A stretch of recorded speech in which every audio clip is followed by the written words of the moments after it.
Oh man, that song really brought me back. Somebody wrote that she was back. I was like, oh, wow, I remember that song. All right, let's talk about this game real quick. I promise we're not going to devote a hell of a lot of time talking about this game. The lines are open. You're obviously free to call in. We are keeping the good vibes rolling. Um, James, I don't understand why the music.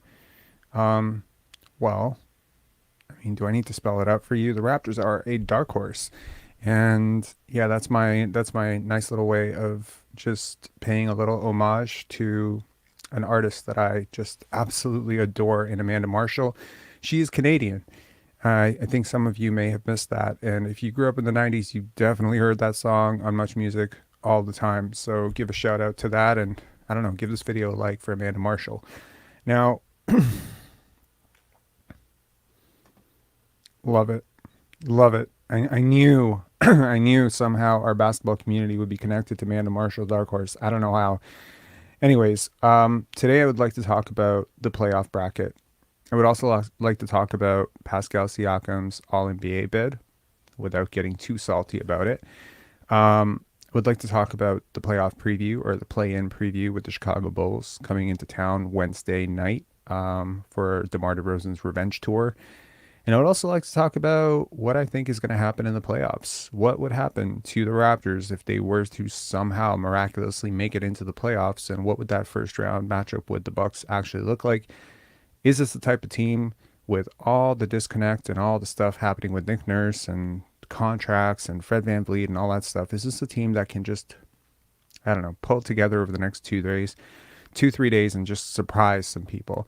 Is that the type of thing where it's like when you have so little to play for, you actually have no pressure? Pressure's off right now, by the way. Just an FYI. This might actually help. I don't know if you understand the mental makeup of this team, but some teams just perform better when they're completely counted out and they have absolutely no expectations. No one expects the Raptors to do anything. And this team is definitely, if I were to look into league history, this is probably one of the more talented ninth seeds ever. That's not cap. So dangerous. A dangerous team with a puncher's chance in hell. But obviously, we're going to talk about that. First, let's talk about this game. Um, the bench got a lot of run, and honestly, it was good to see. And to anyone who's going to say, well, what Malachi Flynn did tonight shouldn't count, 20 points on 50% shooting. Well, he did it against better competition than Charlotte. I'll tell you that, right? These are still NBA players. Myers Leonard, Javon Carter, Jay Crowder, Bobby Portis. These are all NBA players. Goran Dragic. I mean, you can argue Thanasis Antetokounmpo is not a great player, but Wesley Matthews, Joe Ingles. I mean, you're looking down, and these are all vets. This is an NBA team. Even when they strip down their starters, still an NBA team. And I liked what I saw tonight from Precious Achua. Some thunderous slams. Scottie Barnes continues his streak of single-digit scoring. I mean, I swear, I have to stop talking about Scottie because I made a post on Twitter, and I immensely regret it now, where I said that for 2 months straight, he had been in double-digit scoring, and then he goes for zero, and then I think he bounces back, and then he has eight, and then he has eight again. Like, he's just like, screw you, Rob.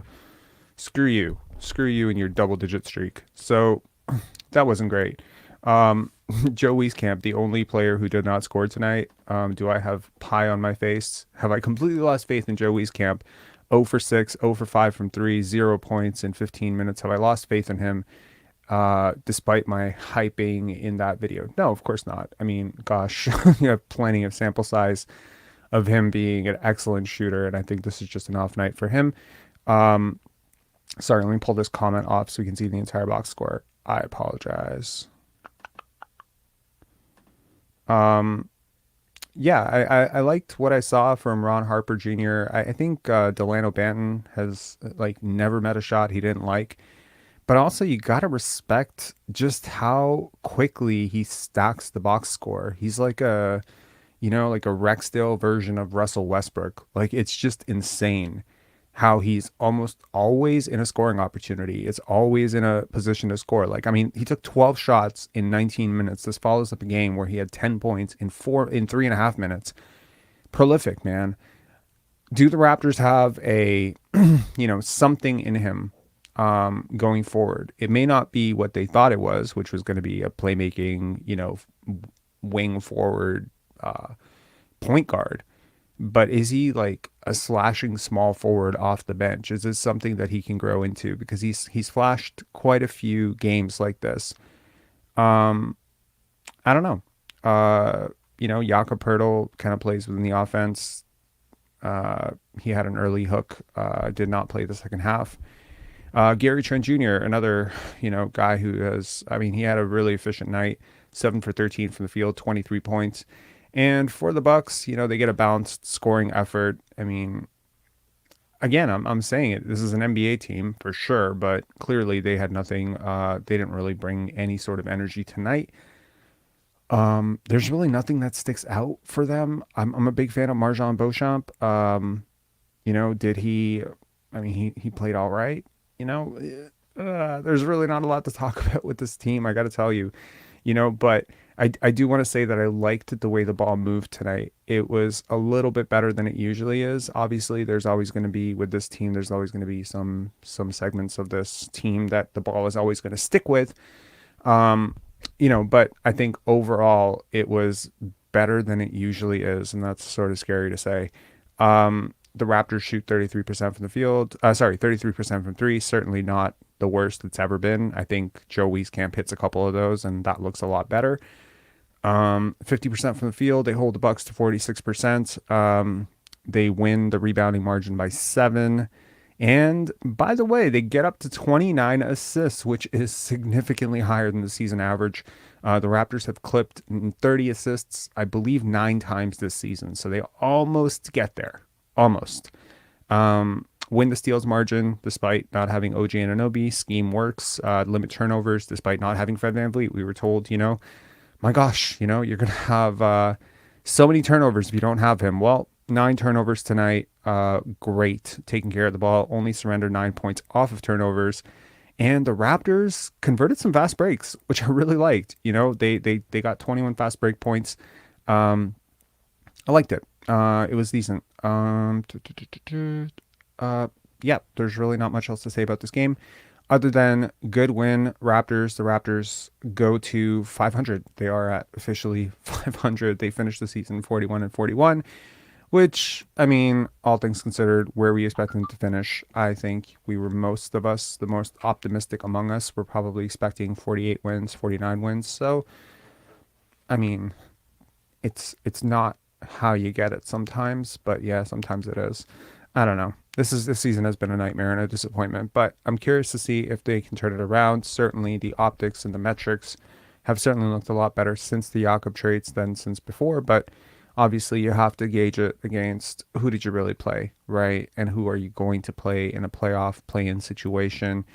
I don't think the Raptors have gotten most teams' best lineup or best punch this season. It reminds me a little bit of the early part of last year where teams were not sending full lineups up north of the border due to all the COVID restrictions. And to be honest, it's really hard to test yourself and who you are against depleted teams, right? Against teams that are resting starters. And this has been an issue throughout the NBA this season where, stars are just missing games. One, obvious one that comes to mind is Joel Embiid just missing that Denver game against a head-to-head matchup, which was on national television against Nikola Jokic.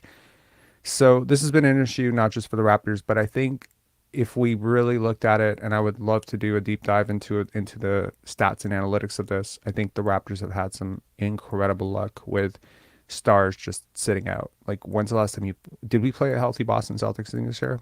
There was almost always one starter, 2 starters missing, sometimes 3 starters missing. So I don't know. We have a couple callers, SGE, KW, KW Raptors fan. Certainly the lines are open. We will now first I want to talk about the playoffs play-in scenario. There's a couple things to talk about. Number one, we're going to talk about the playoffs play-in scenario. Then I want to quickly talk about Pascal Siakam's All-NBA bid. And then I want to talk about what I think is going to happen in the playoffs, and then we'll get some callers. Cool? Okay. So, in terms of the play-in situation, I know a lot of people, we did a poll on Instagram. If you don't follow us on Instagram, please go ahead and follow us. It's a pretty great Instagram account which shares completely distinct content than our YouTube page. And we did a poll, and 52% of Raptor fans felt that the last game of the season would be against the Chicago Bulls, which meant that 52% of you believe that the Chicago Bulls are about to come in and whoop us at home. And while that could happen, and I'm not ruling it out, DeMar's revenge tour, Patrick Beverley, is an underdog and a very feisty guy.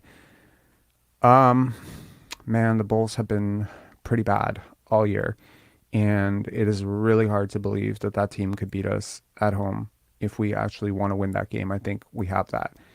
And in terms of Miami and Atlanta, I do believe Miami will win that.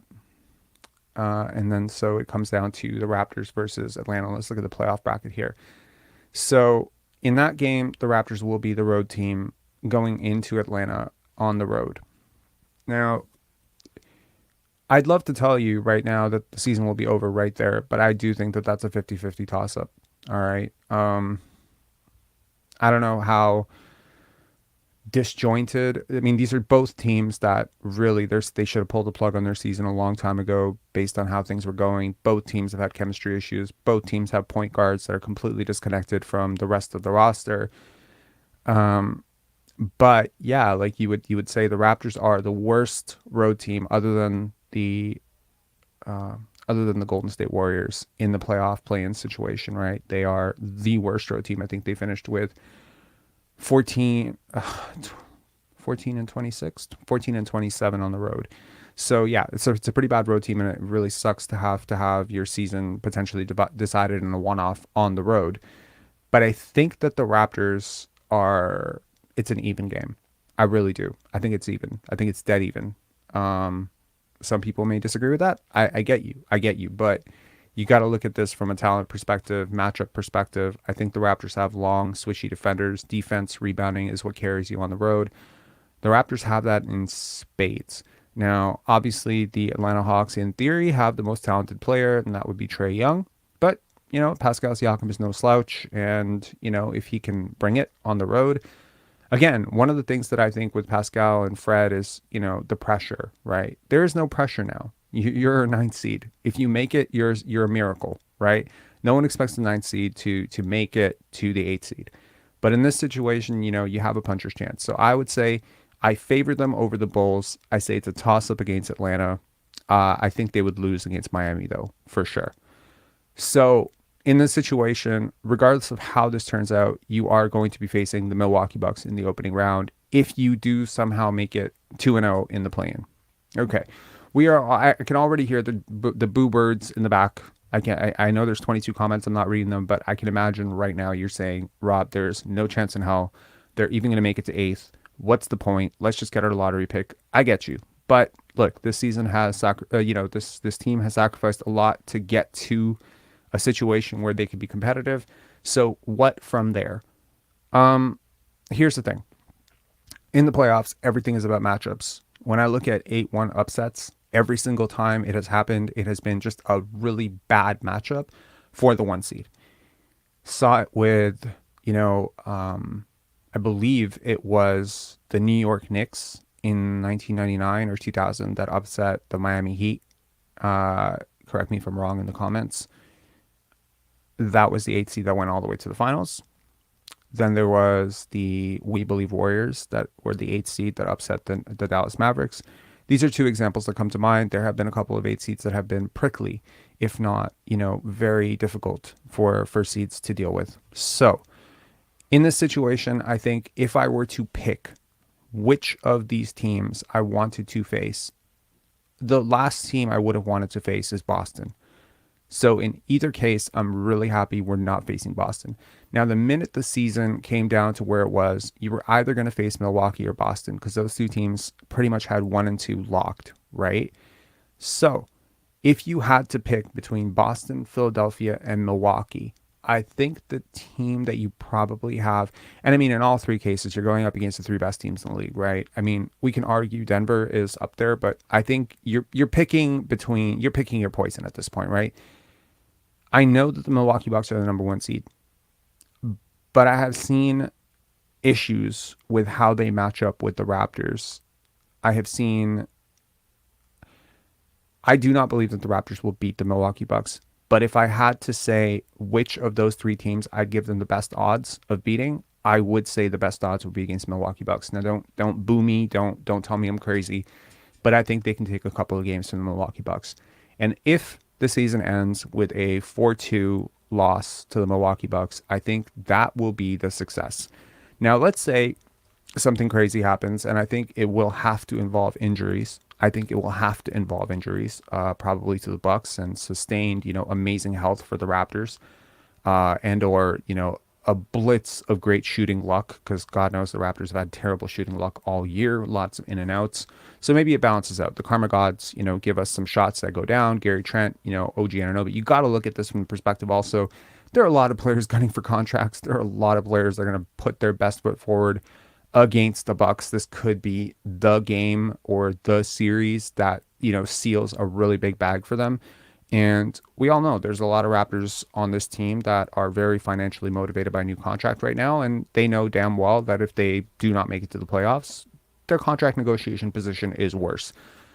So if they were to somehow upset the Bucks, and I know that you're thinking it's not going to happen, Rob, and I agree with you, but I'm saying if. And, if I were to give you odds, I would say that the odds of that are about 5%. Okay. They're not 1% like they would be with the Boston Celtics. I don't think you have a chance in hell against the Boston Celtics, but I give them a 5% chance to somehow come out on top against Milwaukee Bucks. I really like round 2 for them. I understand that Cleveland probably would be favored because they would have home court, but I think we've played them really well. I understand Donovan Mitchell is a way, way, way, way, way better player than Pascal Siakam, and a much better playoff player and a playoff performer. But I think OG Anunoby can give him the work. All right. So I think in every single case here, the reason that I'm optimistic about the Raptors right now, even 5% optimistic, is because I know that OG and Scottie, if healthy, will show up. And I think that those two guarding their tail off for 35 to 40 minutes a night is a nightmare for opposing stars. And that includes Giannis, that includes DeMar, that includes Zach LaVine, that includes everybody. So if Fred and Pascal can just not shit the bed, which hopefully they won't, because they don't have any pressure, they're not favored, they're not the home seed, they're not expected to do anything.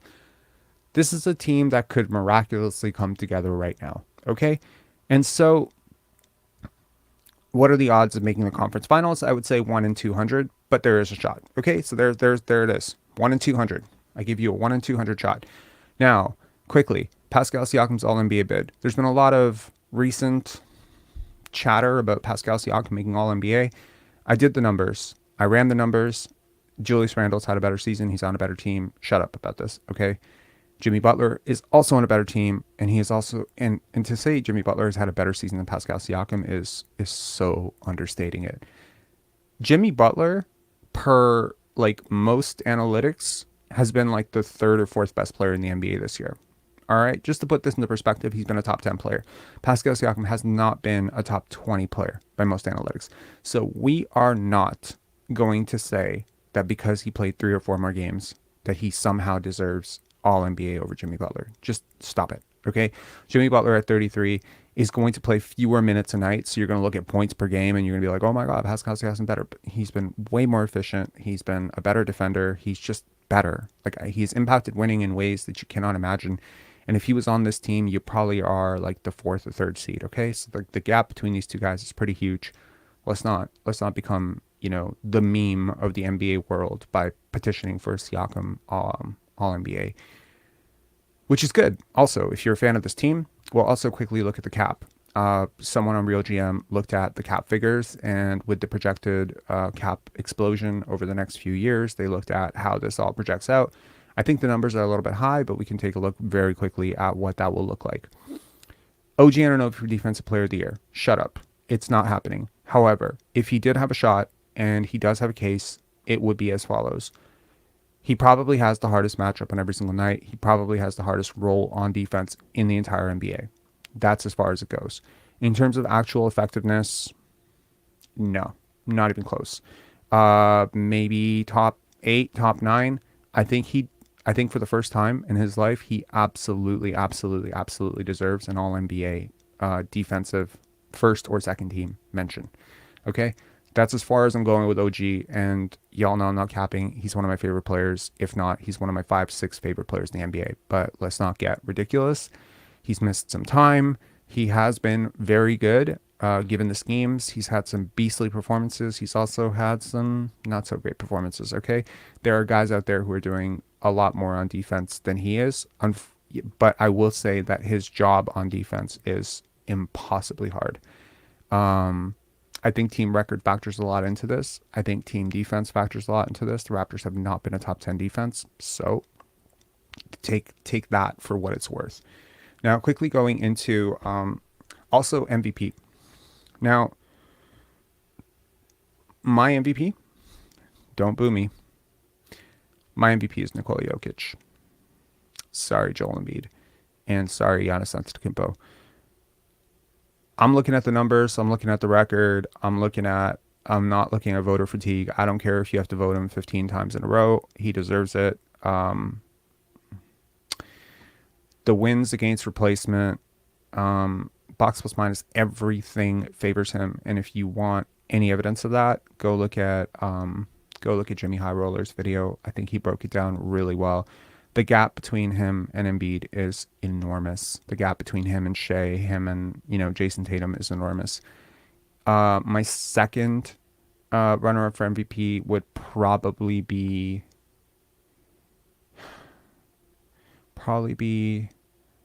Giannis, maybe Embiid. It's one of those two.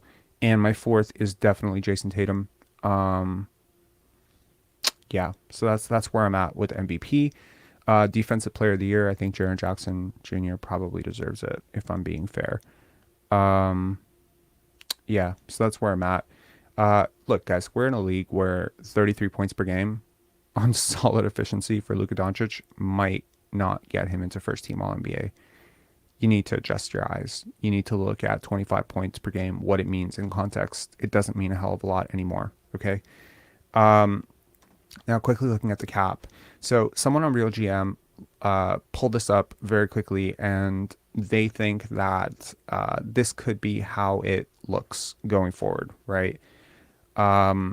So we look at Pascal Siakam's new contract, Fred VanVleet's new contract, Gary Trent Jr.'s new contract, Jakob Poeltl's new contract. Now, and then obviously Scottie Barnes' extension, which kicks in 25-26. Number one, I think, if I'm not mistaken, I think Scottie's number is going to be higher than that. So this is incorrect, in my opinion. I also think Precious Achiuwa, if he pulls it together next year, will probably command a little bit more money than that. The issue that you'll see right away is that in 24-25, the Raptors, their salary, if you look at the guaranteed total, it would be over the tax line by $4 million. So this is where you're going to have to look at, can you actually afford to bring these guys back? Because obviously that number is with 1, 2, 3, 4, 5, 6, 7, 8, 9, 10, 11, 12. That's with 12 people. That's with 12 players. You're not factoring in the rest of the roster spots either, right? So in 24-25, like even if you could get away with this next year, I don't think you can get away with the year after that. So immediately you would be screwed. I think that number for Jakob Poeltl is probably accurate relatively. I can tell you definitely that where he was going earlier in the season in terms of like when he first got with us, like his analytics and his numbers were so immensely off the chart. You were starting to think like, my God, is he going to get like a $20 million offer sheet from somebody? Unfortunately for him, and probably fortunately for the Raptors capologists, his numbers have tailed off and fallen off a cliff over the last 5-6 games, whether that is just Nick Nurse not playing him as much, whether that's Fred VanVleet not passing to him as much, or whether that's just him missing shots that he usually makes and turning the ball over more than he usually does. His numbers have fallen off a little bit, and I think it is probably fair to say that he could be signed for 4 years, 70 million or something like that, which is kind of in line with that. I do think one of Gary and or Fred is probably gone. And obviously, if you know where my thinking is, I think the Raptors have had a depth issue for a while, and I don't necessarily know how it's gonna get better if you lose one of your key depth pieces here. Because if you lose Gary, obviously you lose your major scorer off the bench right now. If you lose Jakob, you clearly lose your fifth starter. I don't know how you fix the depth issues. My solution to that would obviously be to trade Pascal Siakam for, 2, 3 players that work. Kind of like a Rudy Gay trade, but maybe add a draft pick or two to it. That would be my solution. Barring that solution, obviously you can hope on a prayer that you can get a sign and trade going. All right. Okay. Was there anything else I wanted to cover? Quick shout out. 4 days ago, gave shout out to Goateology. This channel, y'all are great. Like, we have a goal, obviously, and we're probably gonna fall short of it unless you guys really pick it up. But we're trying to get this guy to 1,000 subscribers because he makes this awesome Raptors content, and we've got him up to about 330, which means he's exploded like 300% in like 3 days, which is really awesome. So just keep it going. Just keep it going. If you want great content, I don't know. He makes great videos, man. Like, just support him if you haven't.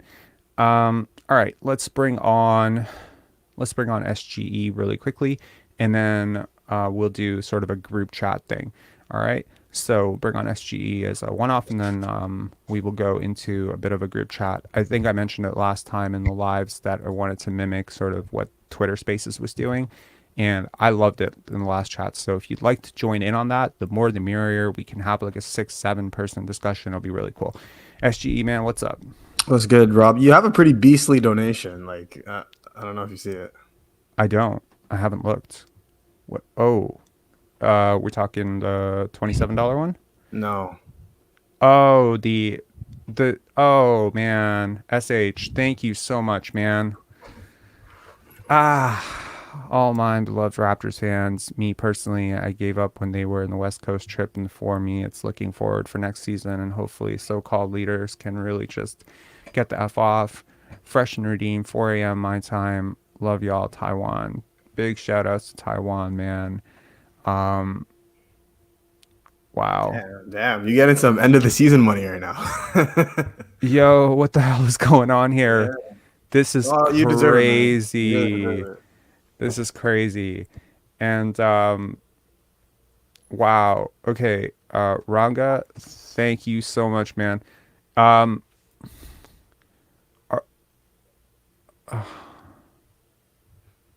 I didn't feel comfortable even talking until you addressed it. A moment of appreciation for Rob. This man has taken a lot of shit this season, but he has been right all along. Entire Basketball has been our go-to channel after every Raps game. Wow. Okay. Wow. I want to commend you for your unwavering commitment to authenticity, the countless hours of analysis and entertainment. You've been shining light amidst this dark season. Oh, man. That's the biggest super chat, I think, in this channel's history. I think Khan had a $300 super chat, but this is like $279, man. Holy shit. That's love. That's love. That's crazy. Ranga, you and I have talked off air. Dude, call in anytime, man. Like, honestly, I feel like I'm not gonna tell people who you are, but very cool dude. We've talked briefly over Twitter. I really appreciate you, man, and I love all the work that you're doing as well, and I'm gonna keep supporting you come hell or high water, man. So all right.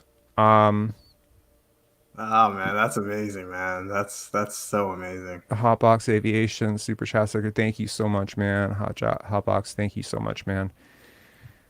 Noble Venom, thank you so much, man. This is great. You guys are awesome, man. Like I appreciate it. I really appreciate it. This channel has been a dream come true for me. People will often offer me some very unsolicited advice saying I'm never going to get a job again in the Raptors space. I'm never going to get a media pass again. And I know that. I've had a media pass before. I know that. And, I was offered a job this past summer. I don't know if I've shared this with anyone before. No, you So I haven't. offered it. Okay, so okay, thank you. Sometimes I'm worried that I'm repeating Yeah. myself here. No, no, I at least was I didn't hear it. yeah, I was offered a job this summer and it came with a media pass and I was given some very specific instructions about what I could say, what I couldn't say, what I could ask, what I couldn't ask, and I thought about it a lot and I was just like, I'm so bad in these situations. It's like I have Tourette's sometimes. I don't know how to shut up. I can't sit there after Nick Nurse plays Fred VanVleet when he's had like a 2 for 12 night and be like, hey, how about the bench, man? Like, I don't know how I would be able to shut up. Like, I would be like, don't, I'd be fighting myself. And I was like, this is going to be so disastrous. Let me just try to build up something of my own. And everyone said, you're not going to be able to do it. You're going to wait like years before you get 1,000 subscribers. Like it's never going to happen for you. And look, there are so many channels that, they do end up in that sort of YouTube purgatory. I get that, and I definitely expected Pensar basketball to be one of them at some point.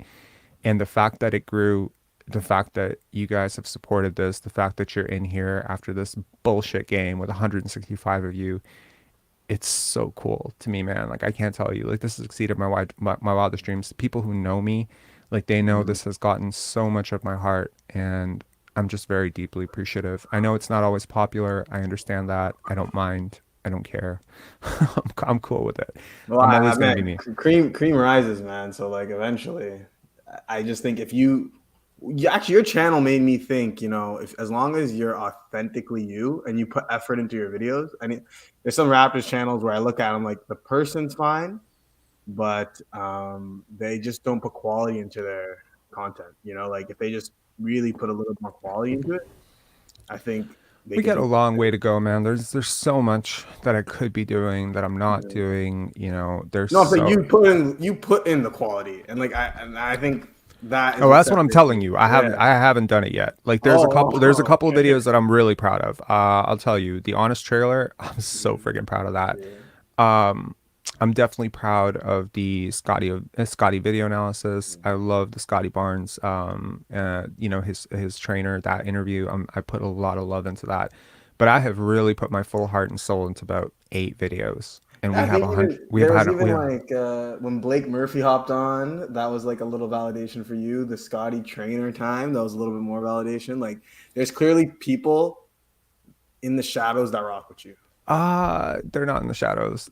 Look, I'll share this with this community, and hopefully this Yeah, doesn't leave this community. Although it's hard to do on the internet, yeah, there are a lot of people who DM, man. Like yeah, yeah, I'm not gonna share who DMs, but yeah, trust me, there's a lot of people within this world who rock with yeah, this channel, who understand this yeah. channel, I love and to that. those people who say, this channel hasn't had an impact, it has. It Yeah, absolutely has. I wondered aloud myself about, 3, 4 months ago if it could ever have an impact. And now I see the impact that it's having. I see people like who DM and they say, keep going, we're rocking with you. And I'm like, what? well, if you think about it, My like hero. Like, your live viewers sometimes match the Will Lou show, and I like the Will Lou show. I'm not saying anything bad about Will Lou, but like that's clearly the poster child where a lot of people go to watch their rapper content. So if you're just like you just came up now, and that's the numbers you're pulling, like man, that's love. it'll come. Like I told Mm-hmm. you, like when this channel gets a little bit bigger, obviously, the algorithm has dipped a little bit. We lost a whole bunch of Mm-hmm. subscribers. I've been on my little hate tirade apparently. Mm-hmm. But yeah, next year it's gonna be different. Like when the product changes, you'll see my tone completely shift. I'm not just like some unabashed hater. I'm not just gonna sit here and be like, this team sucks all the time. Fuck that, No, man. no, No, like this year's just different. Okay. I'm a remarkably positive human being when the product on the court is, makes sense. Yeah, But yeah, I look forward to a better team, and I think very strongly that the Raptors will be a better team next year. And I'm really looking forward to covering that team and growing this channel and having, having had this sort of first year to learn, understand, grow a little bit. Hopefully, I've gotten a little bit better on the microphone. I think I was probably more awkward. I don't know, I'd have to go and watch some of the yeah. previous lives, but I obviously think I you had you no handle experience doing this. you handle guests a lot better now because sometimes a guest can come in. Sometimes guests come in and they're on some wild stuff like, "Did you watch the game?" And they're like, "No," and I'm like, Yeah. "Wait, why are you Julian calling saying, that?" "Oh my God, take the compliment and shut up." That's funny. Yeah, I don't take compliments that I don't agree with. Yeah. So yeah. Anyway, Anyways, well, on that so note, like new team. Okay, so I'll just get into quick things. Man, when I was watching the game today, I was looking at. I loved this game because I'm like, I get to see a perspective that I've been dying to see, even though it's against lesser competition, whatever. But there's still Portis playing. There's still, some fringy NBA guys. I like Javon Carter ever since his Nets days. Um, there's just a defensive upside that you get with Delano from his size, where you're playing him and his size. Like it's just so glaring to see because Fred VanVleet's usually in that position where he's picking up the ball and he's at point of attack. And I'm thinking if Nick is this defensive guy, I don't understand why Delano was so absent for so long. And he's then a free agent. okay, what's going on with that? Like, I can't even tell you what he's worth. I think he's worth still a minimum, but A minimum. Okay. what do you think he's gonna get? Like, do you think the Raptors are keeping him? Yep. I Yeah, do. Yeah. So again, I think the chemistry has somewhat subdued a little bit of. Sorry, I'm trying to follow the comments a little bit. yeah, Beautiful to see what Sheridan Forbes. What do you say? Thank you for your time supporting the channel. It was greatly appreciated. Oh yeah, um, yeah. I mean, look, there's a lot of you can call it fringy prospects on this team. You know, I was having hmm an Instagram conversation with Tamara here, yeah. and we were talking while the game was on, and she was like, "What do you think about Kai Flynn?" And I'm like, "Yo, like he's quicker, burstier, and probably just as good a shooter as Fred VanVleet. There's no Yeah. reason he couldn't have had, minutes earlier in the season. He's a pretty pesky defender too. I mean, with Jakob Poeltl screening for him, he's got space for days to attack the rim. Like whatever we saw Peyton Pritchard doing to us, Malachi is capable of doing stuff like that too, right? But instead, we've been given the product that we've been given, and obviously, I would like to see a coaching change. And I've made it pretty clear that I would prefer to have Ime Udoka, although some people, in this fan base are just not happy about that. They definitely, hate the fact that he was shunned from Boston and, he, God knows what he did, man. There's so many rumors out there. So, anyways, I think a new coach could definitely ignite some passion, and I think the talent is the talent. You see the talent in Precious Achua, man. The talent is there. Talent is not an issue, right? You see the talent. Like, I mean, if Precious, like, does Precious Achua strike you? Like, if I told you, let me give you an example. If I told you, like, if you just watched today's game and you knew nothing about the players on the court, if I told you Delano Banton was the 26th pick last year, Oh would hell you think yeah. he kind of looked like it? Okay, Oh good. hell yeah. Well, he wasn't. He was the 45th or 46th. Yeah. If I told you Precious Achua was a lottery pick a couple Oh of years yes. ago, Yeah. Come you on would now. believe that, right? Yeah. So that's what I'm saying. They have the talent. The talent is there. The skill sometimes hasn't been. The fit hasn't been. The cohesion hasn't been. But the talent is there. So once you have the talent, now it's just about putting the talent in positions to succeed. And I think that talent is a good problem to have. I also think it's a good problem to have that a lot of these players are up for contract extensions and they haven't necessarily had the greatest season. So if you look at it from that perspective, you could definitely say, you know, you might end up getting some cheap deals. And in all honesty, with the cap exploding or whatever, you're gonna want, like what a great thing it would be to have Precious Achua if you know that he's going to be good and you believe in him. What a great thing it would be to have him locked up for 18 million for 3 years or something stupid like that, or like 22 million for 3 years. Like he might take it because maybe the market on him isn't so huge because he's been really inconsistent and he's a terrible shooter. But maybe that he's a better shooter than he's shown. Like it happens. It happens all the time. When No, you like don't give okay. players, go No, ahead. sorry. Go. I'm saying when you don't give players consistent opportunities, you don't put them in positions to succeed, you can make them look really bad. I don't think this offense has necessarily leaned itself to, you know, good things. I was watching the game today and it dawned on me that there are certain players for whom the ball just sort of sticks. Like there are certain players on this team where I question almost everything they do on the offensive end. Chris Boucher is one of those players. Respect him to hell. He's a really good player and I really like him Oh, and he works really hard and he's not afraid of the moment and he works, like he's a hustle guy. But I question his basketball IQ immensely.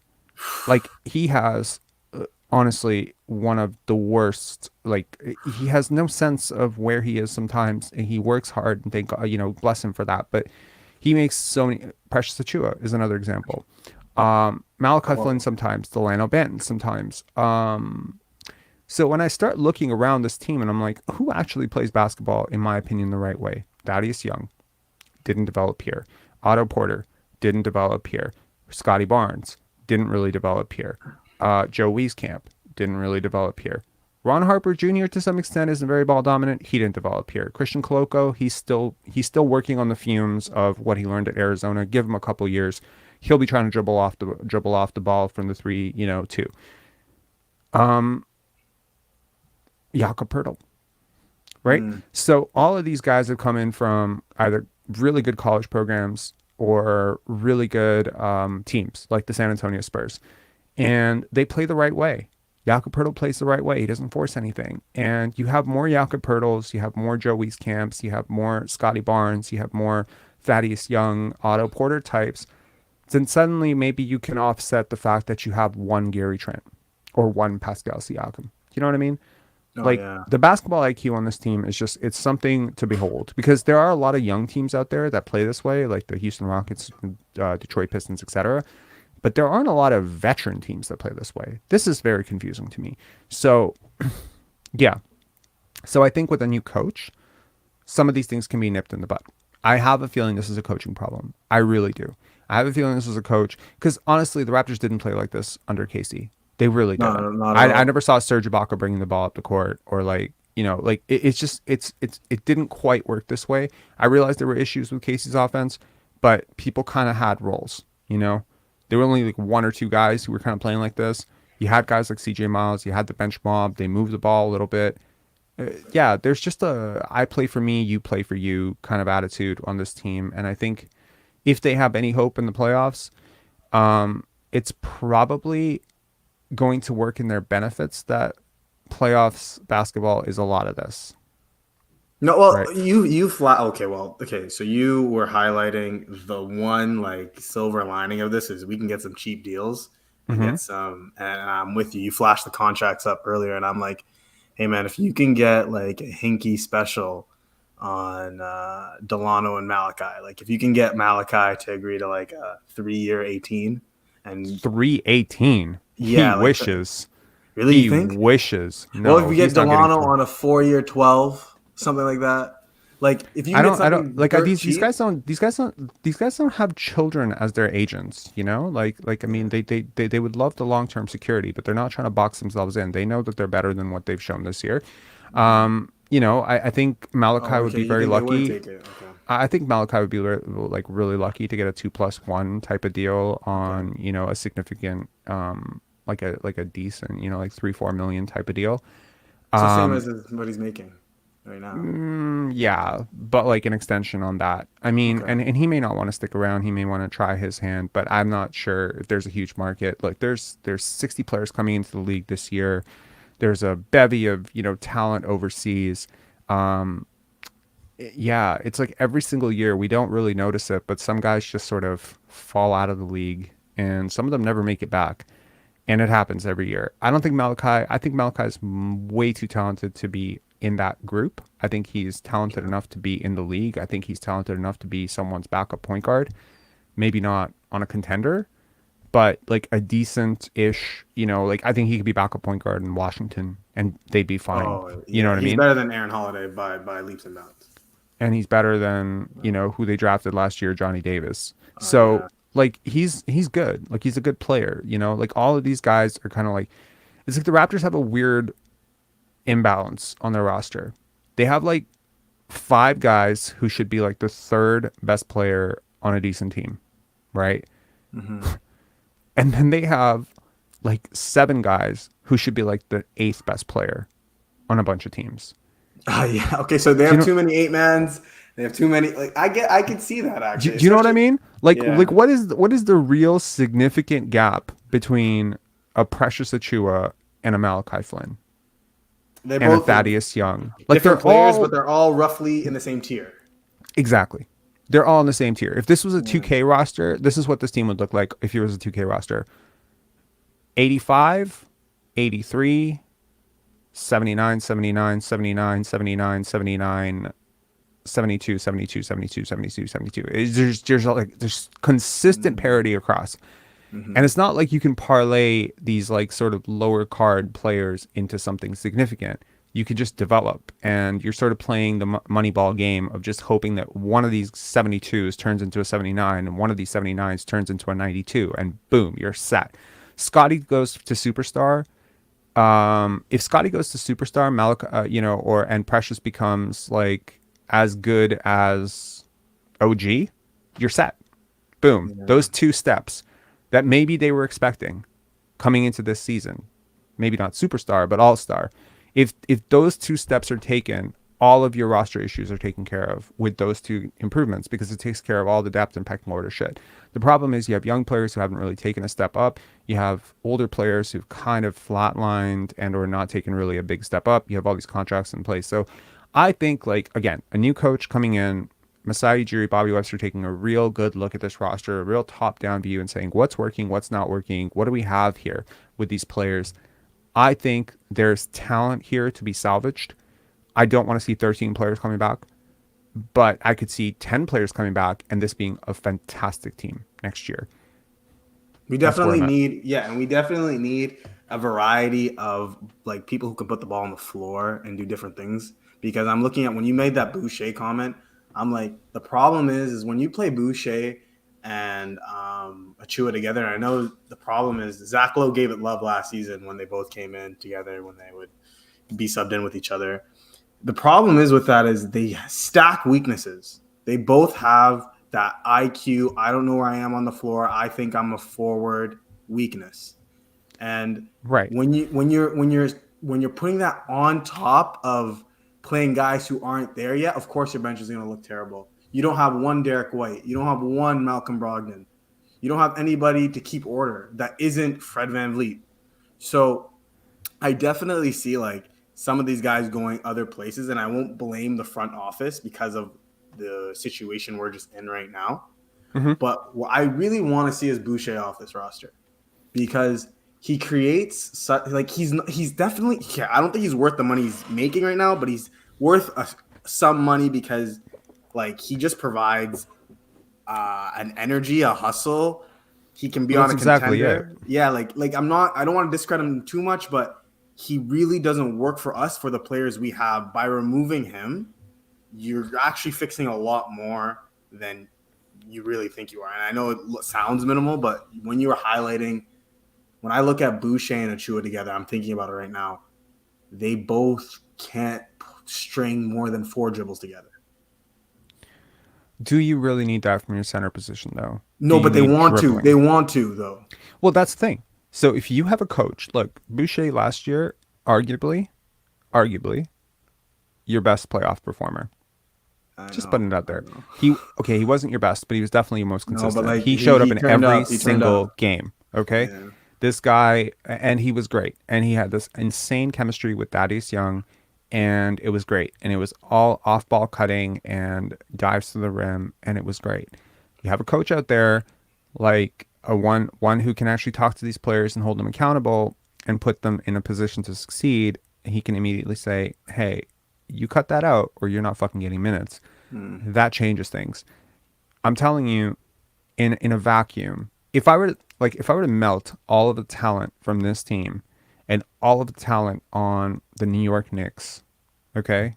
Talent for Hmm. talent, this is a more talented team than the New York Knicks, in my opinion. Okay? I think it's close, but I won't fault you for thinking that. You know what I'm saying? Honestly, man, I really don't think it's close. Like, I Really? mean, like, I think quickly yeah, rose yeah, this year, and I think there's some yes, hidden and I'm talent on saying New like, York. when you have a team where guys are being coached, they're being accountable. Yeah. Okay, like maybe it's close. It's Yeah. close-ish, but No, but it's I wouldn't. definitely I not don't think one it's of these teams is the arguable. fifth seed and Yeah. one of these teams is the ninth seed. That's No. a Yeah. pretty Yeah. big Yeah. For gap, sure. For sure. For sure. right? For sure. Yeah. Yeah. Like you can argue that Jalen Brunson is more talented than Fred VanVleet. You can argue that Julius Randle is a better shooter than Pascal Siakam, but you could also argue Siakam should be a better defender in theory, and so should Yeah. Fred. So it's like is the talent gap on offense enough to mitigate the talent gap or the perceived talent gap on defense? They should be comparable. We should be, coming into this season, if I said Fred VanVleet or Jalen Brunson to an average fan, they'd say they're both the same. It's we're talking apples and apples here, right? Now, obviously, this season, Fred VanVleet, starts the season out the worst field goal percentage in the entire NBA, and now this conversation is completely different, and now it's like Jalen Brunson's on a different planet. But I'm saying that this gap shouldn't be that big, and the gap between Julius Randle and Pascal Siakam coming into this season was firmly in Siakam's favor, right? The gap between Quentin Grimes, Emmanuel Quickley, R.J. Barrett, and versus Scottie Barnes, Gary Trent, and OG Anunoby. Are you kidding me? I mean, this should definitely be in the Raptors' favor. So unless you think like Isaiah Hardenstein is just that much better than Precious Achiuwa and Chris Boucher, like no, like these are comparable rosters. One of them has just outperformed expectations and the other one has drastically underperformed expectations. Look, there's a reason why we're 41-41 and our entire fan base is like ready to light this whole thing on fire. Okay? Is because we have drastically underperformed. And I think anyone with eyes can see that. Anyone with eyes can see the talent on this roster and is just frustrated to hell why it does not seem to come together and work together the way it should, right? Yeah. I think there was some fear all year from these young guys because today they played open and free. And I was also looking at the body language of Fred and Nick the whole game. I was eyeing these guys down, okay? Okay, what'd you notice? Okay, so Fred, I think it's a little fake energy from him, but you can't really call him out. Like sometimes he celebrates, sometimes he doesn't. Nick looked so depressed this whole game. At least you see Bud, like sometimes like this is a coach's dream game to coach because they get to actually coach. It's not like he has Giannis, Drew, they know their jobs, they know their roles. It's like you can really see how good of a coach am I? Can I make these guys beat like that never win? Can I instill some of my schemes into them? Can they listen to me? Is my voice being heard? And I could see that from Bud. But you look at Nick, first of all, like I think there was a play where Flynn passes it to Scottie, and then Flynn checks his feet to see if he's on the 3-point line, and then Scottie throws him the ball and he just hits his head or something. And if you look at Nick Nurse, he just goes, literally, I could hear Nick's thoughts, and his thoughts were, bro, what are you doing? And I'm like, man, you have a clear disdain to these young guys that are playing because not only is Barton playing in a game where I'm like, hey man, I don't want to see this guy at all. Like some of these guys, like I'm seeing Barton play and I'm like, he just gunned for his, bro. It was like, yo, have you not scored enough in your career to just move off the ball and just facilitate? Like this is such a game. It's such a wash that it makes no difference. You end up the season 40-42, does nothing. You end up 41-41, it's nothing. Just God damn it. Just God damn it. Give Christian Coloco some nice feeds to the basket, just do what Scottie Barnes did, right? Which is basically just play facilitator the entire game. Scottie got the memo. Scottie's like, yo, these mans haven't touched the court. I'm not gonna force the issue like that. Let me tell you what I noticed today. Fred VanVleet is in street clothes. Yeah. He does not change his position on the bench. Not once. Not once. Okay. Pascal gets up a few times, celebrates. Even OG, you can see him talking to everybody. Yeah. Here's the thing. Where's OG? Who's he talking to? Man, he's just a rotation of people because he's at the back of the bench. Jeff Doughton. Yo, every single person you have heard me support on this channel all year, they're all together. Have you noticed that? Have you seen it? Yeah, I've 100%. Am I inventing this? No. Some people are going to call me InfoWars here. I'm being honest. Look at the bench. It couldn't be more transparent. You'd have to be willfully stupid to not see it. Jeff Doughton, support. OG Anunoby, support. Right? Scottie Barnes, support. Gary Trent, support. Oh man, he loves all of these dudes have been sitting together. When Otto was still on the bench, he was sitting with them too. Otto Porter has always had my support, right? So who are the guys who are not sitting with this group of dudes, right? Fred, Thad, really. That's it. Jakob sits with them too, by the way. Jakob Jakob's sitting beside Pascal. Then later he goes to the back and sits with other people. And at least Pascal celebrates, man. He'll get up. You Sure. know, So that's the whole point here. The point here is that you have a divide on this team. Some guys have woken up to some bullshit, and I can tell you, like for sure, I've gotten some DMs for sure, and the message is across. And to everyone out there who, and I don't want to make this about myself, but God, I'm tired of some of these Twitter comments. To anyone out there who thinks, Rob, go support another team. I'm supporting your team.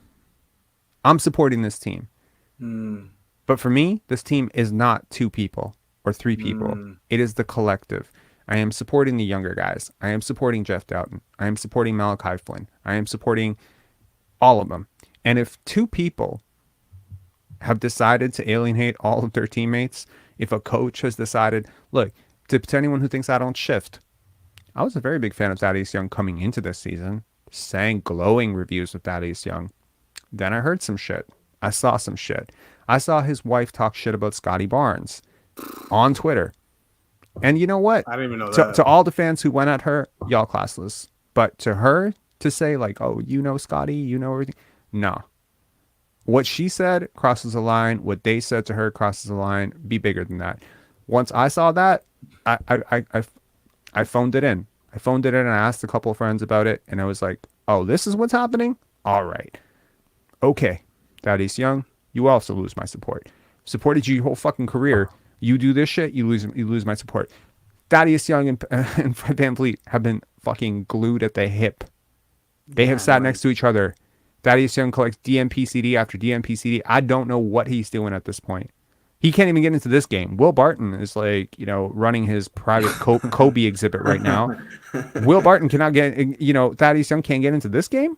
Is he nursing some injury? What is going on with this? It's such a weird dynamic right now. Some shit has happened this year, for sure. I I know that Messiah is going to take care of this though.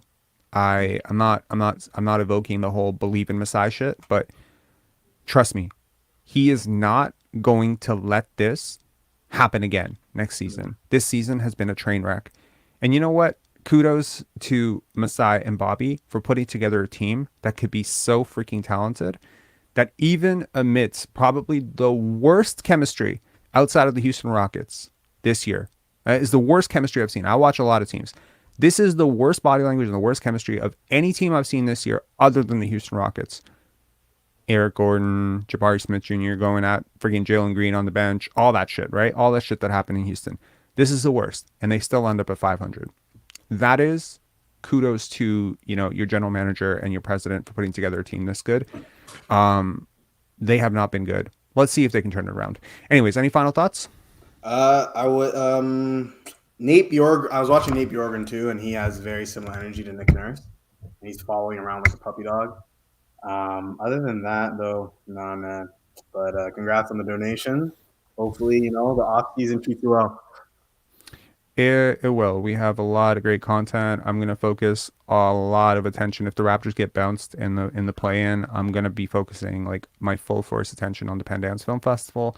I will still do lives every now and again, but don't expect like major video content until after Pandance is done. Pandance happens When on does that end? Pendance is May 12th to 14th. It's Yeah. happening in downtown Toronto. I'll definitely like talk about it on this What show. type of films do you do? It's a lot of art house, a lot of European Yeah. stuff, some thrillers, some horror. It's a cool. It's some funny. It's some Okay. damn Well, funny. link it somewhere. So, I, or I, I'll just I Google will. it. I'll Yeah. definitely Okay. plug it. I think it'll really vibe with this community. But nevertheless, once All I'm right, done man. with that, that'll be May 12th. Oh man, y'all gonna get like draft content. I'm gonna put so much effort into this channel this summer. I'm excited. All right. All right. I Cheers, wish you SG. luck, brother. Peace. You. Thank you. All right, let's bring on James, your goat, David, and KW Raptor fan. I believe David is coming on for the first time ever, so give him a nice little welcome. Hey, Rob, bro. Hey, James. Hey, your goat. Hey, KW Raptors fan, and Hey. hello, David. How you doing, David? Have you been on before? On this afternoon. There's some issue with your mic. You got a bit of a Kane mic situation going on.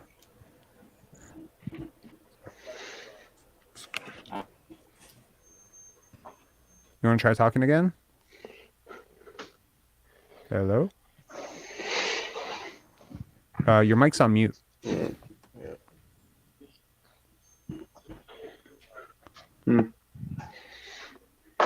David, you want to try to say something? You may be frozen. Oh shit. Okay. Oh. Okay. Okay, well, David, we'll come back to you and just mute your mic for now and just see if you can figure it out. James, what you think of the game, man? Yeah, I really loved this game. Yeah? Honestly, seeing the young guys, like they can play, and I think if we focused a bit more on the young guys, getting them some playing time on the court, I think they would have enough chemistry that they could win us games. Instead of, I know it may be a unpopular opinion, but just This channel is literally devoted to unpopular opinions. Don't worry okay. about it. I just don't want to see Fred on the court all the time. Like, I think he needs more of a break, and so does Pascal. And whenever they are on the bench, they don't put in Joe Wieskamp or Ron Harper Jr. or Delano Banton. Hmm. Those guys have a lot of potential, and Well, if here's the thing I'll say, James, about yeah, potential is, we often perceive that young players have this sort of endless pipeline of potential and, because it's unknown. And our brains tend to gravitate towards hyping up anything that's unknown, right? Christian yeah, Koloko could be the next Dikembe Mutombo, the next Hakeem I Olajuwon, or maybe he's not, right? But the thing yeah, is I that we agree with often that. undersell what we see as a 26, 28-year-old where like that guy is what he is. That he's young. He is what he is. So we undersell those guys and we overhype the future. And Fred VanVleet has gone into ad nauseum into this. And you Yeah, know what? I agree with him. This is true. So, I could look at a guy like Ron Harper Jr. I can see what I want to see in him. And I can say, he has the body type of a Grant Williams. If he can fix his shot, he can be this and he can be that. Or he can be absolutely nothing for you, right? He could be exactly like Jalen Harris. He could be exactly like Solomon Alabi and a handful of, second round picks who have amounted to absolutely nothing and will just bounce out, right? So we see what we want to see with young players, right? With Joe Wieskamp, again, I loved his tape at Iowa. I dug into him. I like his stroke. Even tonight, every shot he yeah, missed, it was close. yeah, I no, like him. yeah, I like his basketball IQ. But also, he could and I think he has a really good package of defense, rebounding, all the little stuff. So it's not like a Matt Thomas situation. I know people have a no, weirdo, habit of lumping all white shooters together and saying, they're all unathletic. They're all, he's got hops, he's yeah, got bounce, he's got defense, he's got a lot of shit that can, work out for him. yeah, But I mean, could he turn into another Svi Mihailovic where, it doesn't work out for him here? Sure. maybe, There's a lot of that, right? So I think when we talk about Ron Harper Jr. getting actual minutes for this club, yeah, yeah, yeah, I don't think that that's necessarily in the direction of, like where he's at right now as a player. There's a reason he went undrafted, despite being, the son of an NBA player, despite being very well known, despite playing Division I basketball. He was not some unheralded prospect. People knew who he was. He yeah, went undrafted for a reason. But guys like Justin Champagnie, guys like Jeff Doughton Jr., guys like Delano Banton, Malachi Flynn, these guys certainly could have gotten opportunities to be sort of the 10th guy, ninth guy, 11th guy. They could have yeah, gotten in earlier in games that were, easily put away. But unfortunately, this team has sort of insisted on playing starters into the ground, and I think that it Ye- has been really bad. And I think it's because, it's sort of a fixed mindset. Nick Nurse came into the season expecting Otto Porter to be a big part of the bench. He wasn't yeah, healthy, and then he was just yeah, like, all right, the rest of y'all are not playing. And I think the guys like Jeff Doughton, Delano Banton, Malachi yeah, Flynn, they've all showed spurts of really inspired basketball, and they've also had duds. But who can I not say yeah, that about? Scotty Barnes has showed inspired basketball, and then he shot 39% for two whole months, right? OG yeah, Anunoby's yeah, had like, 5 or 6 really great games, and then he's yeah, had like a 4 or 5 stinkers. He doesn't get benched. It's something about young players when they have to look over their shoulder and every single, possession is like, okay, I'm either going to get like 2 minutes if I play well, or I'm gonna get like 10 minutes if I'm gonna get 2 minutes if I don't play well. I'm gonna get 10 minutes if I do play well. I don't play well. So if I do play well, and if I don't play well, I might not play it again for 6 weeks. That's a lot of pressure to put on a player. You know what I mean? So I Yeah, think the but communication between Nurse and his younger players has not been great this year. And I think that if I could point to one glaring issue with this team, it would be that it's that the deep rotation seems to have sort of disconnected and fractured. There isn't a great deal of leadership and cohesion. I mentioned it last game where Alvin Williams talks about oh god, D Brown, and how D Brown and guys and veterans like Kevin yeah, Willis, if you're a fan of the Raptors from 1999 2000, guys like Kevin Willis, Charles Oakley, D Brown, Muggsy Bogues, Del yeah, Curry. I mean, these are the guys you really need to come and bring your locker room together for a young team with a Vince Carter and a Tracy McGrady, Antonio Davis, eventually when he was traded for a Marcus Camby. Like these are veterans, they're professionals, they're men, they're grown men, and they can teach these young men how to be professional. But, when your grown men are chasing the bag, it becomes a little bit harder. So I think, this team has been a little bit disconnected, but I don't necessarily agree that Ron Harper Jr. would have been the answer. yeah. But Yeah. I just in the G League, I don't watch a lot of G League games, but the ones that I did, Yeah. Ron Harper scored like there was no tomorrow. I mean, this Yeah, guy I mean, look, was, he's got physical advantages in the G yeah, League, but I'm not sure that those physical advantages nearly scale up to the NBA. There's obviously a reason he's on the roster. They like him. yeah, He has potential. He's long. He's quick for his size. He's got some potential as a defender. But yeah, like I mean, I don't know about like how he's going to scale that up with NBA defenders. Anyway, Yorgo, what's up, man? Did you watch the game? No, I was stuck watching the Bulls destroying my Pistons. But um, in terms of this game, I mean, you guys did play against the Wisconsin Herds, basically, but you guys did play well. Shut up, man. That's not I'm, true. I'm Jay well, Crowder but doesn't play for the Wisconsin Herd. They played against the Raptors 905, if anything else. yeah, There's no no, but way. you guys still did a good job, and I really did like the fact that you guys played the young players, as I was saying the last live stream. That I'm really appreciating your analysis about the game that you did not watch. Just tell us about the Bulls, man. What did the Bulls do to your Pistons? We know that's what you want to talk about. We know the you just want to tell us the that Killian Bulls are Hayes sucked the ball scary. out of the basketball. No. He played well tonight. He had 26 points, I think. Great. He was nice. good. But in terms of the Bulls, man, Patrick Beverly has really helped the team in terms of their Actually, defense. yes. Okay, hold on. I'm gonna give you a job. You want your job? Do you have a job, by the way? Yeah, What's your job? What do you do? I edit videos and For I real? help with, yeah. Someone trusts you to edit videos? Okay, dude, you don't have to constantly shit on me with my chess and editing skills, dude. Okay, I'm gonna give you a job. It's a bit of an internship. Can you be a scout for the Raptors and tell us about the Bulls? Tell us what you saw. Tell us how that team vibes. Because I'll be honest, I haven't watched a ton of Bulls games this year. It's Hmm. kind of a depressing product. Lonzo is one of my favorite players in the NBA, but he has not Me been too. playing this year. So tell us about the Bulls. What did you see in terms of, do they seem together? Do they seem like the Raptors? There's like a lot of fracturing, or is there a lot of high fives, a lot of pats, a lot of good vibes, a lot of smiles? In terms of this game, I've noticed a lot of good vibes. They were happy. They were playing well with each other. Before Patrick Beverly, they were a horrible team. They weren't even like having fun on the court. But after getting Patrick Beverly, they seem much more better on defense and offense because they have more opportunities offensively now with Patrick Beverly in that team. Obviously, Lonzo Ball is missing, and that's the the biggest reason that they haven't been good, in my opinion. Hmm. They also have had problems with the coaching cohesion, sort of like the Raptors with their chemistry not being on point. But with, as I said, with Patrick Beverly coming in, they've played well. Zach Levine has stepped it up offensively. DeMar has sort of been playing the same as before Patrick Beverly came, but he's still playing well. I Yeah. love the role Nikola Vucevic is in.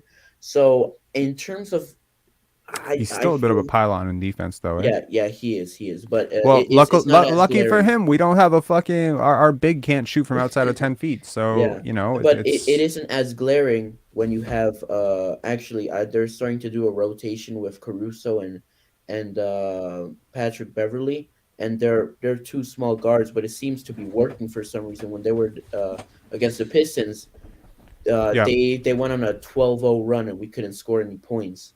So that's some So the dangerous defense, stuff I right mean, there. like it's hard to tell what a team is Hmm. against the Pistons, but Yeah, if yes, you've watched the Bulls at I all have. this Yeah, season, have you been watching them a bit? yeah. I have a friend who's a Bulls fan and forces me to watch it. Okay. So, um I'm curious like how's their bench? Patrick Williams, is he coming off the bench right now? Sometime I think he start. Yeah, he He started starts this game. sometimes, right? Yeah, the bench is normally Ayo Dosumu, Kobe White, Andre, but he's in a mental health break right now. Oh no, he played actually tonight. Derek Jones Jr. Sometimes Patrick comes off of the bench and Patrick Williams. So they have sort of a their starting five isn't as defined. I mean, you obviously have the three players that normally starts: Nikola Vucevic, Zach LaVine, and DeMar DeRozan, and the other players they sort of fluctuate between starting or being on the bench. You know, they just have like a 10-man rotation where they just keep on changing constantly. Yeah. Okay. Based on what you saw tonight, you've watched a lot of Raptor games. Obviously, you've watched a lot of Bulls games tonight. Mhm. Who would you take in a one-off? Be honest. We can take it. We've we've Uh-huh. take we've we've had our hearts broken enough. Tell us, Yorgo, who would you take in a one-off play-in situation? DeMar DeRozan back at the Scotiabank Center, Scotiabank Arena. Who would you take? Bulls. I mean, Yeah. it just has to do with how well they've played since Patrick Beverly has come here. And and as I said throughout the season with the Bulls, if they can get that defensive point guard, they'll be a pretty good team. Not as good as the team last year, but Right. in terms of how the Raptors play, I feel like the Bulls can do a pretty good job on minimizing Fred VanVleet, minimizing Pascal sometimes. And yeah, I Right. just and in terms of their offense, they aren't that good offensively. But if Zach Levine goes off, he can go off. If DeMar DeRozan goes off, he is gonna go off. They have two Okay, players. congratulations on the insight. If he Yeah, goes off, he's gonna go off. That's yeah. just I mean, it is true. you It's watch true too much though. ESPN, bro. This is like some trash level scouting job. Okay, look. Honestly, we have OG Anunoby and Mhm. Scotty Barnes. You really think DeMar DeRozan is gonna get his game off against OG Anunoby? No. Not really. I don't think so. Okay, so what are we talking about here? I honestly, okay, I'm I'm not giving anyone any betting advice. I'm just putting it out there. I told someone who's close to the situation, Scotty's not losing to the fucking Bulls, okay? I don't think it's going to happen. If it happens, color me very surprised. I'm not saying it can't happen. I'm saying it's not going to happen, and I'm fairly confident, okay? Yes, this team has some cringy self-implosion, type of vibes to it right now, and, if they don't come together, they're not going to beat a team that is playing together, obviously. But still, at some point, the gap in talent between these two teams is pretty significant. Hmm. Is Who it? is who is more talent? Just asking. On paper, I could say the Raptors. Oh, okay. I mean, at some point, you have to consider defense. DeMar is a Yeah. pylon. Right. Zach LaVine doesn't defend. Nikola Vucevic is a fucking pylon, too. Like, Mhm. defense is what's supposed to carry you on the road. Your Yeah. offense usually sucks. DeMar doesn't shoot from the outside, right? So if he's going to ISO, I mean, look, we can be real about DeMar at this point, right? As a fan base, we watched Yeah. him in the playoffs, okay? Like, Yeah. we remember, okay? We remember those, like, 5 for 26 performances or 5 for 22 performances or whatever, okay? So we can love DeMar, but we can also admit that his game hasn't always translated super well to the playoffs. And quite frankly, neither has Fred VanVleet's. Yeah, However, that's true. we do have a guy or two guys who have shown up consistently in the playoffs, and that's Scotty and OG. So I'm going to trust those two guys to get us out. I don't think, look, Scotty cares. Like, I don't know if Yeah. you can tell, but I think he cares. And losing bothers him. So yes, the Scotty propaganda channel and the biggest Scotty fanboy on the fucking planet is telling you I don't think Scotty Barnes is losing to the Chicago Bulls at home and ending Yeah. his season like that. I think it would be a very sour taste Oh, to yeah. lose that way. It's different. You go to Atlanta, you lose in Atlanta, you lose in Miami. It's a little bit different, right? But to lose at home as the higher seed and have your season ended, to have DeMar DeRozan get to walk off like that, to have his revenge, nah. But it's gonna be must see TV, man. I can't even imagine the ratings. But Josh, shout outs to Josh, chiming in from New York. Sorry, not from New York, from Europe here. Does any Raptor fan actually care about the playoffs this year? These playing games are meaningless. Raps are first round fodder for the Bucks. Yeah, I Definitely agree. not.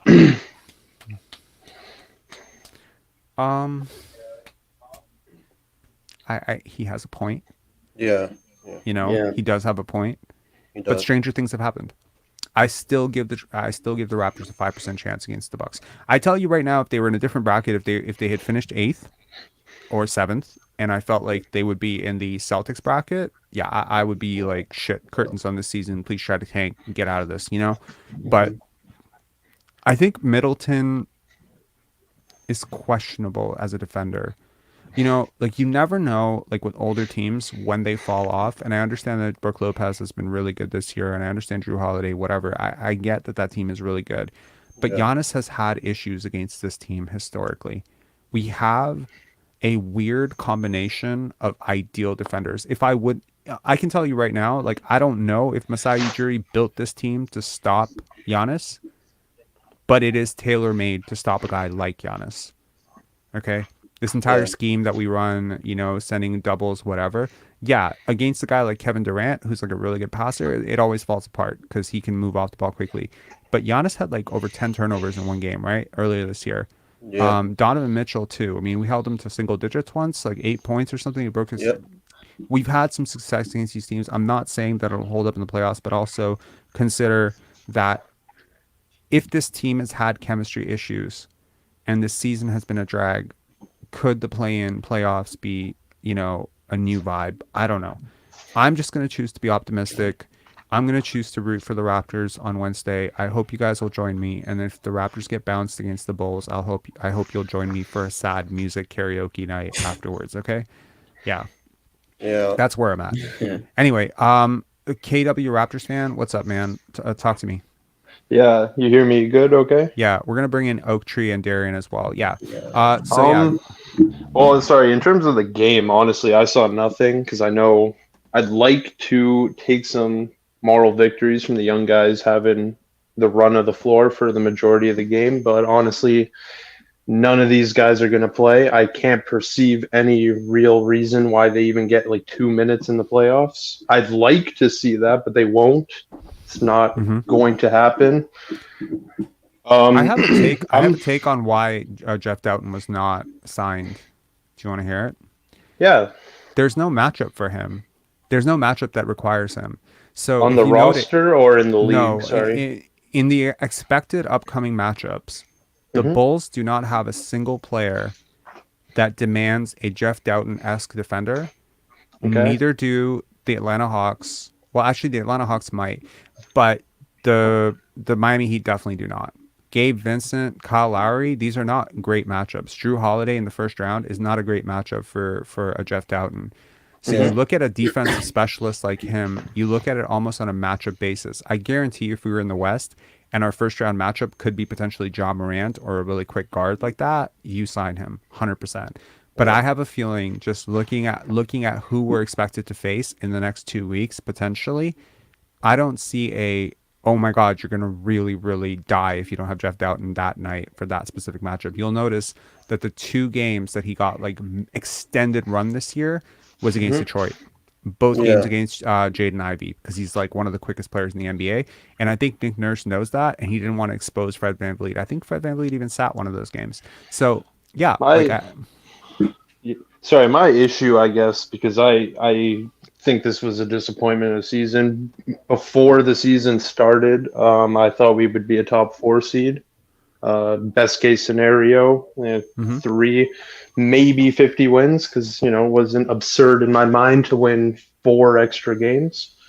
Especially, I mean, people kind of criticized us for not signing anyone in the offseason, blah blah blah. I personally I value continuity above all, in my opinion. If you're bringing a team back that did well and you keep most of those players, they should grow. That was not the case whatsoever this season. Right. I think we're in a rock and a hard place, to be honest. Like, I don't want to see Fred VanVleet back. I would be willing to depart with Siakam if the price is right, in terms of getting someone back for him. But I just don't think free agents really care about Toronto. Like, no one's going to come here in the off season. There's not people demanding to come here. There's not a ton of interest, and I feel like we kind of get glued to these guys who come up in our program just because we're not going to sign somebody else that's going to be that meaningful in a starting lineup or grow with this organization for 4 years. Well, look, I mean, you have to have cap space to sign big time free agents. And in most cases, right, there are about 25 teams that don't usually have a shot in hell at signing a big free agent. Okay, But so they're it's not, but they're talked about. I feel like we're not even talked about, and when we are, That's it's not kind true. of fringe stuff. Like the Kevin Durant stuff, I followed it, but I feel like that was very much for Raptors fans. Like, I never thought once we were going to get him. If I'm being honest, I just didn't think We he would were want to be here. in the summer when I looked at the odds, we were right behind Phoenix. Yeah. Right People at the made a trade lot of points about it. Sorry, go ahead. and right at the trade deadline, we were second or third behind Phoenix. And I can tell you, he was open to coming here. Okay. Would So- you believe he's open to coming here if, let's say, his contract's up and we're just available to get him in the offseason as a free agent? Yes. With this exact roster, you think he would consider us a top not three with this spot? not with this exact roster, but with a more competitive veteran laden roster that has I meant more the core. Like, I mean, maybe you move on from a guy or two, but would he want to play with Barnes and Nobi Siakam, etc.? yes. Yeah. Okay. I think he can. I think he could definitely see the value in playing with those guys. Look, I think based on my conversations with people who cover the league, and sometimes even some players who've played in the league or playing overseas, the perception of Toronto as a place to play is very different for them than it is for what you think it ought to be. Most people What don't is have it? any issue playing in Toronto. They like Okay. it. The cold is obviously going to bother most people. I've talked to Division One athletes who are slated to go into the 2026 draft, and they're like, "I'd be really happy if I get drafted to Toronto." Okay, so like, I don't know, man. Like, I got to tell you, this is not 1999. This is not 2005. This team has won a championship. They have a Oh no, I really agree stable with that. I organization. just This is going to be one of the most appealing coaching jobs. This wasn't the case 12 years ago, but it is now. It is one of the more stable coaching positions.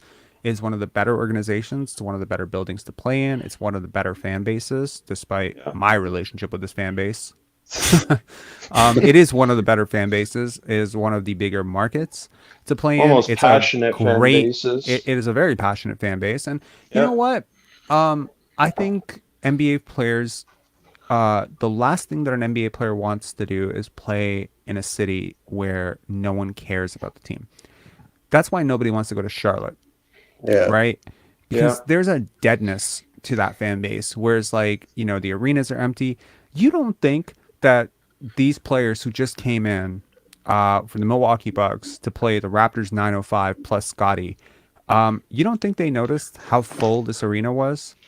Is that capacity almost every It single says it was game? yeah, it's almost sold out. Says every it single was, game. yeah. It wasn't. There were a whole bunch of empty seats. I have a friend who was there who sent me pictures. Probably. But nevertheless, I mean, yes, Jurassic Park, the championship run, the insane, the shot, Kawhi's brand.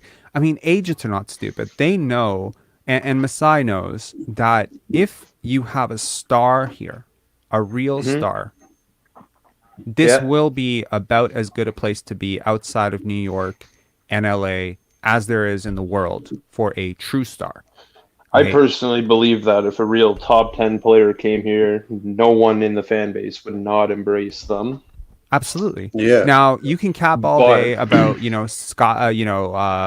Siakam being that guy, and we're not stupid anymore, right? This isn't 1994, 1995, where the fan base has to be explained the fucking basic rules of basketball in the Toronto Star.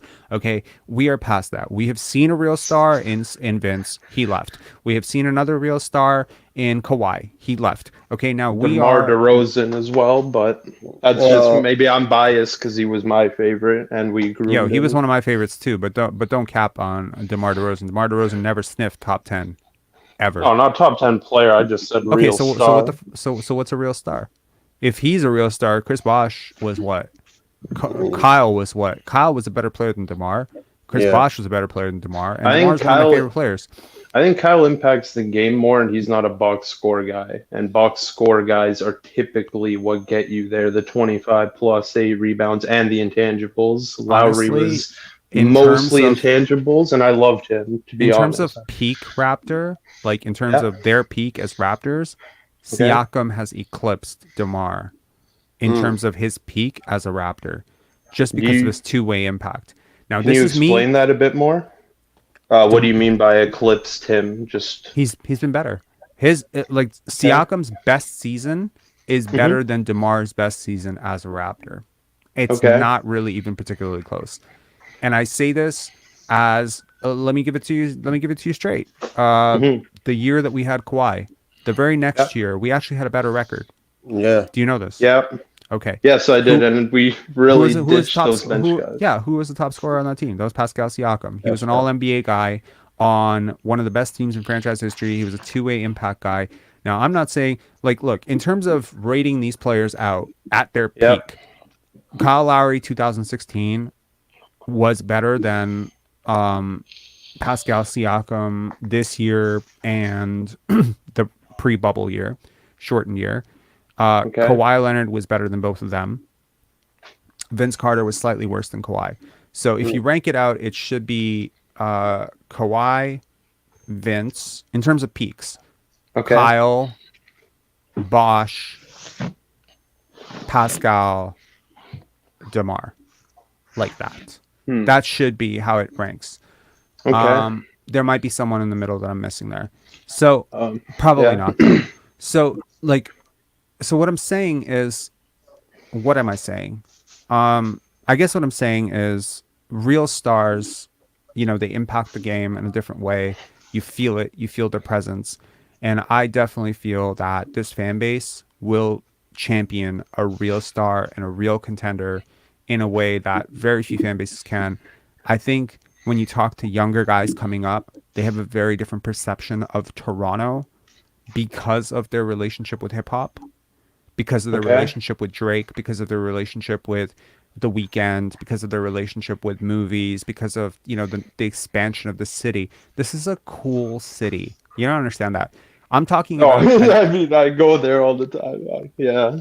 When I talk, I talk to my friend. I'm not gonna say who, but he is, he's very close, in NBA circles and whatever, and he's a good friend of NBA players, and he came here, and he came to Montreal this summer, and he got to go around Canada a bit, and he's like, I've always wanted to come to Canada. And it's just like, yo, this same conversation 10 years ago, it's like, oh my fucking God, I have to go to Canada.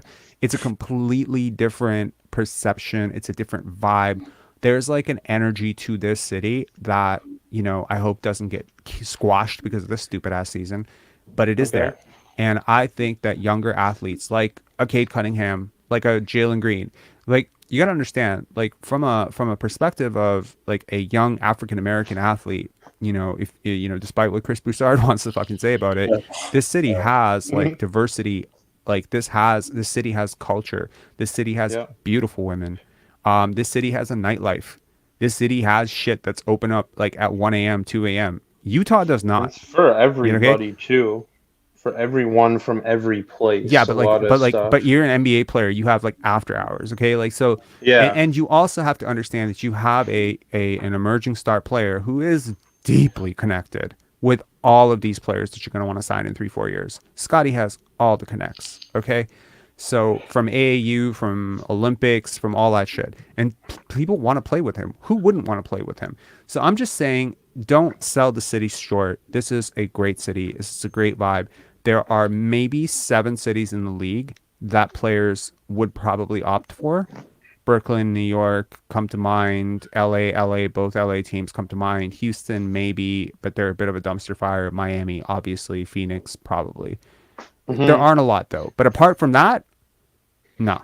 We're not Yeah, going OKC over Toronto. We're not picking Utah over Toronto. We're not picking New Orleans over Toronto. We're not picking Portland over Toronto. We're not picking shit. I'm not picking Orlando over Toronto. Weather be damned. Okay, I'm not picking maybe Atlanta if they can get their shit together. Again, like you have to look at it from that perspective. I think Toronto is a huge market. I think Scottie has embraced it. If this was a winning team, I think you would see his brand explode even more. All these young athletes, and I think if you wanna get a snapshot of what money is available to athletes, look at the NIL deals for In the women. college? For college, look at the branding deals. Look at the explosion of the NIL value on Caitlin Clark, Angel Reese. All of these women that were involved in that game, bro. Their fucking NIL value like tripled, doubled and tripled overnight because of the exposure of that game. So yes, Yep. like you have a championship run, you have a championship team here, it can blossom. You have a championship team in Orlando, it's okay.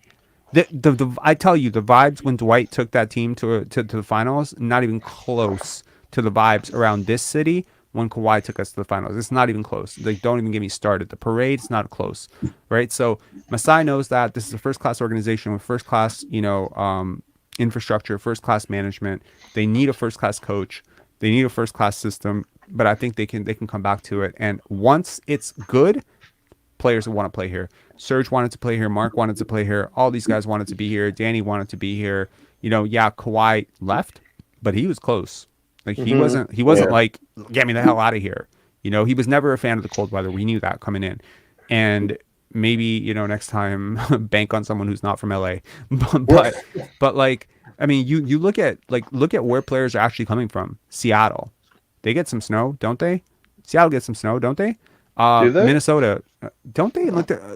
I don't know. I don't know They get a what lot Seattle's of like. they get a lot of damn rain. I'll tell you that. I guess Minnesota definitely. Minnesota, would. Chicago, New York. Like, there's a lot of fucking places with snow, man. I'm tired of hearing all this shit about like Toronto being so cold. Like, go to Buffalo, bro. Like, it's I don't not that personally it's not think that that's big a the deal. reason. Just I just would like to see it. Like see Boston somebody gets like snow. Boston gets so much snow. I used to work in Boston. They get so much snow. Come on, like, I mean, this shit it's dated. I think that the vibes around Toronto are awesome. I think a really like when it comes up, when and it's getting better. People like want to be a part of something on the rise. That too. I just really want to see like a big marquee free agent, a top 15 dude in the league say outright like I would like to play here straight up. If that makes sense, and for us to just be the front runner the whole time for it. No debate, no BS with the media trying to blow smoke up our ass, just all the way.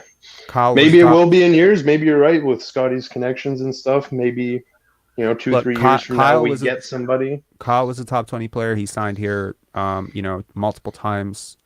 Pascal is a top 25-ish player. He'll probably sign here. You got to look at the international influx as well. Toronto has a good reputation overseas as well. There are some people who come from countries that prefer Canada over America. Okay, that too. Okay. Anyways, let's just get to some. Let's get some more people talking. Oak Tree man, what's up? Yeah, man, good. I think you're right with the whole perspective on Toronto not being a destination. It used to be like that, and what brought me back to that, maybe that's what's bringing the other caller back to that, is that whole crap with Fred's people, kind of, who wants to come up there, and all that narrative that was going around. It's almost like they're trying to bring it back to that. It's almost like they're trying to bring it back to how it used to be, and it's not like that anymore. Absolutely, and I think Pascal has also echoed certain sentiments of like, when you were in Toronto, blah blah blah blah blah. I think some part of his interview, someone snipped a quote of it. It was like that as well, right? These guys unfortunately come from a prehistoric way of thinking. Maybe they're all getting their ideas from the same place. Maybe it's because they watched Kawhi leave.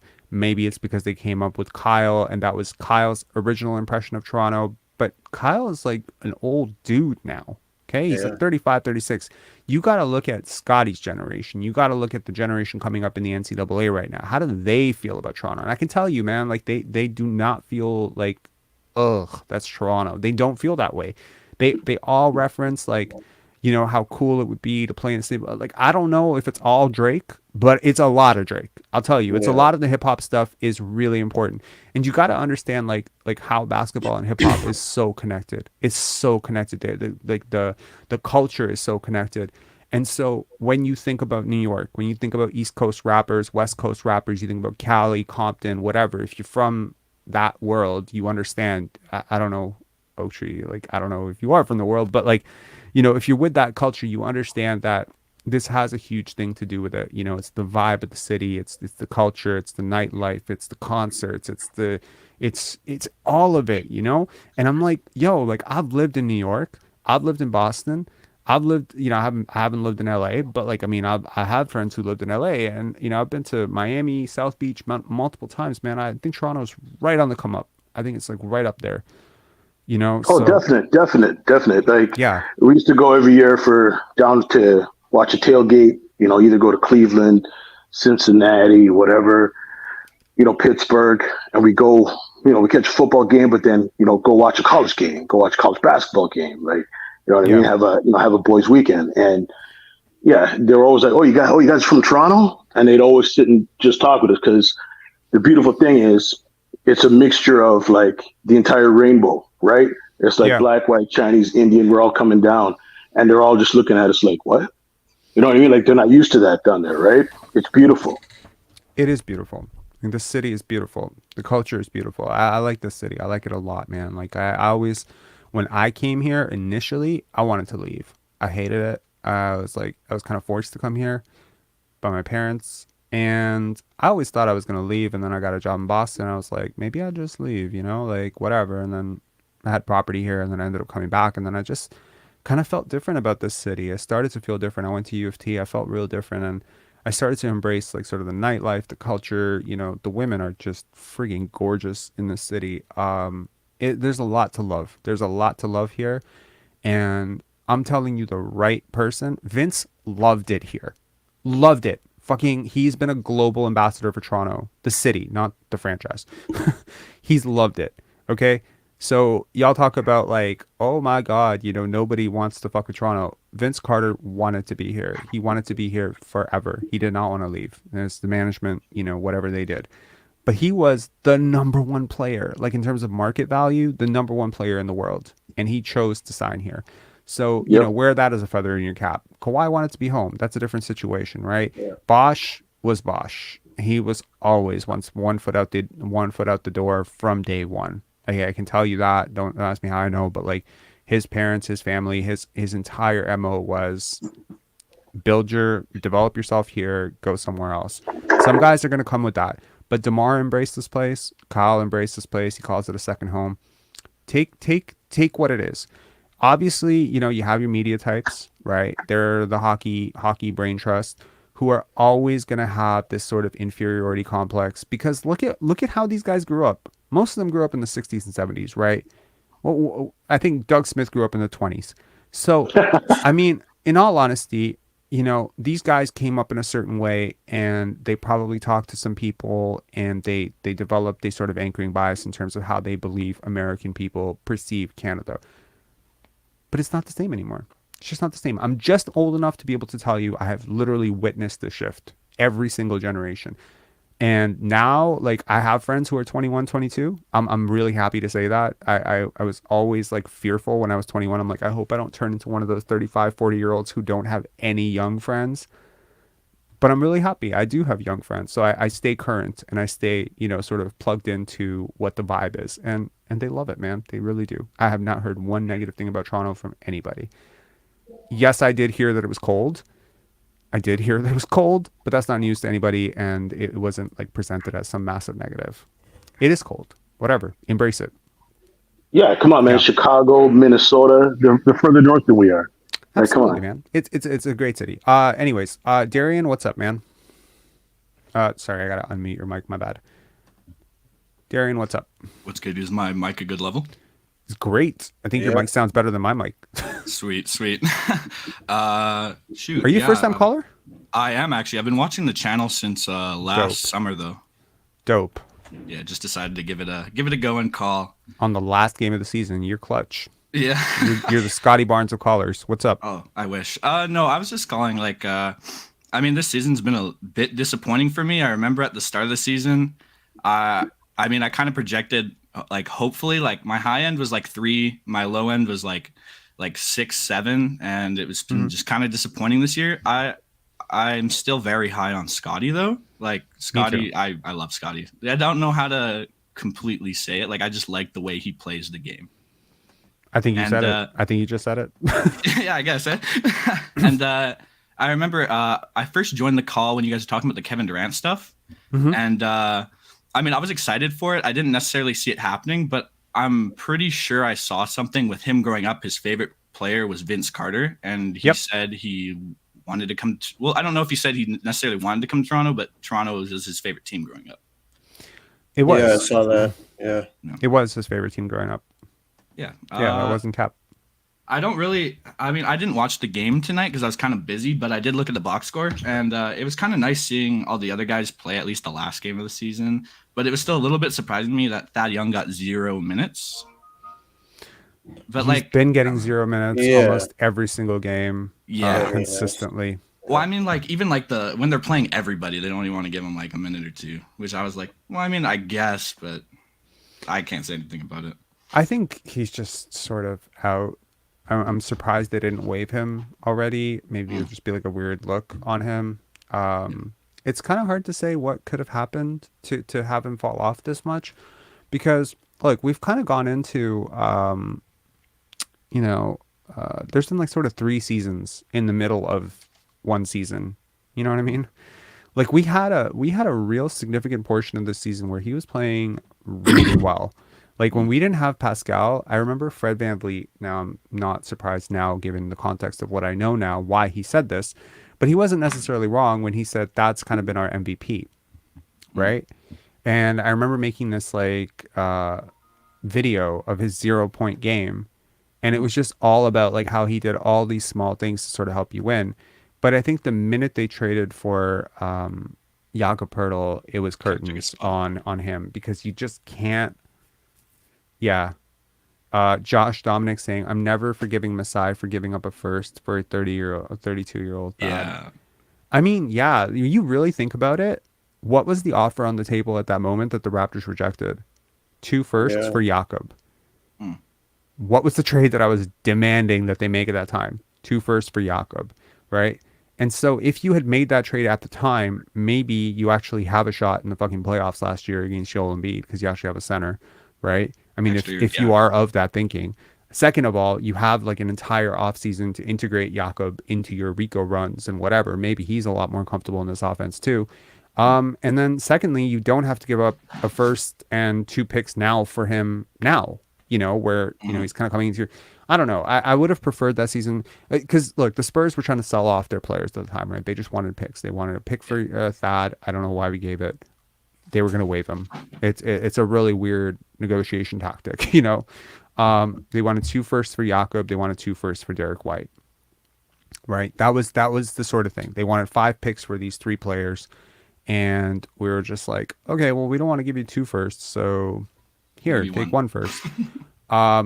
But now you wonder, would that second first that they were demanding be the 2023 first? So yeah, so maybe you're better off giving up a 2024 first. I have no idea, given that the draft is kind of shit. But yeah, I definitely don't want to see Fred back. I'm not gonna lie. Yeah, me too. Like I do not want him back unless he gets like I don't think he's gonna take less money. Obviously not. Like he's about his money. But if like the Raptors could get him for less money and straighten his attitude out, I feel like it might work, because like his basketball skills. Someone asked me the other day. Someone asked me the other day, like, what do you think a reasonable contract for Fred is? Do you want to know what my answer was? I'm gonna guess between 18 and 25. 12 to 15 for me. 12 to 15. I mean, I wouldn't pay him 25 mil. I'm just saying maybe in between there. I legitimately said $18.50 an hour. Oh my god, that's pretty funny actually. Wicked. I was just like, we're just gonna factor in, tenure and we're going to factor in the championship run, and we're going to factor in, his Fred VanVleet merch brand and whatever. It's probably not doing very well, so we just say $18.50 an hour. It's better than Walmart cashiers, right? So That's true. Yeah, in reality, I genuinely believe that if you offer him what his market is, he will reject it on principle. He will Because just like that's his hometown team. He wants a little more money from them, kind of thing. Yeah, right. So like, I mean, he could look at it as, I mean, he'll have three options. Number one, take what the Raptors are offering, which is probably going to be, in my opinion, like I hope it's not, but I mean, if the track record of this front office and their loyalty to him is any indication, unless there's such a fracture between him and Scottie that it's like it's either him or me, kind of situation of if he's back, I want out, that type of situation. If it's that type of situation, then, you can just straight up fuck off, right? But if it's not that type of situation and they are open to bringing him back, then, whatever his market is, I think his market will be 4 years, 100 million. I think that might be his market. Wow, market where? Really? Maybe Orlando, maybe Houston, right? Because, I mean, they're looking to win. And they could look at him as a former All-Star. They could look at him as he's still 29. Look, this guy was going after 114, 130, right? So, yeah. Let's bring on PCG 13. PCG 13, man, what's up? Not too much. Is there too much ambiance noise right now? Like, There's I'm driving. There's quite a fair bit, yeah. Okay, I'll cut it off then. I'm just getting off work. Sorry, buddy. No worries. You have a quick thought? No, that's all I get. I'll cut it off. All right, cool, man. See ya. Yeah, so I think he'll his market should be, like his floor market should be 100 for 4 years. And I do think that the terms of like more years at the end will be very important to him. With the cap spike, it could even balloon up to 114. If that's what the Raptors are offering, if they're still willing to offer that to him, I'll be very surprised. But that's the high end. I don't think he's going to sniff anything close to the 130, 140, whatever the hell he wanted. He hasn't had that type of season. The Raptors haven't had that type of season.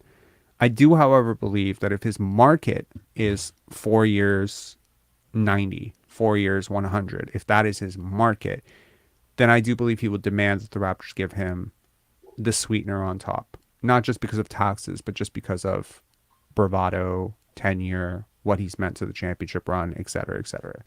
So I think eventually it'll just come down to, the Raptors basically outbidding themselves, kind of like how they did with Kyle Lowry over and over and over again. Because I assure you that we paid Kyle Lowry more than anyone else was willing to pay him every time we re-signed him. Yeah, but we overpaid him because he was the leader in the locker room. He was an actual winner. Yeah, sure. You can definitely say that, but in most situations, you tend to have a situation where, like, I don't think the Miami Heat are bidding against themselves to keep Kyle Lowry. Do you know what I mean? Like when he comes up for a renewal, it's going to be like, okay, Dallas is offering you, I don't know what Kyle will be offered at that point, 2 years, 28 million or whatever. We're going to offer you 2 years, 28 million. Take your offer. It's not like, okay, well, we have to offer you 2 years, 38 million. So They may do that for Jimmy Buckets. Pardon? They may do that for Jimmy Buckets, right? Overpaid Jimmy Buckets, though. Not now. Maybe he's on the tail end, but the last contract. Maybe. I don't know. So, I mean, look, I don't know what his next contract will be. I don't know what Gary's next contract will be. I'll just tell you right now that I think that given the season the Raptors have had, the contracts will be lower than they would have otherwise been had the Raptors had a good season. So, yeah, that's kind of where I'm at. Any closing thoughts from you guys? I wouldn't mind Gary coming back if we can get him on a pretty good deal. I'd rather him way more than Freddie. If I'm gonna be honest. Yeah, me too. And it was a really nice thing to have him sort of smiling and laughing on the bench. That was really nice to see. I can't remember who he was laughing with, but yeah, it was cool to watch. Happy with him reverting to a bench role. I'd love to have him back too. You want him to come off the bench though? Well, no, but I'm saying, he didn't make a big thing about it or. Yeah. He seems more willing to adapt than Yeah. maybe somebody else coming in that role. Maybe it's Yeah. more internalized though. Like he Yeah. doesn't like it on the inside. Maybe. Because like I feel like if I'm like Gary Trent and I feel like I'm that guy, like I feel like everybody in the NBA kind of thinks they're that guy to a certain extent. Like, yeah, I can do this. I feel like I'd want to, if I was him, I'd want to be a starter, but I wouldn't feel bad coming off the bench if it was a winning team or like a winning situation. Mm-hmm. You know what I mean? Yeah. James saying, I'm telling you guys regarding Fred, I don't trust Masai. He will sign him. The same Masai who traded DeMar DeRozan, the same Masai who fired Dwayne Casey. You know, trust me, like once the public heats up this much, like I don't know, like okay, here's the thing. So I was like looking at I think a blog TO or Narcity article about Fred VanVleet, and I saw nothing but support. So I was like, oh my god, am I living in an echo chamber where everyone's critical of Fred, but then outside of this echo chamber, like everyone loves Fred? But then I look on Twitter and like they post like Pascal Siakam All NBA, and there's a whole bunch of like, no, he doesn't deserve it. And then they try to post about Freddie, and then it's like another 2 for 14 night. So is it just like a very loud minority, or do you guys feel like the average Raptor fan is kind of like ready to move on from Fred? Because I'm not sure where I am with this. Like, I would love to do a poll on like a sort of unbiased platform and see. Because I mean, I guarantee you, MLSE knows the answers to this question. I don't think the average fan wants to see him go just because of how the media portrays it. So maybe someone who doesn't read enough or doesn't watch enough and just sees like, a 27-point game thinks he still has it. I feel like if you actually take the time to look at what he means to your team or not, then you would come to this conclusion. Right. That you don't want him back or that you would move on from him if someone came up. Like I've talked to a couple of my friends, and like I don't think they watch you, but I've like talked to a couple of my friends, and when Fred does have like a decent game, they will give him his flowers. But even if like a couple of my friends, when he does have the stats and it's just not a good like game, like where he's just chucking or something, I definitely like I'll text them about it, and they'll be like, yeah, he did not have a good game. Like you can't keep doing this. Like I feel like some people are starting to wake up. Maybe it's just because I like talk in a certain way about him, so like they kind of think it in a different light like than they used to, or maybe that's just their opinion. But a couple of people I know definitely feel the same, but a lot of people I feel like don't want to see him go because he puts up like the 20 and 20s, like, oh, I'll put up 18 and 9 tonight, even though it won't be efficient or something like that, right? Mm-hmm. I agree. Well, for me, I'm sitting there trying to convert. It's almost like I'm preaching because I'm trying to convert hockey people at work. And honestly, I'm showing them some of Rob's stuff just so that they can kind of, be educated. Because I think if you're educated and you understand what's going on, then you realize, you know what I mean? Like that's all. Like you don't have to tell them, hey, this wasn't good. Here's the facts. Like, you know what I mean? And that's what I'm doing. I'm like going around, I'm preaching, man. I appreciate it, Oak Tree. I mean, look, I see it as like some people are like, why do you create content that's against your team? And again, it's not. And I was just thinking about this, and I was thinking about every time in history, not to overemphasize whatever the role of what this is supposed to be, but this is a very small version of what is supposed to be like a larger thing, right? So any time in history, I assure you, when there has been some miscarriage of justice, some law that was passed that wasn't fair, some politician that was overtly corrupt, there's always a small pocket of society that picks up on it and then runs away with it and tries to create some sort of awareness about it. And for a really short period of time, and sometimes for a long period of time, those people are ostracized and considered not patriotic, not loyal, against, they're considered anti-American, they're considered whatever. But look, there's a very small percentage of people that are willing to think for themselves. We're just trying to grow that percentage of people every single day. And at some point, whatever is the truth will be the truth. You can't change it. You can't call someone a superstar and then they just become a superstar. No, they either are or they're not. And if you accept that they are when they're not, then you set yourself up for years and years of playoff disappointments. And I think it's okay to call things out as they are. It's a little uncomfortable now, but at least you have the truth. And from the truth, you can move forward. I would be very disappointed to see Fred VanVleet and Pascal Siakam treated like superstars all year, play like superstars all year, and then show up to the playoffs and lay an egg, as they often, find a way to do. That would be very heartbreaking and disappointing, confusing for a fan base. I sat there as the Raptors were, in Jurassic Park in Game 4, as they got swept by the Washington Wizards, as Paul Pierce is talking all sorts of shit to us. And I'm sitting there with this group of people. It was like 25,000 people. And we're all looking at each other like, how did this happen?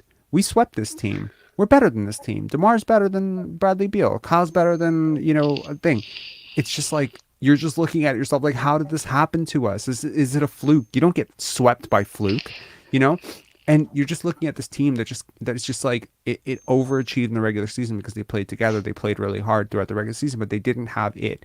They didn't have a superstar, and they kept calling DeMar a superstar. They kept calling they trust me, all the shit that they're doing right now with Pascal Siakam. Oh, he's an MVP candidate. They tried to do the same shit with DeMar. Oh, he's averaging 27 points per game. He's an MVP candidate, right? And it's just like, call an ace an ace. Just do that. It's gonna set you free. It's gonna leave your mind open, and at least we're not lying to ourselves, right? I think that's important. And also like you're backing the wrong horse, right? Like I'm not saying anything against DeMar. I love DeMar, whatever, but like you had Marcus Camby, you had Doug Christie. You had guys who, if you gave them a bit of run, look what they actually became, right? So you had these guys in house, right? But you're almost like you're backing the wrong horse. You're backing the prettiest horse, whatever, right? Yeah, I mean, look, Vince came out like gangbusters. Tracy was the better player. Long term, Tracy was going to be the better player. He was the more skilled player. He was the more talented player. Vince was the more advanced player. He was physically more advanced. He was stronger.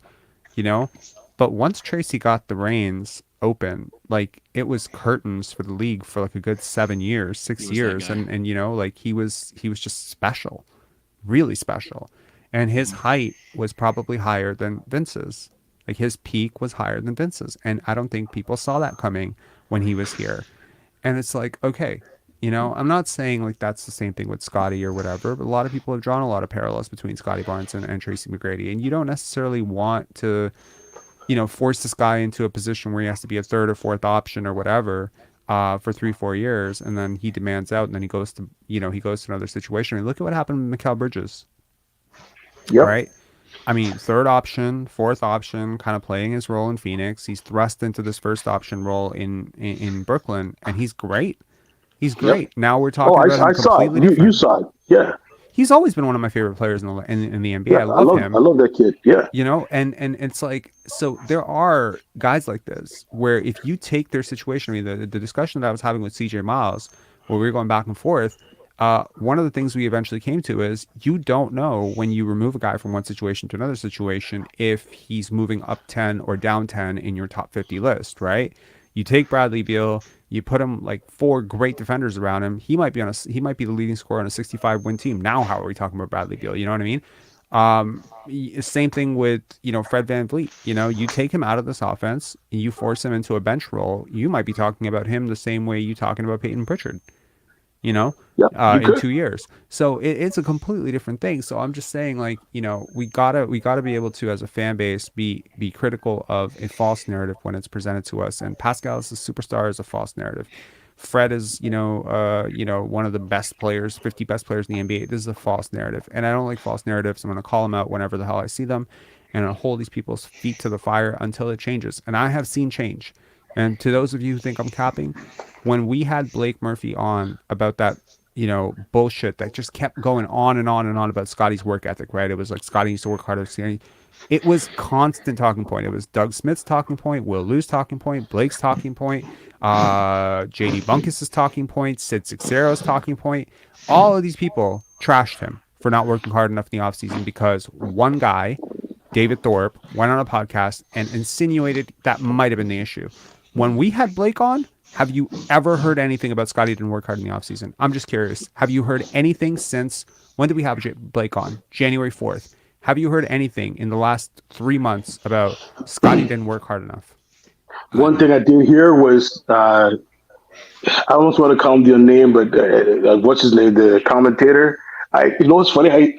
I've Alvin? honestly almost, yeah. I almost hate you for bringing up his name because it's like I've erased it from my memory. But he today, I can't remember what he was talking about, but he was saying, I Yeah, think I he can't remember said if Scotty hit a shot. Yeah, Scotty needs to be in the gym and work hard on this exactly, jumper. That's fine. exactly. Come That's on. fine. I don't care. I don't. I don't care. He's right. Scotty does need to work hard on that No, shot. he needs But to, what he's not I don't saying think he is needs to Scotty work didn't hard. work hard. Okay. Right? Okay. That's different. Okay. Because it's Scotty one actually thing to takes those say shots in game he too. didn't work hard enough this offseason. That's why he's struggling. That's different. It's Okay. you know, Scotty needs to get in the gym. I'm the first person to say Scotty needs to be in the lab all summer for sure. Take your break, Absolutely. 2 months, to 2 weeks, 3 weeks, and then get in the lab, fix your handle, fix your shot, and you know, like get 25 points per game next season. Get it. But I have not heard, and I'm very I'm very much paying attention to this. So please let me know if anyone has heard it over the last 3 to 4 months, despite him shooting 39% for a whole season, despite him having 8 points, and 0 points in 4 games in the last. I haven't heard anyone say, "Oh, Scotty didn't work hard this summer." So I haven't heard it. So obviously, in my opinion, we have had an impact. We've had an impact in calling something out that wasn't true. Brian Macon goes on to, Yahoo Sports, has that interview with CJ Miles. He does the interview with us. We talk about his work ethic. And now the record is corrected. So we have done what this channel set out to do, which is correct the slant. That's all it was about. Okay. Yep. This is not hate Pascal or whatever. We came out and said, Siakam's not a top 5 player. Beginning of the year, we said, not a top 5 player, not a top 10 player. Who the hell is talking about him like a top 10 player anymore? No one is. I swear, I talked to his biggest fan the other week. He's like, yeah, I accept he's not a number 1 option, but he's still a great player. And it's like, look how far the bar has fallen. You've ended up exactly where I was like 6 months ago. That's true. That's true. You know what I mean? Like, go listen. Yep, hard work. Like every single person's like, oh my God, you've been hating on Siakam, bro. Like the first video that I did, that 40-minute rant about like Siakam is not him. You cannot win a championship with him as a contender. No one disagrees with that fucking video now. All they remember is that they hated the video and they hate me for it.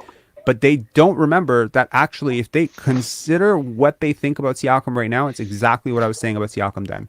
He's not a top guy. He's a great second option. What the fuck, man? So it's like, whatever. You take this when you want to, maybe this is why people don't want to be early.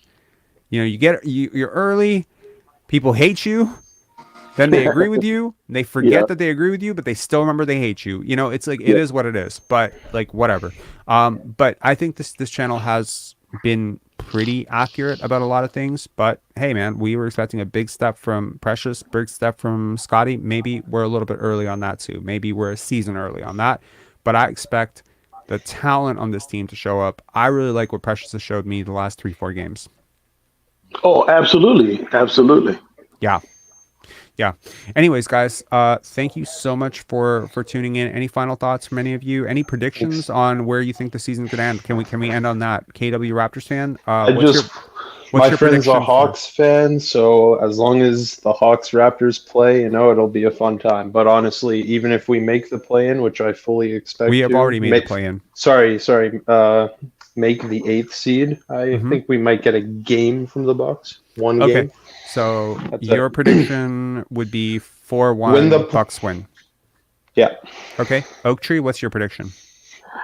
My prediction, it's a two-parter, but let's just say Atlanta loses, hopefully, to Chicago, and we beat DeMar, even though you mean Atlanta loses to Miami?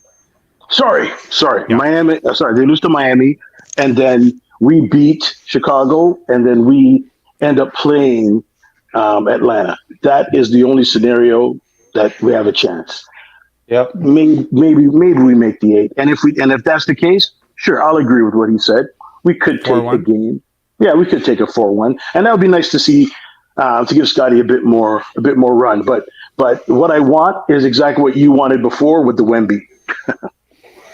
Yeah, I think that might be best, right? Just lose the first game and call it a day. But I feel for these guys. It feels like they've had a really rough season. It can't be easy emotionally, mentally to go through a season like this. I'd be happy for them to get a happy ending to their season, even if it means a worse draft pick, but I understand.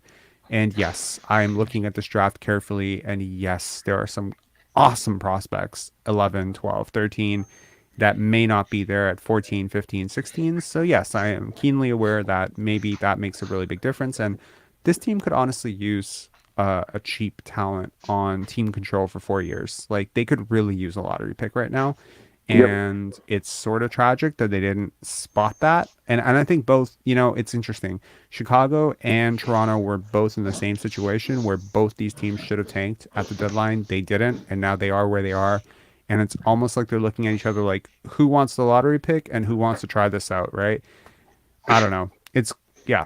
So we'll see. Yeah. All right. And Darian, what's your prediction? Well, obviously, as a Raptors fan, I'd like to see them go far, but I don't think they will. Personally, I feel like we could win against Chicago, maybe take a game or two from Milwaukee. I'd rather definitely face Milwaukee than Boston. Well, we I can't don't think face we're going to Boston. beat Milwaukee, but let's say for the sake of argument we do. I'd rather play the Cavs or the Knicks rather than the 76ers because I don't think the Nets will win that series over the 76ers. Right. Yeah, I mean, when you consider brackets, like if the Raptors have a shot in hell, you consider the bracket for following bracket: Milwaukee, then probably Cleveland, Probably Cleveland. I Milwaukee, agree. Cleveland, then Boston. That's significantly better than Boston first. Yeah, because You know if what you I mean? get those first couple wins, it definitely brings your mojo for the better team, in my opinion. Yeah, I I think mean, look, this team has failed to come together all year. If they want to pull it together now, maybe they can. Who knows? we believe Raptors.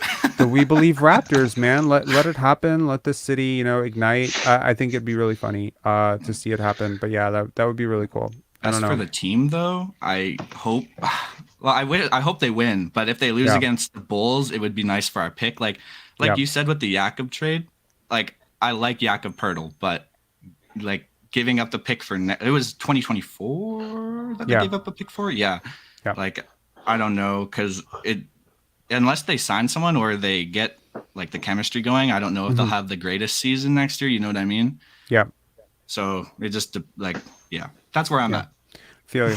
Okay, guys, thanks a lot for coming on. We have one final caller. We're gonna just have a little quick one-on-one. Seems Thanks like a another lot. first-time caller, but yeah, thanks a lot Thanks for for having calling, me on. guys. Cheers. Have fun. Have a good one. Ciao. Have a good one. Okay, and we're gonna bring on Rob88. Rob88. How you doing, man? Good, man. How's it going? Not bad. How are you? Yeah, I can't complain, man. Just came from work, but wanted to call in, first time caller. You know what I mean? Just wanted to give you your props. You're doing an amazing job. You know what I mean? And Thank you. I appreciate that. no problem, man. So I wanted to actually I guess give some insight of how I feel how the season went and where I think it might be going next year. So Sure. I feel like there's a lot of letdown, all across the board, from management, coaching to the players. Management gave up on the coaching. Coach gave up on the players gave up on themselves, and now here we are, right? And That's a very eloquent way of putting it. and you know what? It's just like, if we had this played the right way, like you said, there's so much talent on this team. There's no reason why we should be a bottom feeder like this. And it's so frustrating to watch. I've been a Raptors fan all my life. I'm 34. You know what I mean? I grew up in the 80s and 90s. Rob88. Yeah. Nice. I have been a Raptors fan from the start. And this is what I know about. So I'm talking back when we had Joey Graham and Raphael and Arujo and all Rafael these. Arujo, Charlie Villanueva, 48 points. Yep, we're talking the same Right. thing. I Okay. can't say I was there in 97, but 98 onward, 98, 99 season Right. onward, I have been a Raptor fan. Right. A couple years from a distance from New York, but then, from here. So yeah, I mean, I was a huge Vince fan, and There you go. And I'm telling you, this has been the most frustrating season I've ever seen in my life, and I've watched every season. this is more frustrating than the Mike James season. Yes, because the talent level is so much better than what that team had back then, right? I see your point. that you knew what Mike James was going to do. Like he had kind of announced it when he first came on, and we knew his agenda, right? But this team it has so much talent, so much talent. Forget about potential. The talent, the skill. There's no reason why we should be playing like this. Like this play style, the energy, the give up. It's just it's maddening. So For real. I agree. Needless to say, I didn't watch that last game because the game today I was at work, but I wasn't going to watch it anyways. I hope the Bulls slap us. I hope the Rosen gets revenge. And I'll say revenge, just past that. But I feel like the Rosen's probably. I don't know if it's past that for him, to be honest. well, I feel like this could be like, because he's not really had a great track record against us. It's not like he's ever been, those Spurs teams were not really great. They weren't ever really contenders. I'm not saying this team's a contender, but I guarantee you Patrick Beverley's got them believing that they're contenders. Oh, and that's the Patrick Beverley effect is in full effect. Okay. Yeah. You're going to see another. He might take this is how many teams has he taken to the playoffs or have advanced them to what they were. Right. Look what he did with the Wolves, and now it's going to be the same thing with the Bulls. He might have another performance where he has to go stand on the podium after and cry his eyes out and the Bulls make the playoffs. I agree. I mean, look, I like Pat Bev. I know that I just made a video about Pascal Siakam being a bit of a dirty player and making some dirty plays, and Patrick Beverley has definitely made some dirty plays. So I feel like a bit of a hypocrite for liking Pat Bev. But it's just almost like you look at a guy like Patrick Beverley and you're like, how the fuck else is he going to be in the league? He's got to do crappy shit like that. Dylan. He knows what is going to keep him in the league. Yeah, and he is what he is. Most part is worth actually. Like he's made a ton of money. Like if you go back, he's made a ton of money. I remember like his story. Like and it's weird because it's like shit. Like how do I not like Fred VanVleet, but I like Pat Bev? Like I'm trying to understand my own biases. Like why do I like Patrick Beverley? Like I don't get it, bro. Like because I don't get why I like this dude. I cannot understand it. Is it because like to me it's like he doesn't back down from anybody? Like he will talk shit to Kevin Durant, and I respect that. I respect you. I don't respect front runners. That's where I'm at. Right. That's what it is. I don't like front runners. I don't like you do airplanes when you're up 20 and then you cry when you lose. Like fuck that. I don't like people like that. So it's like to me it's like you do that shit. Like you do airplanes when you're down 20. Yeah. Then I'll respect you. You know what I mean? Patrick Beverley to me is like he's not a front runner. He might be a hype boy. He totally overestimates his value, whatever. But he's the original bet on yourself. But you know original.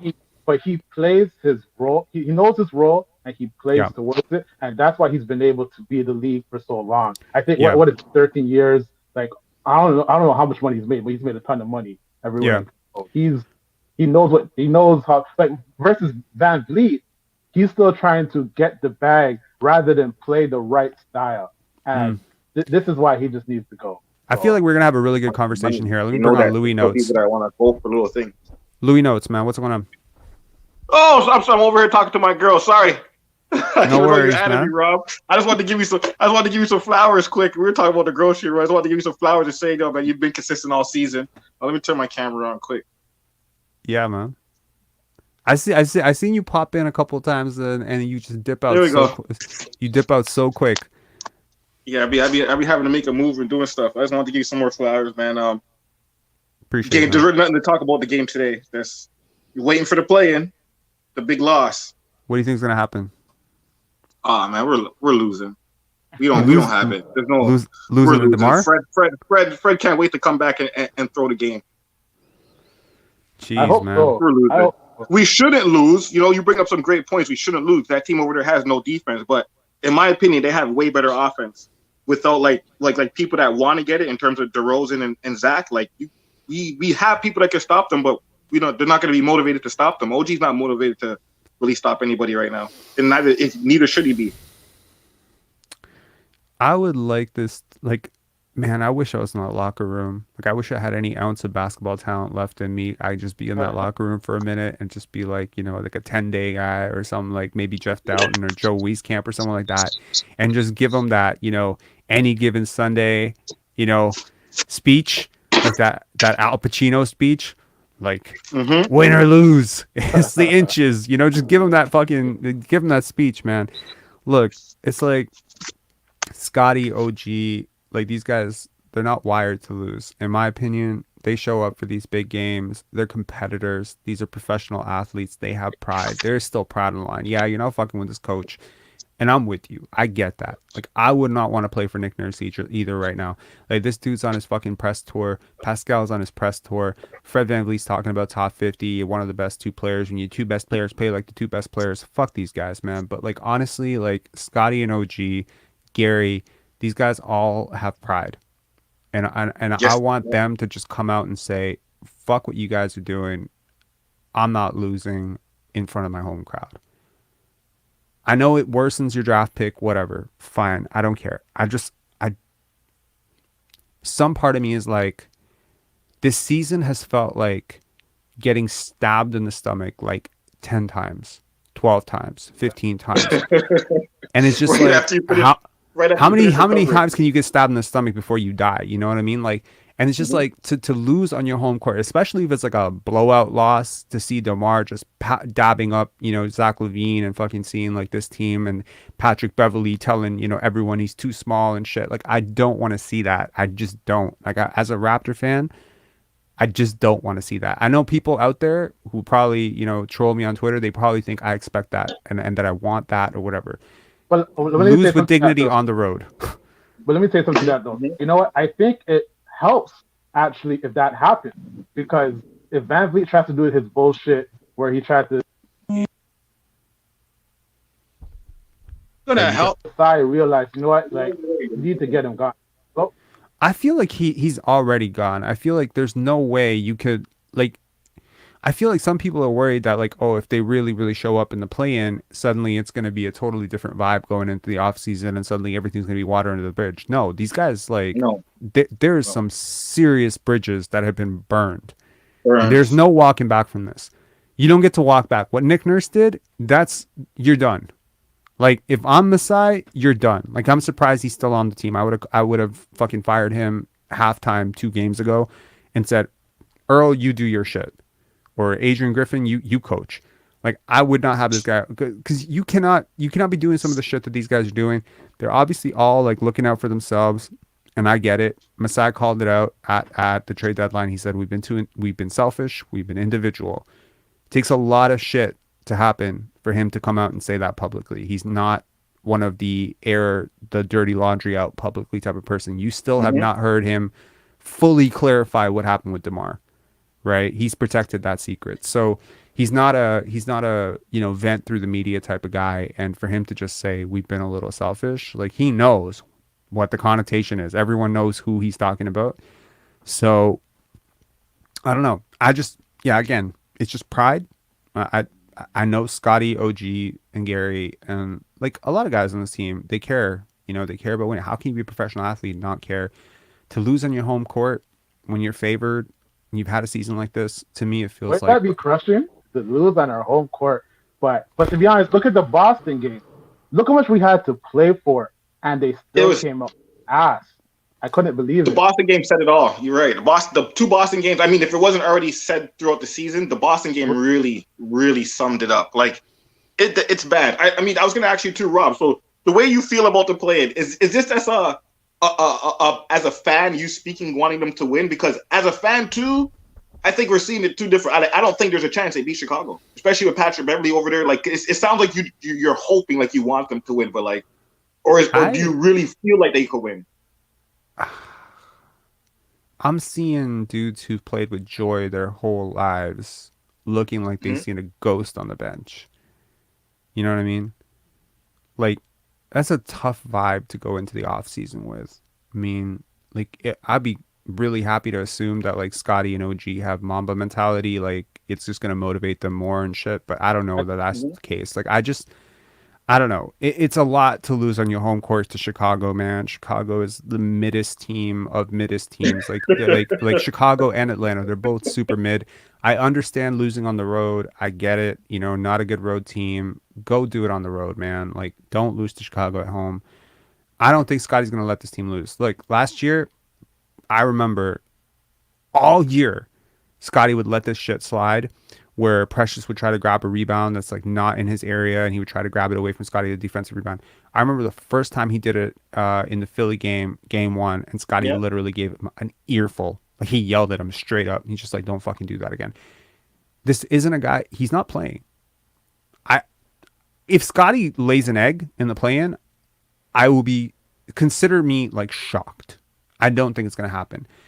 I think it's fair to say it could happen, though. Not because he's not talented enough not to, but I don't know. All I can say is thank you for opening up my eyes, but the way you make me see it, it's bad. I don't think there's anything that can really save them besides the season being done. Everything else now is just like it's almost like they just keep cutting 1,000 little slices. So you just keep salting the wound. We just need to stop the bleeding. Stop the bleeding. Yeah, we're defeated. I mean, even if we get to the playoffs, we face Jason Tatum and the Celtics. If Jason Tatum it's the Bucks. It's the Bucks. We got. So let's say we face the Bucks and Chris Middleton and Giannis somehow, God forbid, knock on wood, get injured. I think we're still losing. Like that's how I feel. Like we shouldn't. But we don't have it. Like in Fred's eyes and Siakam's eyes, it's going to be time to butter these biscuits, time to get paid. We got this, and they're just gonna.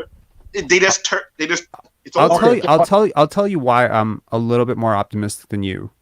Okay, because sure, I want to hear when the game has mattered, Scottie has taken over at least 8 times this season. True. When the game has been close.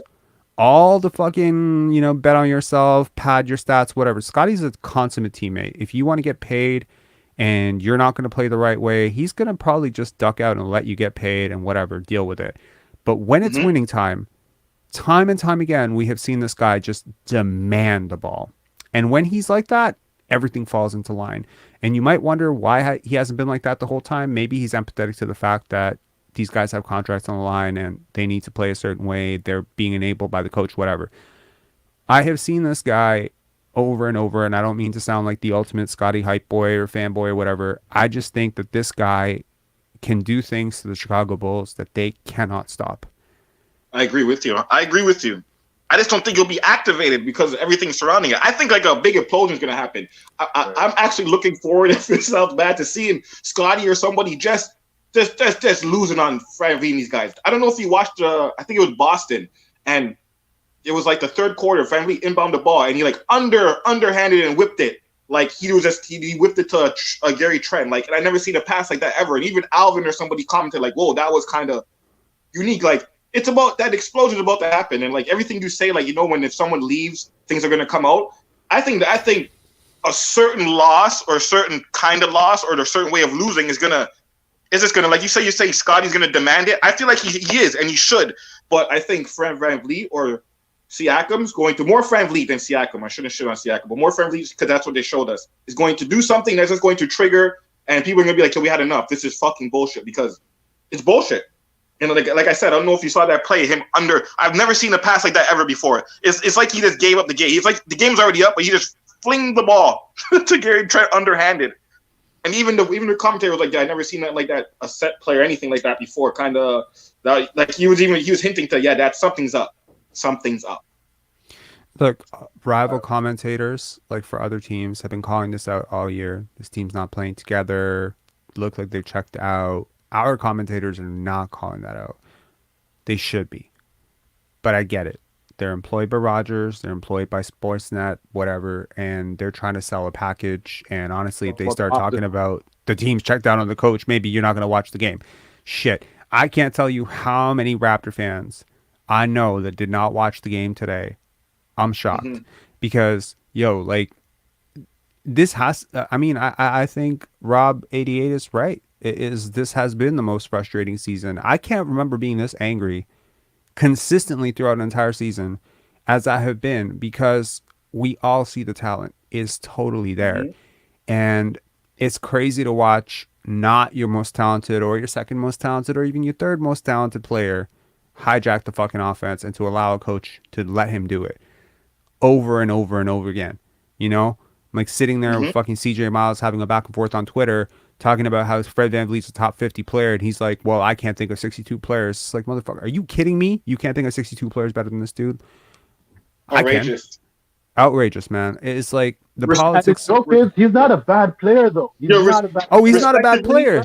And that, He's and not a this bad is player. what's- There's like a this is mil. There's like what's frustrating about it, because he's not a bad player. If you just play the right way, if you were to let Mhm. your young players grow and groom a little bit and help them up the way Kyle helped you out, then maybe Mhm. we wouldn't be in this position, right? But you hijack Facts. offense, like you said, because you want to get paid, and here we are, Mhm. right?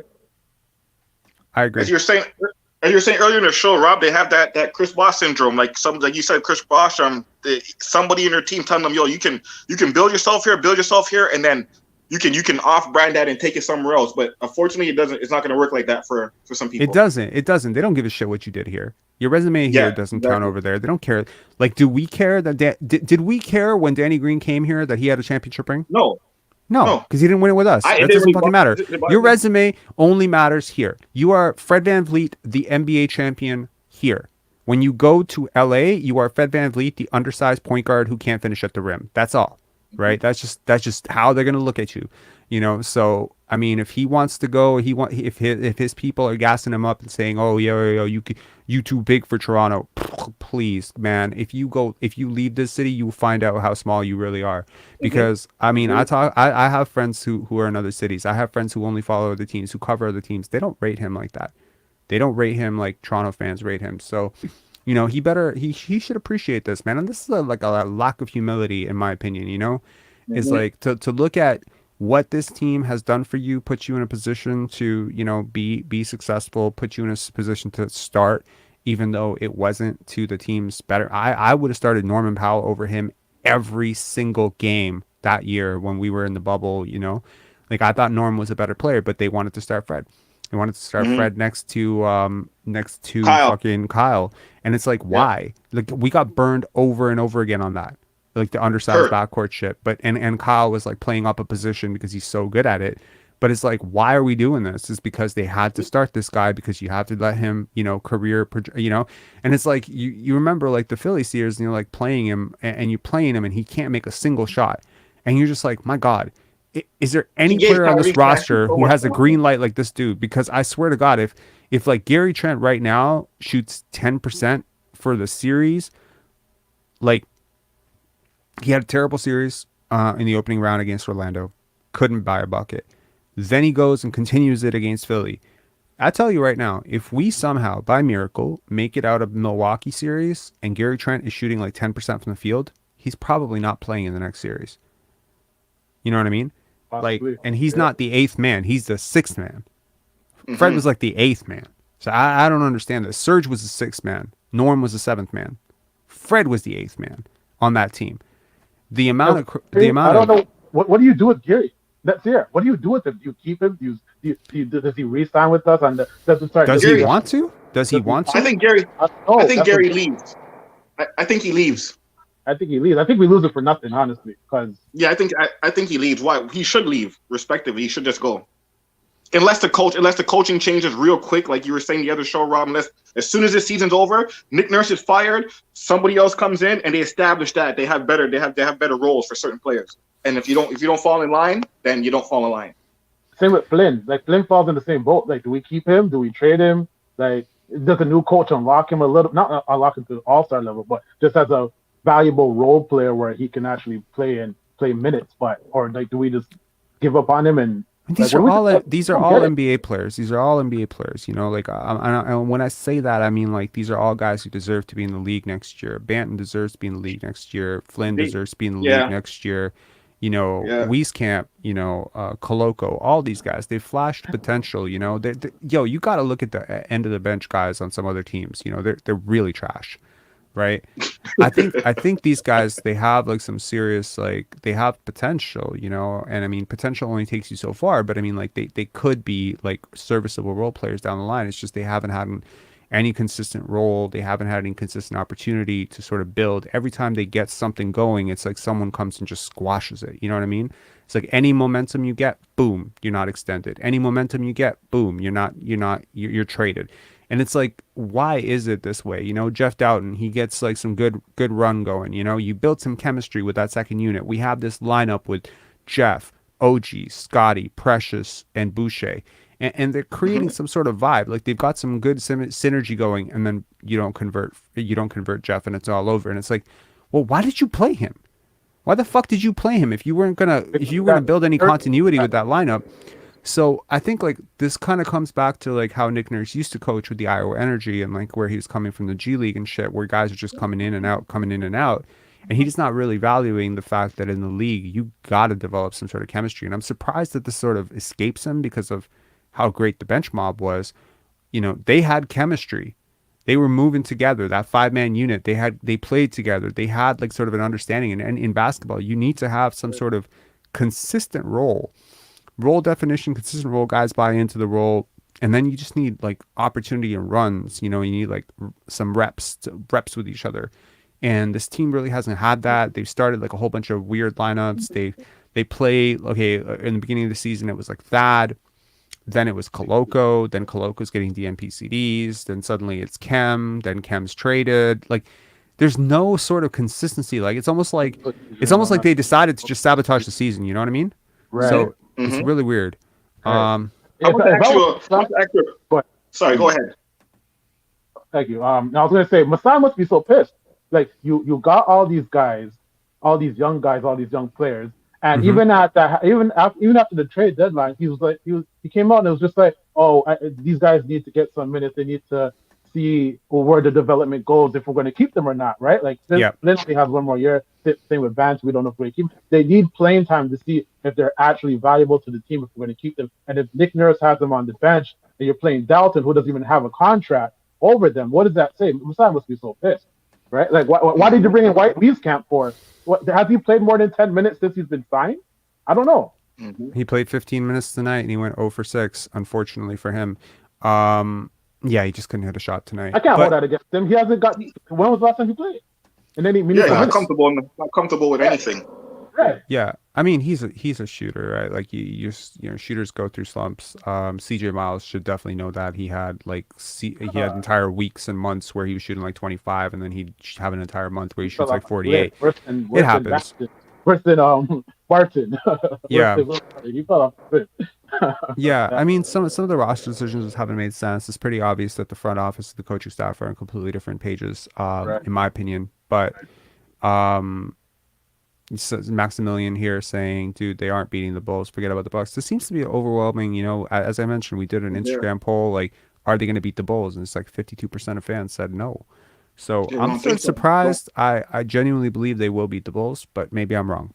I don't know. We'll see. That was my question. So my question to you is what do you want from this? I mean, you kind of said it in prior shows a lot, I guess, but I mean, in terms of like you see the product now. There's been 82 games played today. You've seen the product. We're in the play-in. Mm-hmm. Do you really still honestly want to see like I don't even think like this. Okay, I mean, like, do you want to see them? What do you want to see them do? If they can beat the Bulls, do you think you really want to be seeing the Raptors play the Bucks? Like you would actually look forward to seeing what we can do after you just seen an 82 game sample. Here's what I would like to see. Okay, look, there seems to be, some confusion about, what happens if you move on from Fred and Pascal, right? What happens if you move on from Fred, right? And it's like when one guy is always dominating possessions, always playing, it's really difficult to say what you would be without him. So personally, I would like to see Fred have a half decent series, if not a terrible series, and us win in spite of that. And it's obvious that he is contributing to losing and that we're winning in spite of that. Like Scottie goes off, OG goes off. They show this franchise, this fan base, that they are for real, that they are the guys who are willing, that we should be building around. And, because like right now, if the season ends, the season's really ending on Scottie like having a bad season, OG having a pretty okay season. It's kind of like, what's the thing to be optimistic about this offseason other than someone's going to get fired and someone's going to get traded, leave the, at least, okay, like maybe, okay, if you want my honest opinion, I would love to see like a Scottie 40 piece against Chicago and we still lose. That's fine too. Okay, now you're talking. Okay. Okay. Like, okay. Louis Notes is like, Yeah, we still get the lottery pick. Yeah, fine. 40 piece from Scottie, 25 from OG. Siakam disappears. Fred VanVleet gets injured at the half or something, or just ducks out at the half to save face or something. Honestly. And we see a glimpse of, hey, Scottie's built for the big moments. Look, we've seen it all year. If I I did the analysis. I took his 10 best games. People out there, take notes. I took his 10 best games, highest scoring games, average winning percentage at the time that he put up those numbers, 55% winning percentage. That's like a 47 win team. So that's like a home court in the East, home court in the West type of team. So he averaged 27 points against those teams. Right? I mean, this is a dude who's averaging 15 points. So just imagine where all those 8 points, 6 points, 10 point, 11 point games came. They came in games like this against depleted teams that he didn't need to beast against.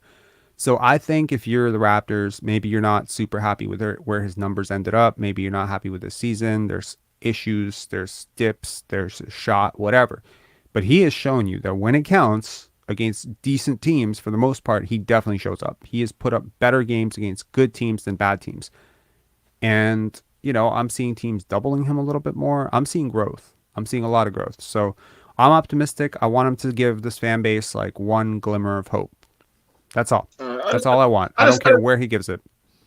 I just wanted your honest answer because you as watching you as a fan base, you educated us a lot, and I'm pretty sure a lot of fans that watch it educated us a lot on your opinion and what we should be looking for. Not necessarily what we should be looking for, but what we should see.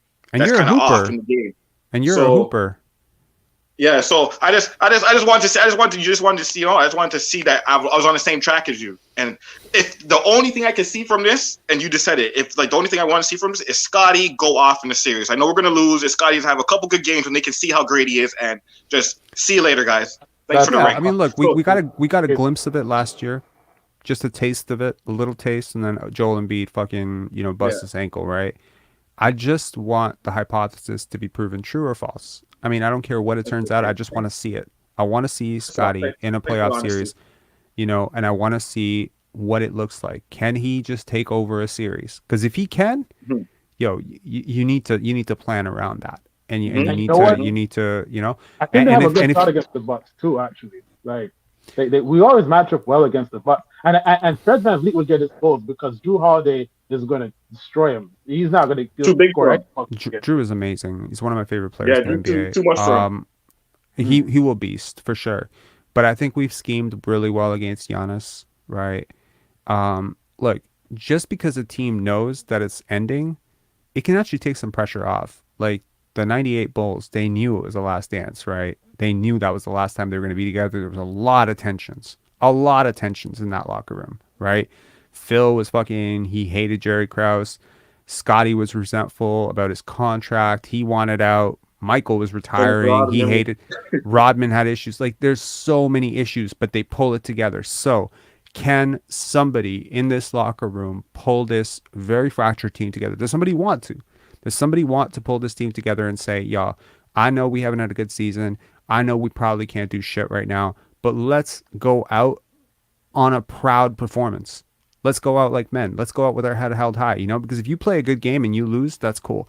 If you lay an egg in the play-in after all this hype, this is going to break a lot of people's hearts. I know a lot of people have already checked out of the season probably to protect their feelings, probably because they don't want to get their hopes up, whatever. And I get that. I completely understand that. And I probably have had a part in letting people know about that. But I'm just saying that for these young men that we are all rooting for, as Raptor fans, obviously we're not rooting for the training staff, right? We're rooting for the players, right? For the most part. And some of us have our favorite players. Some of us have a lot of favorite players. I just want them to be able to go into the off season, go into the work that they got to do, go into their families, go into the houses, whatever, go to their, with their head held high, So just put up a performance that you're proud of and then let the cards fall where they may. Yeah, I'm telling you, they're not talented enough to beat the Bucks. It would take a Herculean, meltdown from the Bucks to lose. So, yeah. So with a season after this, would you really be surprised if they did come on to lay an egg? That's what I'm really saying. Like the season we just saw, No, I Would wouldn't you be really surprised. be okay? All I right. wouldn't be Oh, surprised. all right. I would be surprised if Scottie laid an egg, but I wouldn't be surprised if this team laid an egg. Because it look, honestly, man, this team feels like it's being just forced to be out there. They don't look like they're That's playing what with exactly. joy. They don't look Well like they're said. playing for each other. They're not Yeah. communicating Yeah. on defense. They're not making extra passes on offense. I've seen teams that are connected. I've seen guys who play well with each other because they like playing with each other. That isn't what this team has looked like to me for the last few weeks. And if it's all against the coach, honestly, if this coach actually gave a shit about anything other than himself, I would step down. That's what a good person would do. In this situation, y'all have come this far. You don't want to play for me, play for somebody else. I'm gonna duck out. I wish he would just do that. If it's him, if that's in fact him that they don't want to play for because he did this little thing, he pulled his little media stunt where he said, I got to evaluate my future with this team or whatever, at the worst possible time for him to say that. If he cares about these young men, if he just wants them to do well, if he was a good person, I would just step down. Honestly, I really would. I would just let, someone who is currently on the staff, like Earl Watson or someone. Earl Watson's been a head coach before, man. It's not like he can't do it, right? He's one of the top young coaching minds. Adrian Griffin is another guy, an assistant, highly regarded assistant coach. Any one of these guys, it's just removing one guy from the room is going to change the vibe of. I think this team could use it. I would do that. If I was Nick Nurse, I would step down. MA in a second, man. MA is the right coach for sure. Definitely. I like Yeah, him. MA too. With the Celtics. Yeah. Right. I mean, I don't know if you guys caught Joe Budden, what he said about Ime Udoka, sleeping with a owner's wife or something like that. But people who make this like a moral thing of like, we don't know what happened. They put a gag order around it. They were like straight up like threatening, to not let people in the TD Garden if they leaked it. Some people definitely know what happened.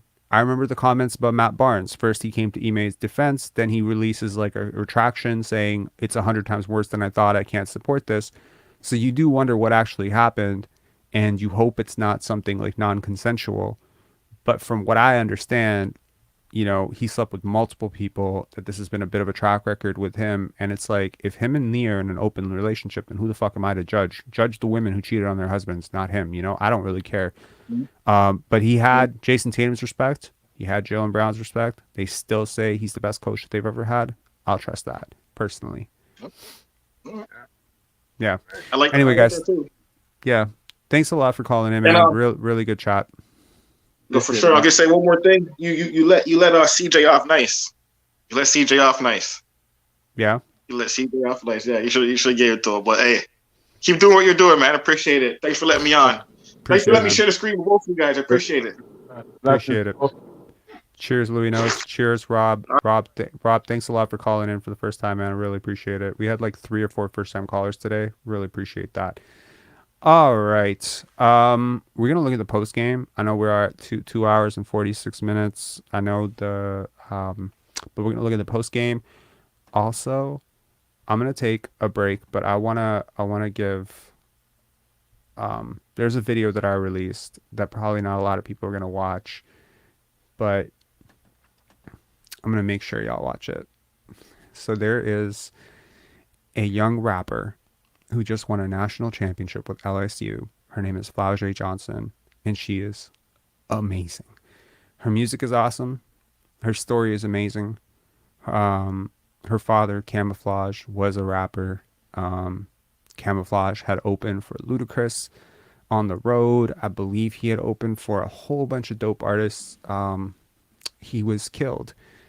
He was shot, I think when he was 21. So, and this happened in Georgia. So, and her mom was 5 months pregnant with her. Yo, I tell you, this woman is 19 years old, and she might be, I don't know, one of the most talented 19-year-olds in the world. So I'm just going to play this video out for 3 minutes, then we're going to look at the thing, but I got to shine some light on this woman. It's going to get this video demonetized, and then the monetization is going to go to Flau'jae's channel. If you're into following a dope female hooper and an amazing, and I do say amazing, she signed with Rock Nation, she's amazing. Saying she's dope? Yes, she is. So enjoy a musical break bro, I'm in love with this woman. All right, do it. Big phone, man. Biggest phone. What's it? I really be talking to him, yeah. Big phone. Biggest phone in the world. Look.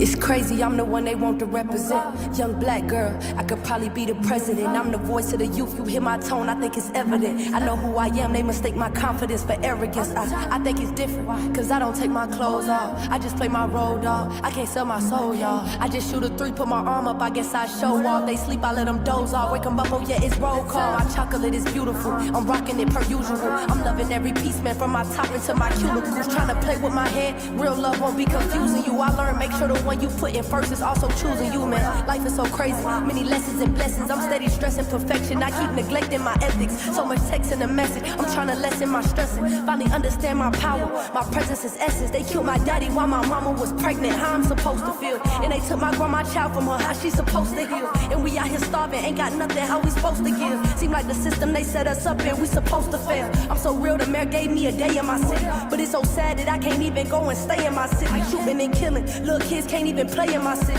It's so wicked, they killed my dad in broad day in my city, but I still love him. I give him every dime that I got. It's running out, but I give you all the time that I got. You was the fakest on my team, and I'm just finding it out. That made me sick into my stomach, but the vomit it out. And I'm like, ready or not, man, it's my time now. I done gave it everything I got, it's time to shine now. They done blew the whistle, man, my foot across the line now. Clock is ticking down, ain't got no 30-second time. I'm for real though. I know I done made it, cause I don't seek an applause. I vow to never waste my voice if I don't speak for a cause. I reminisce, man, I just think and I pause. My mama told me, you keep shooting for the moon, you gon' have a seat with them stars. And I'm like, ready or not, here I come. You can't hide. I'm gonna find you and take it slowly. Ready or not, here I come. You can't hide. I'm gonna find you and take it slowly. I'm tryna live it better than I found it. I found it. I'm tryna live it better than I found it. I found it. I'm tryna live it better than I found it. I found it. I'm tryna live it better than I found it. I found it. Tryna live it better than I found it. I know the world. When it's too late to save, but we gotta save these kids. When it's too late to save, but we gotta save these kids. I'm tryna live it better than I found it. I'm tryna camouflage it. When it's too late to save, but we gotta save these kids.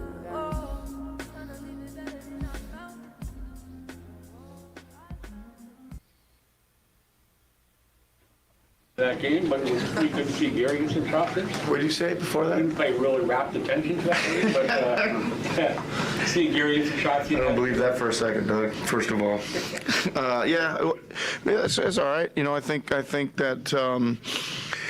You know, that certainly had to be one of the main goals, other than winning, was to get Gary untracked, and he came out ready to go and got a bunch of good looks and good job. And I thought Precious, you know, played with his rebounding, played with good energy as well. Malachi, I thought was very good today, really just solid and fast out there. I thought he really kind of pushed the tempo a little bit. A couple of those other guys, you know, it was nice to see Will Barton make a few shots as well. So, not bad. How do you go into a one-and-done game? Yep. Do you go into the premise you're short in the rotation and you need like 8 guys to play a lot, or you leave it open to what sort of happens that night? I mean, I think we got to consider that, Doug, shortening it down a little bit. But I think it's always, you know, it's always a little bit how the game's going, that what's going to affect that as well, right? You never quite know how it's going to go, and we certainly would like, you know, you got foul trouble, you got other things like that could happen that affects the rotation. But I think the premise going in is, yeah, your guys, it's you gotta play your best guys as much as they can handle, really. After a tough season like that, how tough do you think it's going to be to kind of turn the page? Do you go into Wednesday preaching blank slate sort of mindset? I guess so. I guess what just happened, we are where we are. That's the worst answer in the history of the world. Someone clip that and like make it a viral.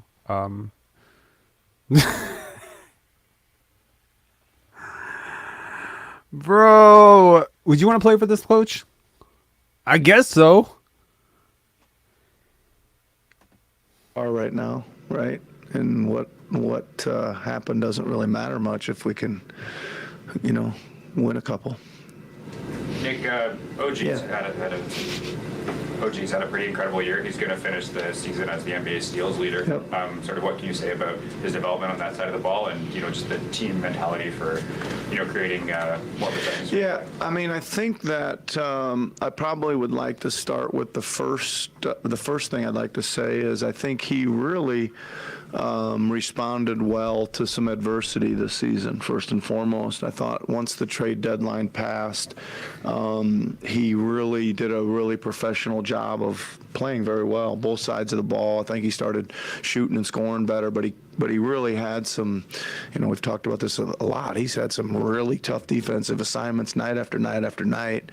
And he leads the league in defensive difficulty. The steals thing is kind of a unique thing for him. I think he really can dart into a passing lane at any moment, and he's a pretty big body and player to do that, right? Usually those guys are smaller, quicker guys, really, that just are in the mix for that stuff. So that's kind of unique. But as we've talked about many times, he's really guarded literally every position and had some nights where he's given some really, really good players a tough time out there. So, I mean, I hope that he gets recognized for that.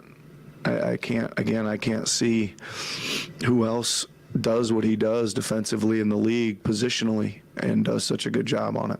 And obviously, to lead the league in steals and to be in the running for that, you have to be out there enough to do that.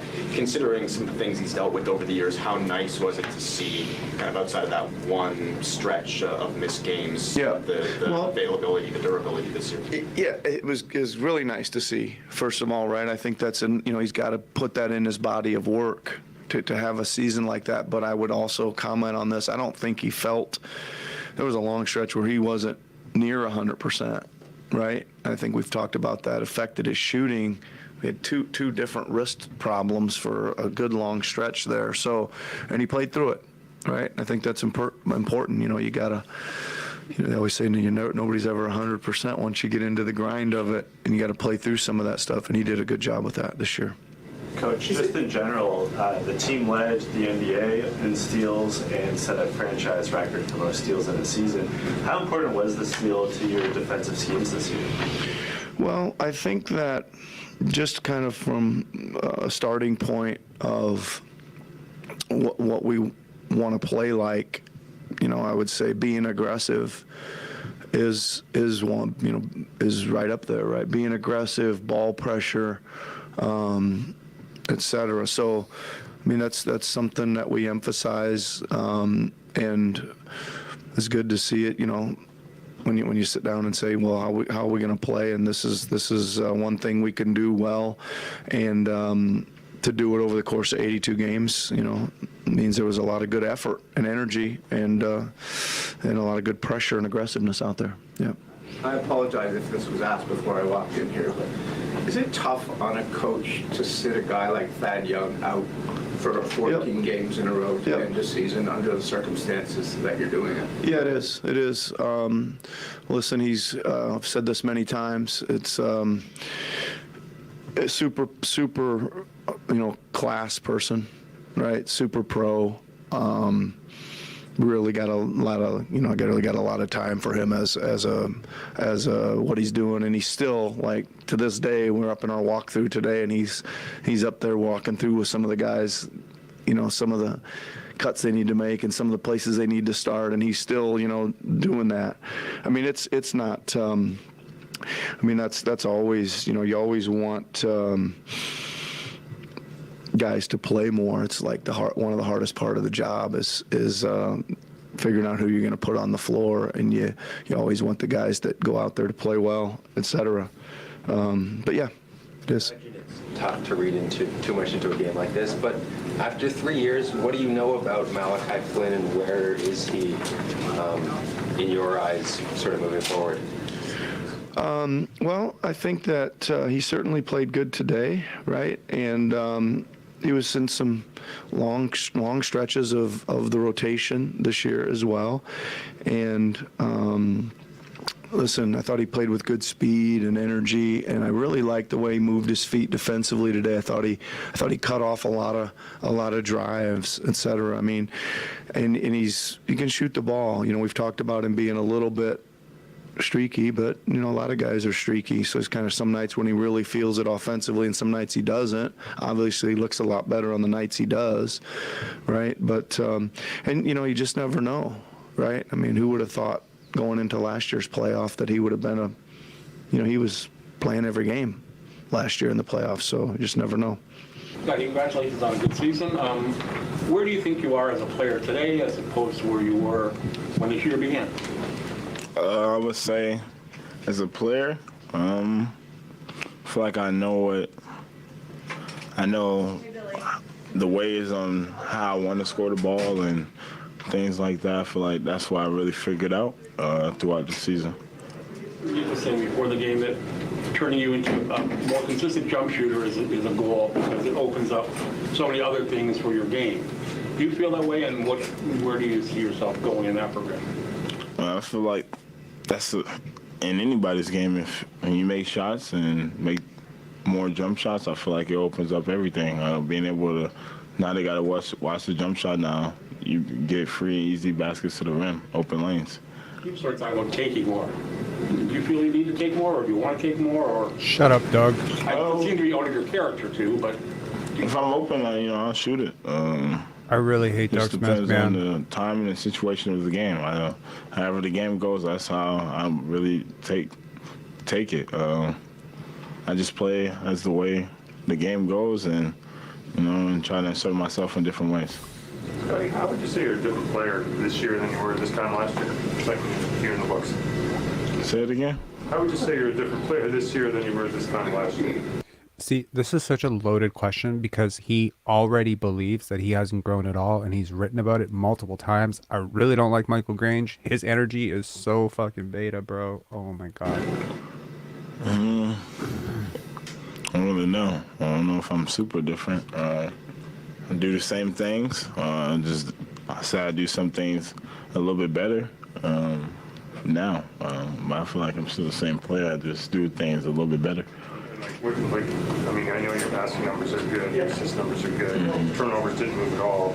Is that just because you're seeing the game a little different, or just there's passes you recognize that maybe you didn't see as easily last year, or just more touches? What might it be? Yeah, probably I would say just being in those playmaking spots a little bit more.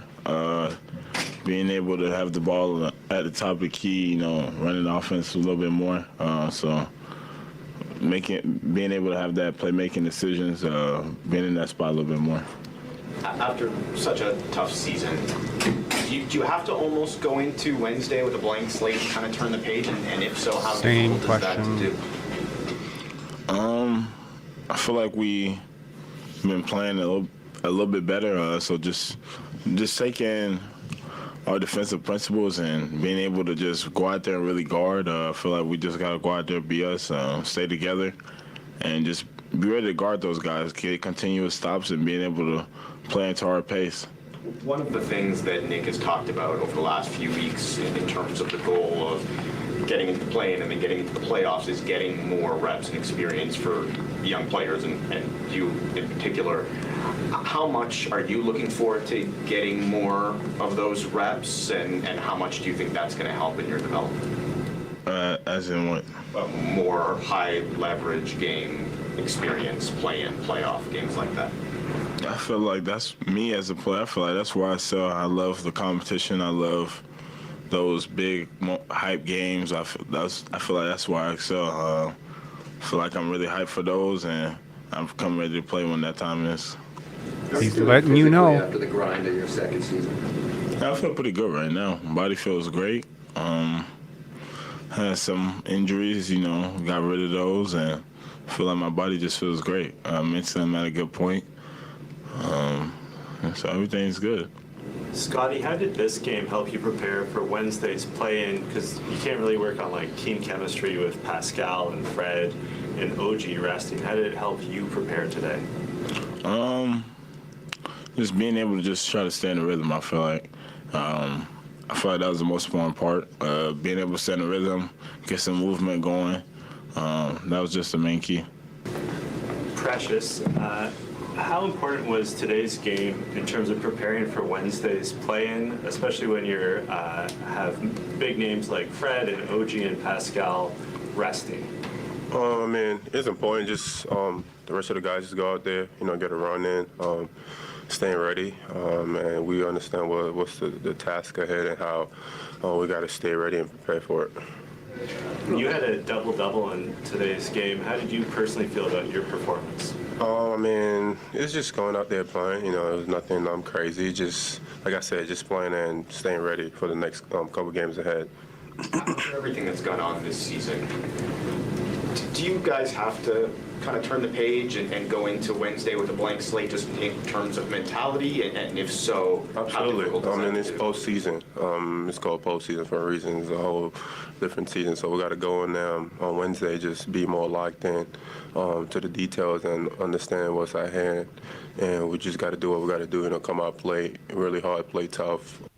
I hereby elect Precious Achiuwa to be the new player coach. Bill Russell did it. Precious Achiuwa is now our new player coach. I like his answer a lot better than, I don't know. And do all the right things. Where do you see Scottie being a different player today than he was game 82? Motherfucker! I mean, he's improved a ton. Thank you. His passing ability, I think he took a huge jump this year, and just being able to facilitate and stuff like that. Bro, let me tell you how the media works. They're writing an article right now about how Scottie did not improve this year and how he needs to get better next year and how he needs to fire his trainer and all this bullshit that they want to peddle their agenda. I already know. And they just want the fucking quotes. This is parasitic. Okay?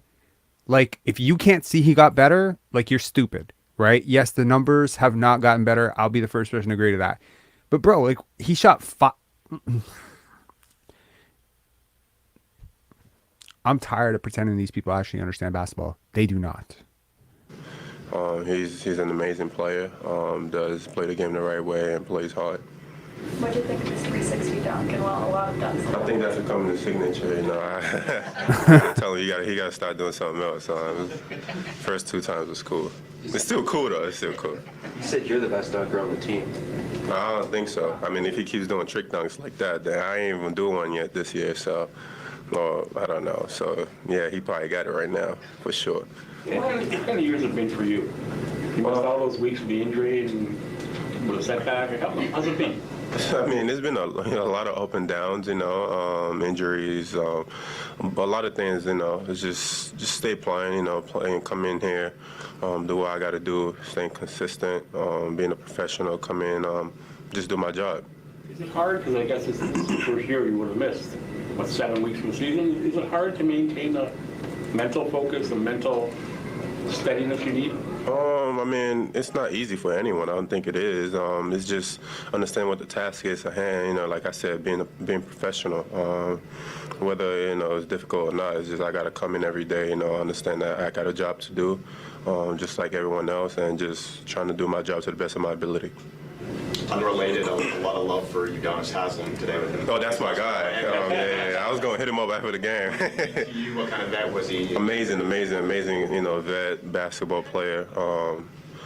Person, way better person than he is a basketball player. It's not taken away from, his career, of course, championships, but a great guy, He's overall an amazing person, and just being able to see, what he's accomplished, and today being a very special day for him, and I think the NBA as a whole is amazing.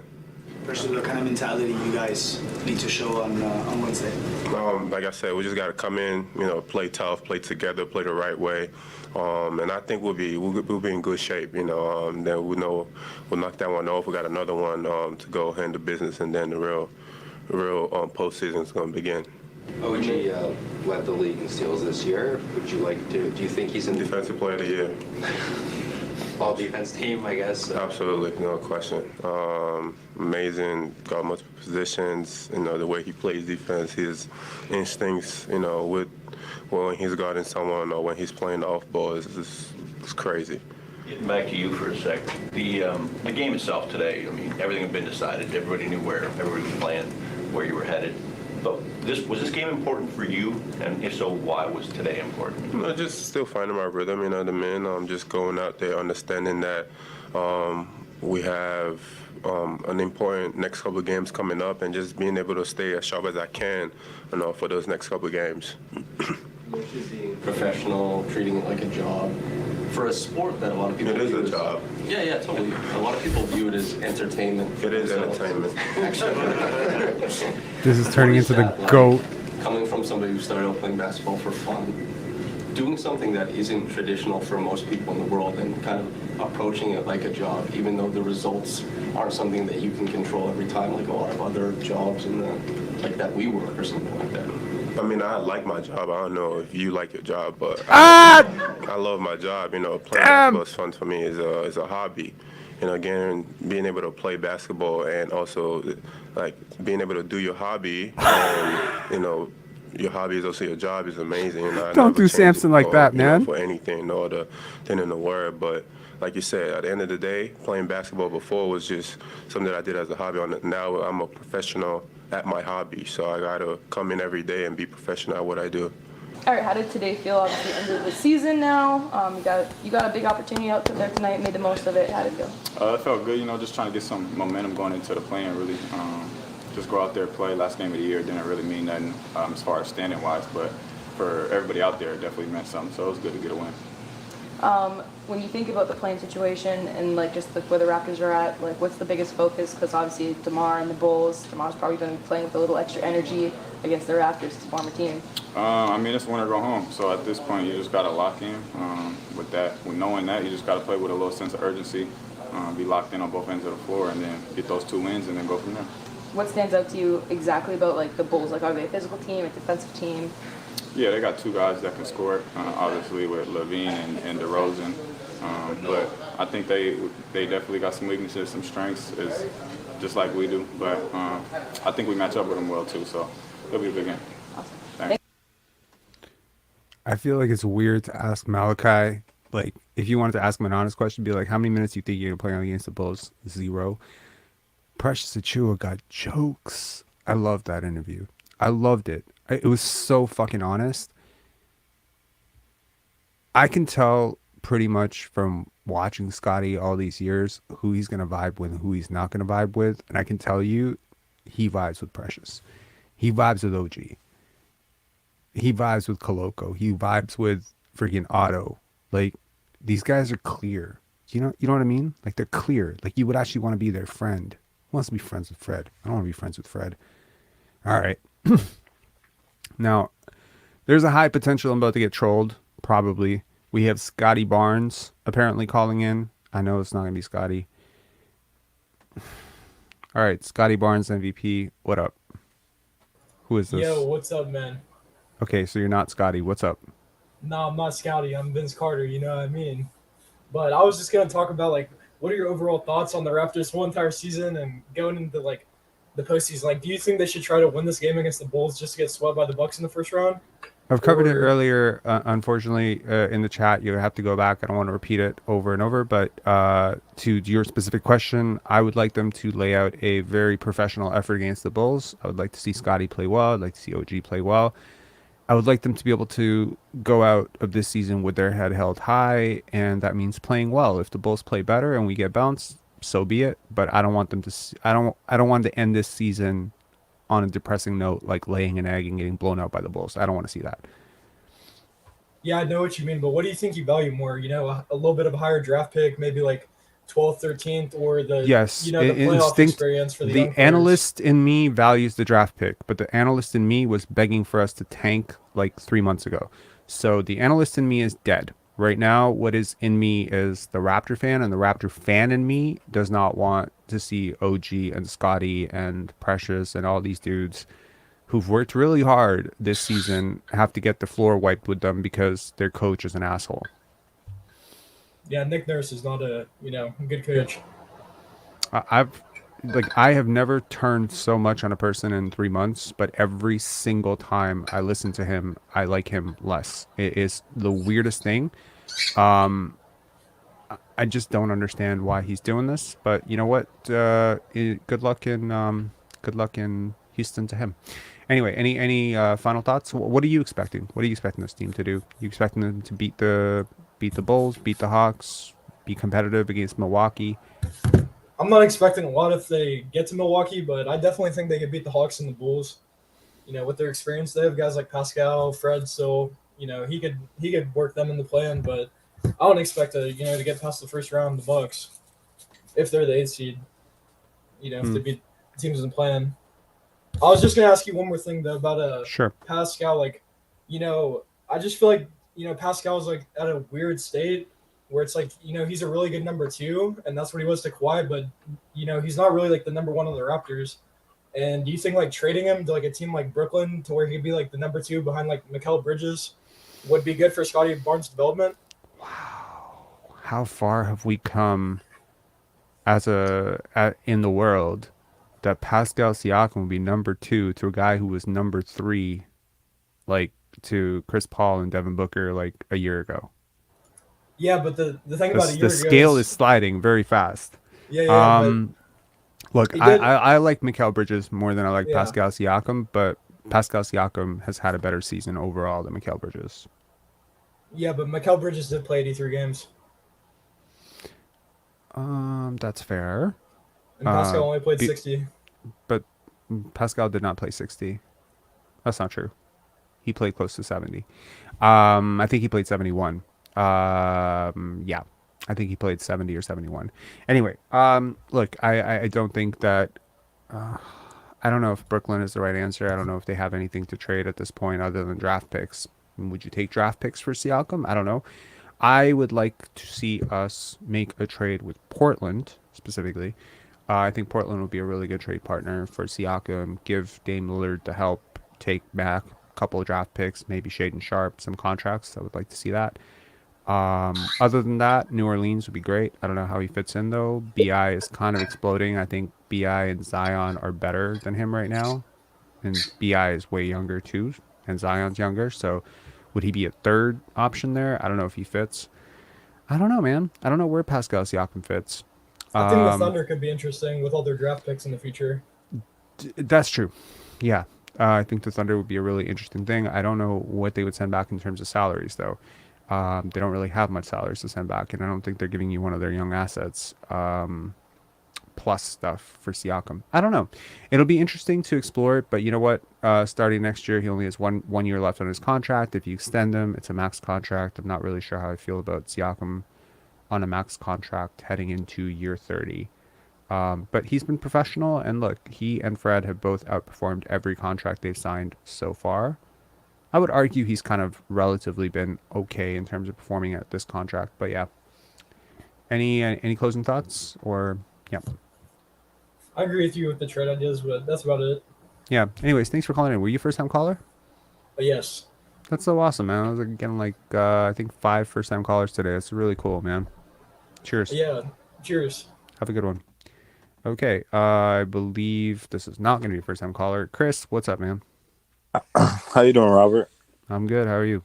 I'm all right. I don't know if I'm excited for Wednesday's game or not, but I'm all right. Must see TV, man. I'm expecting them to win. Me too. After that, I still think they are better than both Miami and Atlanta. You think they're better than Miami, eh? I just don't. Jimmy buckets in a do or die game. Have you looked at Jimmy's analytics this year? If he's healthy, they're fucked. At home? That'd be the one team I'd be worried about too. On the road, that's the thing. If it was at home, I'd like it. But the fact it's going to be on the road, it's going to be really tough. But you think they're more talented than the Atlanta Hawks? Overall, Hunter, Collins, Trae Young, DeJounte Murray, Bogdanovich off the bench. You think they're more talented than that team? I hate it because I feel like this team's been just so badly coached all year long. So I hate making this like too unless the personal new now. coach is walking in tomorrow, you're gonna continue to be badly coached. I made a petition or like I made a slight. I would like to see Precious Achiuwa coach this team after his Oh last yeah, presser, his after just GOAT watching those presser. pressers, I totally agree with you. Like, what was that? Like, what was that? Like, Yo, I love that. no, I love that for Precious, but what was Nick doing? Like, I Fuck Nick. We don't talk about Nick, but like I mean, yo, Precious is that was like hilarious. That was hilarious. Now, I mean I don't understand like if this he is had a something job. personal against Samson, but like It's just that was entertainment. hilarious. Yeah, I that loved was it. funny. I just loved it. I loved it for him. It's just genuinely genuine authenticity in pressers is awesome. I loved when Rashid did it. I loved Rashid when he did it, and I love Precious for doing this. It's awesome. I love that he was able to show some of his intellect because I feel like he gets such a bad rep for having like low basketball IQ. So I hope that doesn't get mixed up and like showing that didn't get mixed up like representing him as a actual person and his actual intellect. Because I've always heard he's very smart and obviously Exactly. the way he responded to those questions. So that was really cool for him to be He is really representing that way. smart, and Christian Coloco is really smart, Yeah. and Scottie is really smart, and OG is really smart. All four of these guys are really smart people. Yeah, if but if you all talk those to them other about guys kind of understand the game a little bit better than he does. Like, so like I think it's just like, you know what? I've always looked at young players who make mistakes, who are willing to make mistakes, willing to take shots. I've always looked at it as like a very good sign for young players. And I understand that Precious is not like 18 or 19 years old, so maybe we're a little less forgiving of it, but he's still relatively young when it comes to like basketball. So I think, you know, I heard last year from someone who would know that he worked his ass off. Like they're like, yo, this guy I is gonna believe come that. into the I season believe that. beast. And it didn't work out for him, but he could be turning his season around at the right time. I've seen him do things on the basketball court that, apart from like stars and superstars, I mean, he has like sky high potential. Oh, I definitely agree with that. We definitely don't disagree there. The thing with that's why I'm excited about kind of the play-in and hopefully the playoffs as well, is just because like the young guys on these guys, the young guys on this team, like they're ready to go. Like these And guys, they're not scared. no, That's they're what I not. like. That's the OG's thing. not scared. All those guys were like our best players last year in the playoffs, basically. If you think about it, Precious, Scottie got hurt, but like when he was on there, he was our best player technically. And OG. then, OG, even Trent, like he was like sick. Trent was sick. He was sick at the beginning, but when he started feeling better, Boucher was one of our better players in the playoffs last year. exactly. So I just like, you know, it's the thing is like the playoffs is like so much of it is mental, right? But then so much of it is how do you attack space when space closes, right? Like when guys are really paying attention to scouting reports and details, it really does come down to athleticism, right? It's not surprising to me that in these situations, guys with like kind of predictable scoring packages like Siakam are going to struggle.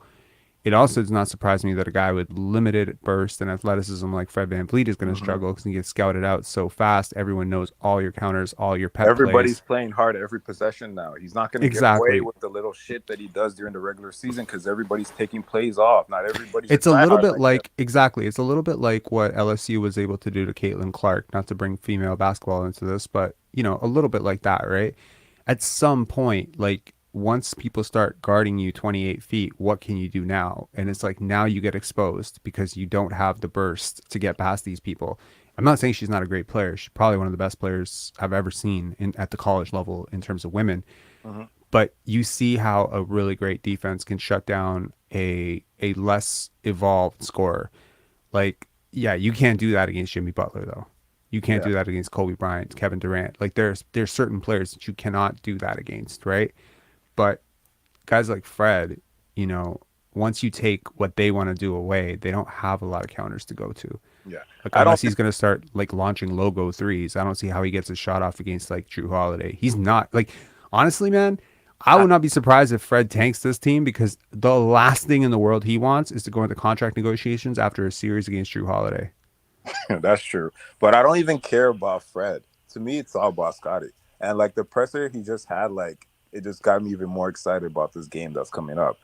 Because like he looks like he's not rattled at all, eh? he's not. He's excited. He's excited. And like the way he answered that question, like I've never heard Pascal answer a question like that before. Which one? Like when they asked him like is like he basically said, I'm built for these moments. Like this is my time. I always And he's say not it. lying. He's not not. lying. He's proven it over and over and over in his life and in the NBA. Like this is not some like bullshit cap like And he's from like not. He AAU means days, this. right? Like Like, he is means built it. for these moments. Yeah. He And dials in. Like I always tell people, like, you know, Different. NBA Different. seasons are NBA seasons are not sprints. They are marathons, right? The best players in the world, they do get up for certain games, right? Like Kobe was like that. And it's just like people don't know. And I get like really upset, to be honest. Like I'm maybe more upset than I need to, maybe more upset than any rational adult should, when people start gassing up Fred because he has put 20-20 against Charlotte, or like he puts up 54 points against depleted Orlando team with a rookie Cole Anthony guarding him. And I'm just like, yo, like if I ever wanted to know that you were a front runner and totally trash basketball player, this is how I know, because you get up for those games, right? But you can't get up for like the tough games, right? And it's just like, it's not like in a vacuum scoring 54 points against a depleted team means you're trash. Okay, there are a lot of great players who stat padded against like really bad teams. Yeah. But it's like when I see you do that, and then I see you put up like 2 for 14, 2 for 15 against Boston, shoot 10% in a series in the playoffs. Now I know what you are. You're about the numbers. In a way, I kind of wish that like that Pascal and what's the name, and Fred played, just so like they would have been asked like the same question. Like we could have seen what their response to those questions would have been, because I don't think they would have been as candid as he was. Like, this is what I do. Like, I'm built for these moments. Like, I've never heard Pascal answer a question like that, even though he wants to be a top 5 player. Can I get your reaction to this box score? Which one? Let me see here. This is an NBA game that happened today. Oh, yeah. Lofton went off. Yo, I have been talking about Kenny Lofton Jr. Didn't he win Rookie of the Year of the G League or something like that? He did. I have been talking about him for a year and a half. I cannot even. I was talking about the Raptors potentially drafting him if Christian Koloko was off the board. I love him. And he is so built for these moments. Like, this guy is mentally, like, he's different. Mentally, he's different. And I literally shouted him out on Instagram today for getting a contract with the Memphis Grizzlies. And I was like, yo, big things coming for this dude. He's so good. He's a gifted player. He's really gifted. Mentally, he's gifted. Physically, he's gifted. To see him put up 42 points like this, yo, let this show you there's a lot of players in this league. This is an undrafted rookie who spent most of his year with the fucking Memphis Hustle. Pay attention, Raptor fans. This is what points. Yeah, this is what you do when your fucking offense is running through you. Offense ran through him. He got 25 shot attempts. You don't see him going like, shooting Fred percentages. I mean, this is crazy. It's so funny. Yahoo like actually just posted something. I don't know if they did this on purpose or by accident, but like they posted something on Instagram saying like Fred was top least field goal percentage in the NBA today on their Instagram page. They did that? Yeah. Did they remove it?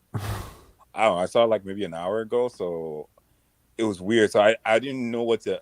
I'm like, is everybody switching on him? Like, I was so confused when I saw that. But yeah. I mean, yo, give shout outs to Basketball Forever for putting this up. I'm gonna flash this literally every single day that we do a live. I'm just gonna make sure that this graphic has its time in the sun. Although it is throwing Jabari Smith Jr., who's one of my favorite rookies, under the bus, unfortunately.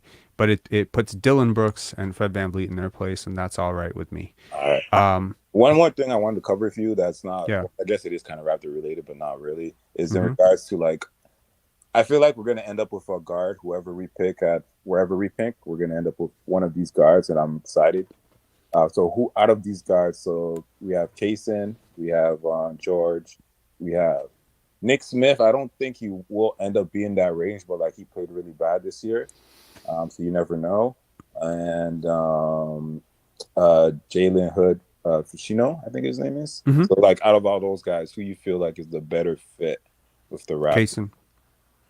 I saw that too, but like I feel like he's not gonna fall there. I don't think he's gonna be there. Some Like people are just rating him as high as 8, and I'm like, yo, I've been talking about this guy when he was rated 20th, 16th, 14th. He just climbs up and up and up, and he oh, grows on you. yeah, if his Because jump first shot time gets you see him, you're disappear, like, his game's a little bit like he has like a lot of Scottie characteristics, right? Like he guards hard, he plays the right way. He's tough. mhm. Unlike Scottie though, he can shoot. Like he can shoot really well. I Yeah, like him he a could have. lot. That's the thing. The shot kind of disappeared the second half of the season, so I don't know if that was a real thing. Because like obviously at the beginning of the season, he was shooting over 40%, but like it really disappeared the second half. But like yeah, it would be between him and George for me personally.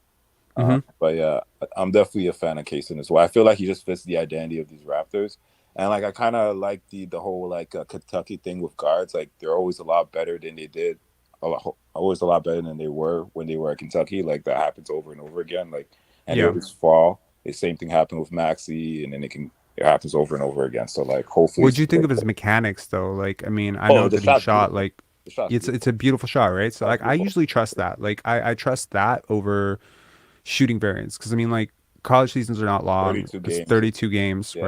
right? He shot 35%, 34.5% from 3. He shot 76% from the line. He started out really hot though. Like Yeah, he he was was like like shooting shooting like like 40, 42, 44%, something like yeah. that. Yeah, I mean his advanced metrics, I mean they paint like a pretty good picture. Defensive box plus minus 4.2. That's hard to top. 7.7 box plus minus on the season. Mhm. He gets to the line. He takes a Like ton of threes. I mean, you could also look at it as like once you get off to that hot a start, teams are guarding you really different. mhm. Yeah, I really You like know? him as like a fit, and like he seems like that typical Raptor pick, like defense first, and like we'll kind of teach the offense as it goes along. Kind of the thing I'm kind of feeling like I want them to go a different way now because like I feel like the big issue we're having is the lack of talent on the opposite end. So I feel like they should really prioritize that this time around. But like I wouldn't mind. I see what you're saying, but point of attack defense has been a massive That's issue. When terrible. you like when I think about, like what team I want to see come into training camp next year, I want to see like historic defense. That's true. And we Because can see defense that. can turn into offense. Can you imagine? Like, just imagine this team, okay? Just imagine hypothetically. Case and Wallace, OG Anunoby, Scotty Barnes, Pascal Siakam, Jakob Poeltl. Imagine that lineup defensively. Who's scoring? Nobody's Like, exactly. Because you have no gaps to attack. Everyone's switchable. Kaysen can switch 1 through 4, probably 1 through 3. But eventually, I'm sure he'll get to 1 through 4. He's built like even big. even Siakam will have to pick up his play because like Fred isn't there to like freaking Yeah. enable him to play such bad defense, which makes no sense. Like why he's such a bad defender recently, but Yeah, Ime's the answer to me. Honestly, he's the answer. Did you feel that way before watching my video? I'm curious. I want to understand this. Honestly, it's funny. Like I've never been a nurse guy from the get go. I was upset that. It's funny. Like I was upset that they fired Casey in the first place. Wow. Okay. And, I like, was not.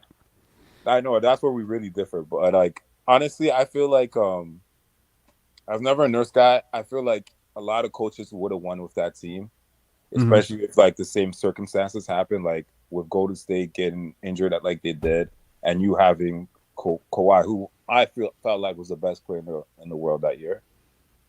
So like I feel like a lot of I think KD was a better player in the world that year, man. I'm gonna be straight up. Like I think KD was the best player in the world that year. I think LeBron was the second best player. I think Kawhi is the third best player that year.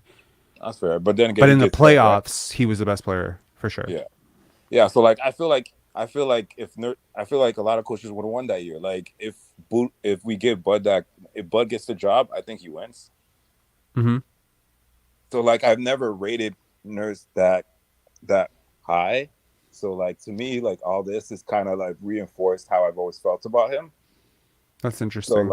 So I did rate him very high because I think for years I watched Dwayne Casey run these very unimaginative offensive sets. I saw him be very slow to adjustments. I've and here I'm watching this. Ask you this. I've actually wanted to ask you this though. It's maybe kind of crazy for me to think, but would this team have been better off coached by Casey? This version of this team? just this team in general. Because like you have to think about like I don't think Casey Litz, what's his You've name? watched Fred Detroit Gittle. this year, though? Yeah, I don't think Fred gets away with this with Casey though. Like it's like the Nick Nurse and Fred connection. Like that's a serious connection. I don't think people understand. So Nurse is not the one who started him over Danny Green in the finals. Out of Casey's cohesion guy, right? Like he's I'm not sure I'm gonna have tough conversations with you type of guy, right? He just kind of keeps the peace. It's difficult to say who gets credit for development. Was it Jama, right? Was it the scouting department? Is it luck, right? It's hard to say with such a small sample size. It's really difficult to say, okay, these 4 guys didn't develop, these 5 guys did develop, you know. But one thing I will say with those Casey teams, right? And I mean, it's also difficult to take out the players that you took out, right? me, people DeMar, always knew the Kyle, roles right? on those teams. Like the roles on those teams were always well defined. Yeah, but it's like who defined them, right? Who smooths things out when people are unhappy? Who has the difficult conversation when you have 4-game losing streaks? Because that's important to me. Look, one of the things that I mapped out very early about this team, it was in preseason, right in the media scrum, right?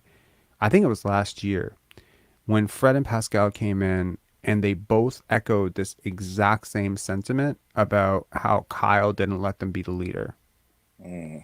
How, you know, it was difficult to lead when Kyle was here because he kind of has his I was position. rubbish. And knowing what I know about leadership, even though I will never know about as much about basketball probably as Fred VanVleet, and I am saying probably because I'm not putting a cap on my own potential. Maybe I'll study really hard and I'll get there someday. Maybe he stops learning. I don't know. But at this moment, I don't know more about basketball than Fred VanVleet. I will admit that. But I do know a lot about leadership. And one thing I know about leadership is if you're a leader, you lead. I don't care. And we You see always that lead. over and over again with Scottie. Over and over again. Absolutely. You refuse to be led by Scottie, he's going to lead the end of the bench. You know, it is what it is. But I immediately knew that these guys are not leaders, and I just felt that way. I don't want to say I knew it. I felt it. I felt it with Pascal. I see it in his answers when he's answering questions about, you know, the team and about when they're struggling. He says the right stuff. He's like, we got to stick together. We got to stick together.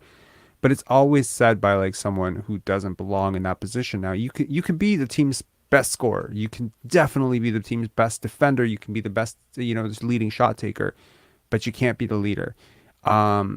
And I think those difficult conversations that need to be had. I remember Pascal saying at one point, I'm not these guys' psychologist. You know, he's talking about like younger guys or whatever. Obviously, Fred VanVleet's comments on his younger teammates are very well documented by this channel many times, that he has thrown them under the bus after a tough performance. So I think you put these two in a leadership position, it makes it difficult. The best teams in the NBA, honestly, police themselves. The best teams in the NBA are coached, yes, but the locker room polices itself. Players are held accountable. Guys like Jimmy Butler it should matter more to you. I don't know. Don't you feel like Casey had a certain authority on the team, especially the younger guys as well too? Like Dwayne, like It's Fred. difficult to see it because honestly, I saw his tenure in Detroit now, and I've seen his tenure in Minnesota. And I saw how team, you know, how I talked to someone who was coached by him in Dallas, and I don't necessarily feel like, I don't think that he's So the you only give most reason. of the credit to DeMar and Kyle then basically for that whole run. I give for holding everybody I accountable. I give credit to him for being stable, not disrupting things. I give credit to him for being genuine. I give credit to him for being a good person, because that's one thing that everyone says. He's very classy. He's a really good person. I give credit to him for all of that. I give, you know, sometimes you just ask the person not to fuck it up. You know what I mean? You just come in the room and don't do anything. Don't fuck things up right now, right? And I don't know if that's taking too much credit away from him, but I'm telling you from other, you know, from play, dude, I watched an entire playoff series where I watched, I think it was CJ Miles on LeBron James or something. Like, you can argue they I didn't have remember anybody that was else, or like, terrible. That It's was just really like terrible. over and over and over. Look, Yeah, yeah, and yeah. this is why I think, for a little while there, was a bit enamored by Nurse, because it was like at least he tries other stuff. And I'm a pretty, He's experimental, basically creative thinker stubborn. myself. That's for sure. He's way too stubborn. And so, yeah, like, and fixed mindset is not something that vibes very well. But having those kind of like motivating people to come to work every day, creating a positive work environment for your team, making sure that you're accountable, But like, just not fucking people over. You know what I mean? Like not making a promise to somebody and then just kind of like dipping on them and not like following through. I feel like Casey had a lot of follow through. He was a man of great discipline, not from what I've benching heard. someone in a contract year. That too, being direct and being honest. Like one of the things that you notice about Mike Brown and like all the positive vibes around Light the Beam in Sacramento is, his players enjoy playing for him. Number one, playing for him is important. And number two, that he made it clear when he was starting out, this is going to be your role. Let's sign a contract on it. I fulfill my bargain. You fulfill your end of the bargain. And it's clear, like he has an issue with how Rashawn Holmes is playing. He's going to say, I have an issue with how Rashawn Holmes is playing. He's not ducking it. He's not lying. And I'm sure that he's not having one conversation with Rashawn and then another conversation with the media. He's having the same conversation. And I think, look, it's just, maybe this is just a very personal thing, but I just like people who are clear, man. I like people who say one thing to one person and one thing to another person. I do not fuck with people who say 20 different things to 20 different people, because those type of people I don't want to be in the locker room with, right? So master politicians like Fred and like, you remember when Blake came on the channel? Yeah, yeah. He inadvertently slipped chucking with Fred, right? It was a slip of a tongue. He said, and I guess if you miss a few shots, then you should stop shooting the basketball, right? That's how he really felt, probably, in my opinion. I don't want to psychoanalyze Blake and then have him be angry at me, but like that's kind of like that kind of thing. It's like, so it's like that's a private thought. That's probably how you really feel. So I like prefer guys like Scottie or Precious who would just be like, this is how I feel. This is not, or like even Malachi saying like, this is not really an important game. That's probably how he actually feels. That's the same conversation he's going to have with his dad later. This wasn't an important game, but I'm glad I got the run. I agree with you. It's just like with Nurses, like, because the season started out right. Like Fred was playing off ball. And I feel like when Fred realized, oh shit, I'm not going to be able to average 18 points or 20 points this season if I'm playing this way. Sorry, Nurse, I'm not going to do this anymore. And it seems like he just went along with it. Yeah. I don't know. This comment here doesn't make sense to me. Pascal never said it. Fred brought it up from a question. Never said what? Are you like 30 minutes behind on the stream? I don't know what you're saying. Expand, please, Sire Love. I don't know, man. I just, to me, it's like about having a good person in the locker room. I think it solves a lot of issues in terms of chemistry. Having people that are just accountable and just can be direct with people and understand how to deal with people. Just even if you don't know anything about basketball, if you just came in and been like, all right, let's, get some exercise, get some cardio. Yeah. That's the only thing that has me worried about Wednesday's game. If these guys just don't want to play for this guy anymore, but like, that's exactly it. Right. I mean, look, I have watched teams quit on coaches before and it gets really bad. Like when they start rebelling, like they will allow you to humiliate yourself. Because this really only makes him look good, right? Really, if you think about it, if they win these games, make it to the playoffs. If I'm a player, like I'd hate to think that way, but like that's how I kind of look at it. Especially if I'm, I don't know, one of not the main guys or one of the favorites on the team. I think of it like walking in like really deep sand. You know what I mean? Like, yeah, you're moving, but it's really hard. Like, you're just kind of like laboring through it. It's just harder than it should be. It's harder than it needs to be, right? And then it's like, maybe it's like walking through quicksand. I don't know. It has felt like that all year. There's been sort of a push-pull. And it's like, I played that clip in the Ime Udoka video of Freddie's 2020 and how Nick Nurse is so excited. And I was just like, it really felt like I was listening to people clap at the ballet. It did not feel like a connected locker room. And I mean, a dude just had 2020. If you're vibing, that should be a good moment, but it wasn't. because everyone knew it was fucking Charlotte. Everyone knew he stat padded for it. I don't recall any like major NBA players shouting him out on Twitter or whatever, like how it happens after people have big games or shit like that. I think was it somebody brought it up to NBA.com, put it on their YouTube. It had 21,000 views. That is very low for NBA.com. So it's like, it's just, I think people are just tired of the lie that this isn't all about getting this dude paid, right? Like Jeff Doughton doesn't get minutes all year, right? But then you get a really quick, twitchy guard. Suddenly, oh, Jeff, we need you for 27 minutes. But next game, oh, we don't need you. But it's like, bro, I could clamp other point guards too, you know? Why does Fred leave? Like, for 3 years straight, I never understand why Fred plays so much. Like, it makes no sense. Like, because the more he plays, I know why. The more out of rhythm all the other guys are, the more you can spell this myth of you can't possibly do this without him. Like, I always say it, like, the true manipulator in your life will make you believe, genuinely make you believe that your life would be over if they left. That's just how it works. I believe for a certain segment of this fan base, you probably believe that if you lose Fred VanVleet, you don't have a point guard next year. I'm telling you have 4 point guards. And it's like, but you're like, how do you know? This guy played all the minutes. You know what I mean? He plays like a crazy number of minutes. Next year than you will this year. So that's the way I and I mean, you could draft one too. This draft is pretty big. I don't see Fred as losing a point guard, but that's just me. But anyways, I think of him as a 2 guard too. What do you think of Anthony Black? I've liked him all the way through this entire process. I've liked him a lot. He screams Raptors all the way. Like, if we were in the top 10, Raptors were picking him up for sure. For sure. Yeah, I mean, he has such great ball skills. Obviously, you know, the shooting has to come a long way, but I think he has some potential there. Gets I to just the rim like at his. will.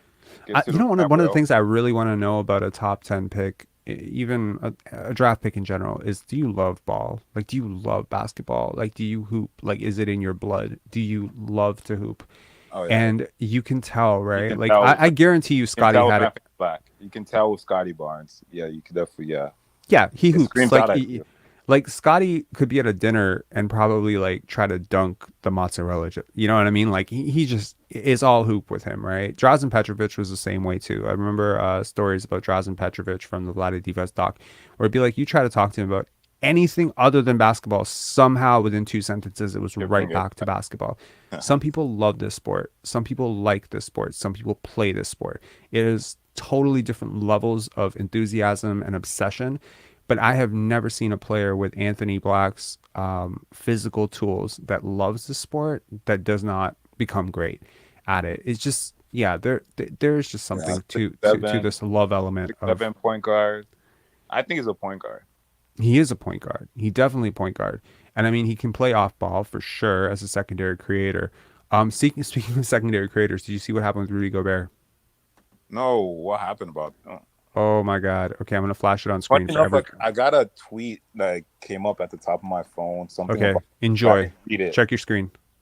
Boiling over here at Target Center. Very important game, regular season finale. And we had a scuffle on the Timberwolves bench. Anderson and Rudy Gobert.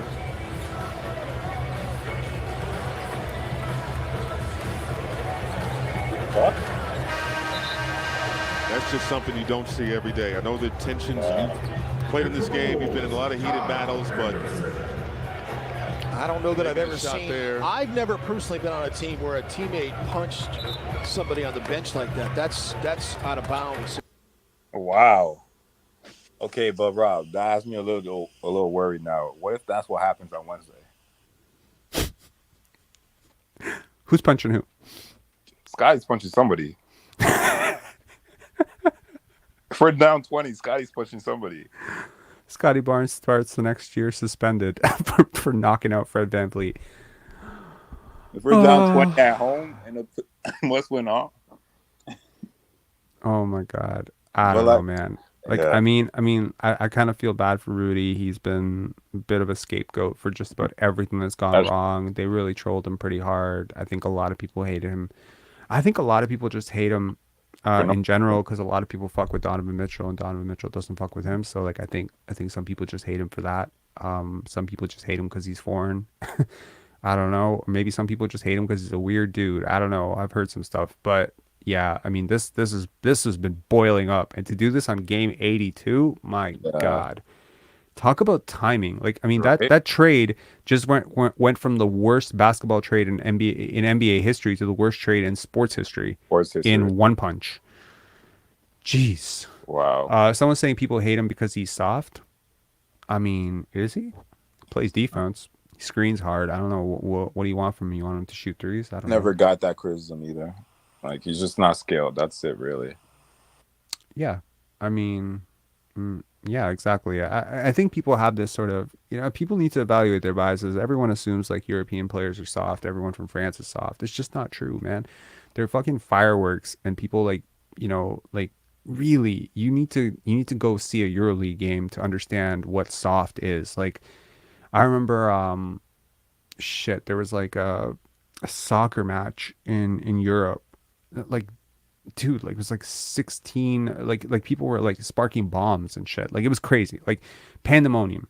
Fans in Europe are insane, and these players play in front of them. I don't understand this whole Europeans are soft bullshit. I really don't, and I don't think like I don't think Jokic is soft. I don't think Doncic is soft. I don't think Giannis is soft. None of these guys are soft. Like, Giannis is fucking tough as shit. All of these guys, like, especially like the certain countries these people come from. That even like when you understand like where they're coming from, like even that like that whole bias like even makes even less sense, like, absolutely. In the 90s when NATO was bombing Yugoslavia, they had certain gymnasiums that were not allowed to be bombed, and those were the basketball gymnasiums. You had literally, and I'm not kidding, I'm not capping, like, this is like confirmed true, sirens blaring for, NATO sirens, like basically blaring across, a city where they're dropping bombs, and dudes are in the fucking gym playing basketball while bombs are dropping. Yeah. And they're saying Darko Milicic is soft. Come on. Like, are you crazy? Like, this dude was like, I remember Dikembe Mutombo doing this shit to him, and he just smiled at him. No, he didn't care about basketball. That was just the truth. Like, he's not soft. He just doesn't fucking care about basketball. He never cared about basketball. That was the crazy part. And can you really blame him necessarily? If, like, no, man, I feel like a lot of people, like, my big beef with the media sometimes is like people from the media do not reflect the population that they are covering. They're not coming from the same place that these people are coming from. They weren't given the same, they weren't deprived. More context is just needed in general. Like, more context, more nuance is needed when discussing certain players. Sure, absolutely, and like trauma triggers are real. You're not gonna judge, every single situation, because some people, like, for some people, like, I can speak for myself for sure. Like, violence was a really big part of my childhood. So, yeah. I'm gonna get really angry if you puff up with me, and you're gonna be like, well, why don't you learn how to resolve things with your words? And it's like, because, like, that's not how we solve things. It's different. I think we need to adjust the way we think about people who come from different walks of life. But it's the problem is, when I listen to the media talk, it's like I'm not trying to paint with a broad brush, but a lot of these people, they come from the exact same background.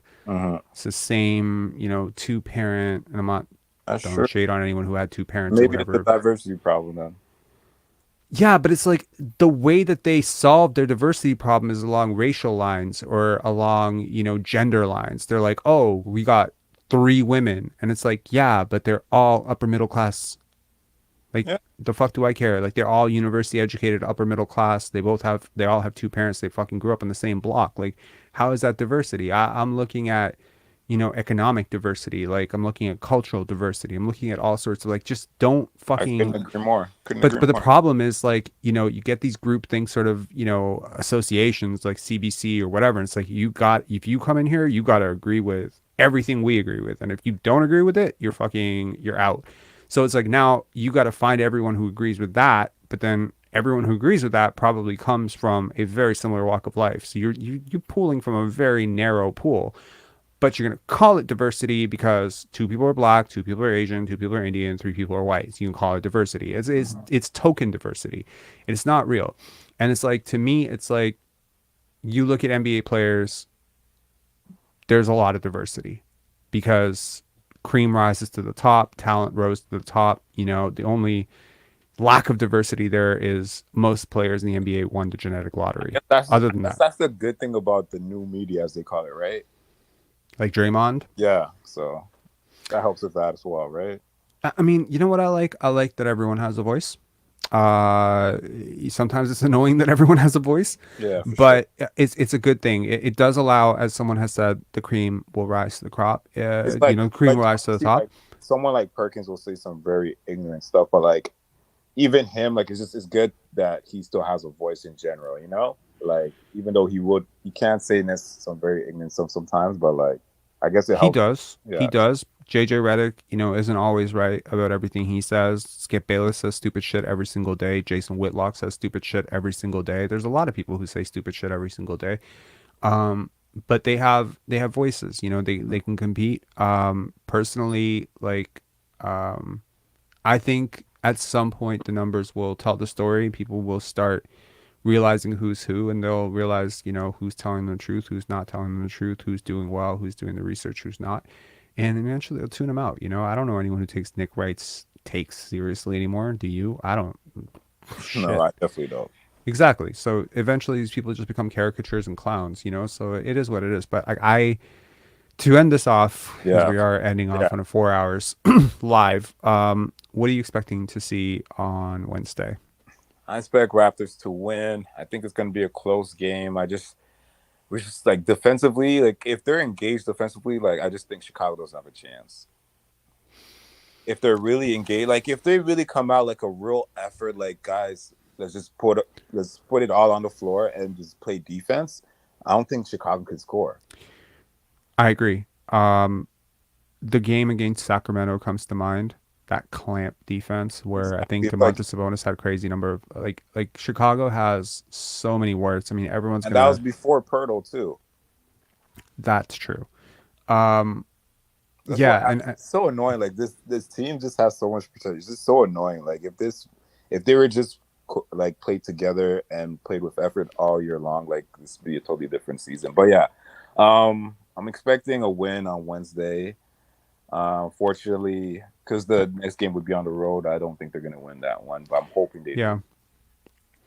Well, it's a shame, but this team has never figured it out on the road yet. It's ironic because it's typically young teams that struggle on the road. It's usually teams with bad defense and bad rebounding habits that struggle on the road. It's teams that overly rely on hot shooting that struggle on the road.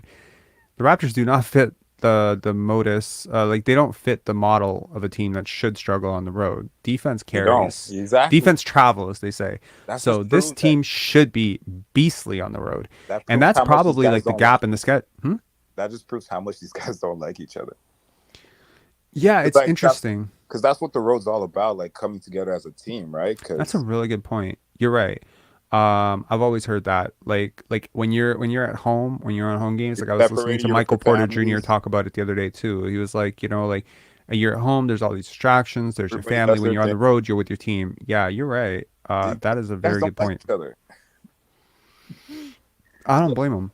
So I don't like half this team. Like I'm not half this team. I don't like I don't like two players. One player. It's really one player. I mean, like really at this point, it's Fred, right? I don't like Fred. I mean, I could do without Pascal sometimes, but it's mainly Fred. Like my issue is Fred. And, you know, it's hard sometimes to watch an open gym documentary, an entire episode about him being a dad to like 3 kids, see him, you know, being a new dad, know everything that he's gone through to get to this point. It's really difficult to not like the guy. It's really difficult because I identify very much with his struggle, his story and everything. And I admire his work ethic. He seems like a great guy, but I don't like him. He seems like a great guy. But it's like I also know the other side of this dude, man. It's like sometimes I have to remind myself, like, bro, you know better. You know better than this. Like you're falling for the politics ad, you know? It's like that.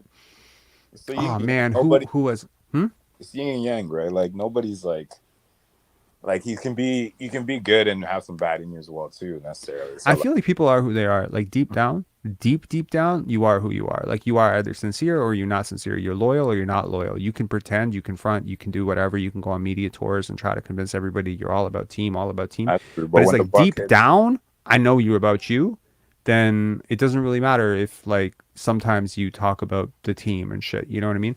Like I know deep down Scottie's about the team. I know that his teammates matter to him, even the ones that he probably doesn't like, they matter to him.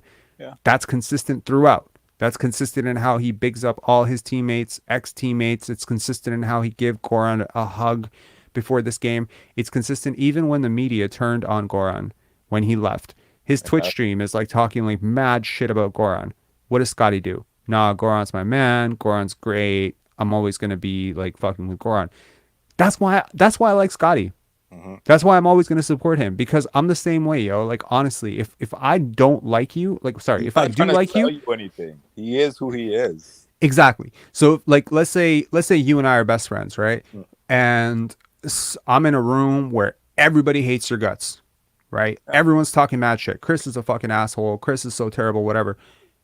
And I don't stick up for you, and I don't correct it, and I don't say, yo, we're not talking about him like that. That's my guy. That's my dude. That's my best friend. I'm not your friend. I'm just a fucking politician. And that's how I feel about Fred. It's like he changes his colors based on the room that he's in, and I don't like people like that. And I don't know anyone who's real who likes people like that. So selling something. He's a business. Exactly. I was going back and forth in the comments with this dude Kenyon yesterday, and it was the same shit. He does the same shit. That Warwick Report guy, he does the same shit, because they talk some fucking nice shit to your face. They'll be like, "Oh, Rob, I really love your channel," and then someone's like, "Yo, this guy's talking mess about you on Facebook." This guy's, it's just like, "Oh my fucking god!" I just that, like, once he's gone, wait till the tone on him totally changes. 100%. Oh, I can't wait. Like, I mean, I think a lot. He's lucky, because you see like OG, Gary, Scottie. Like, these are some of the best dudes, right? Like, they're just really good dudes. Like, you see their vibe. They just seem like great dudes. Like, even Precious, Coloco, he's lucky he has like really good teammates. Imagine if he had like a Russell Westbrook type, like someone who's really outspoken, who will tell you how, oh my God, someone would have already punched someone by now. So I feel like, honestly, I don't know. If Scottie was not the person he was, like, because like he should really the one who should really be upset, like the most upset about anybody about this whole situation. Like, just because the status he has, he's a blue chip prospect. This is really should be his team. Any other franchise, I feel like, would have just given Scott the keys and let him run free. But because of Toronto and Fred being involved with the championship run and everything like that has a lot to do with it. But like, one thing I want to leave you off is like, I do want these guys to make it the playoff, but like, I don't want the media to run with the storyline of, wow, so Fred and Siakam beat DeRozan and then Lowry to make the playoffs. Well, history should teach you that when people show you who they are, believe them. When have you ever seen Fred or Pascal show up in a really, really high leverage do or die situation? That's true. I've never seen it in my life. So, I mean, people are going to point to, the Golden State Warriors. They're going to point to game 1 for Pascal. They're going to point to, I think, game 5 for Fred or something like that. But these are spurts and moments. They weren't the guys. The pressure wasn't on them. Right now, the pressure is on them. And I have not seen them perform well in 4 years when the pressure was on them. Didn't see it in the bubble. Saw them both melt. I saw them both melt in Tampa. I saw them both melt last year. Pascal admittedly was much better last year than Fred, but, and Fred was injured, so we can say, okay, we didn't really see it. Well, what will the excuse be this time, Fortunately, Scottie's going to take the pressure off them, unfortunately. But I mean, then we will see what it is. Because look, here's the thing. I don't know if you follow this LSU Iowa thing. It's the most fascinating thing in sports for me right now, in so many levels, right? Did you watch it? Did you watch the game? Yeah, I watched it. I didn't watch the game, but I understand what's going on. Honestly, if you have an hour and 20 minutes, anyone out there who has an hour and 20 minutes, go watch the game. It's on YouTube. It's amazing. This game it's so thoroughly exciting. It's great basketball. LSU is amazing. And going into this game, all of the media attention was on Caitlin Clark, right? But the media attention was also on LSU talking loads of shit about what they were going to do to her, right? Now, the crazy part about this is that it sets up the perfect media storm, right? Now, I was looking at the NIL things for Angel Reese, Ridiculous. right? She does this thing, right?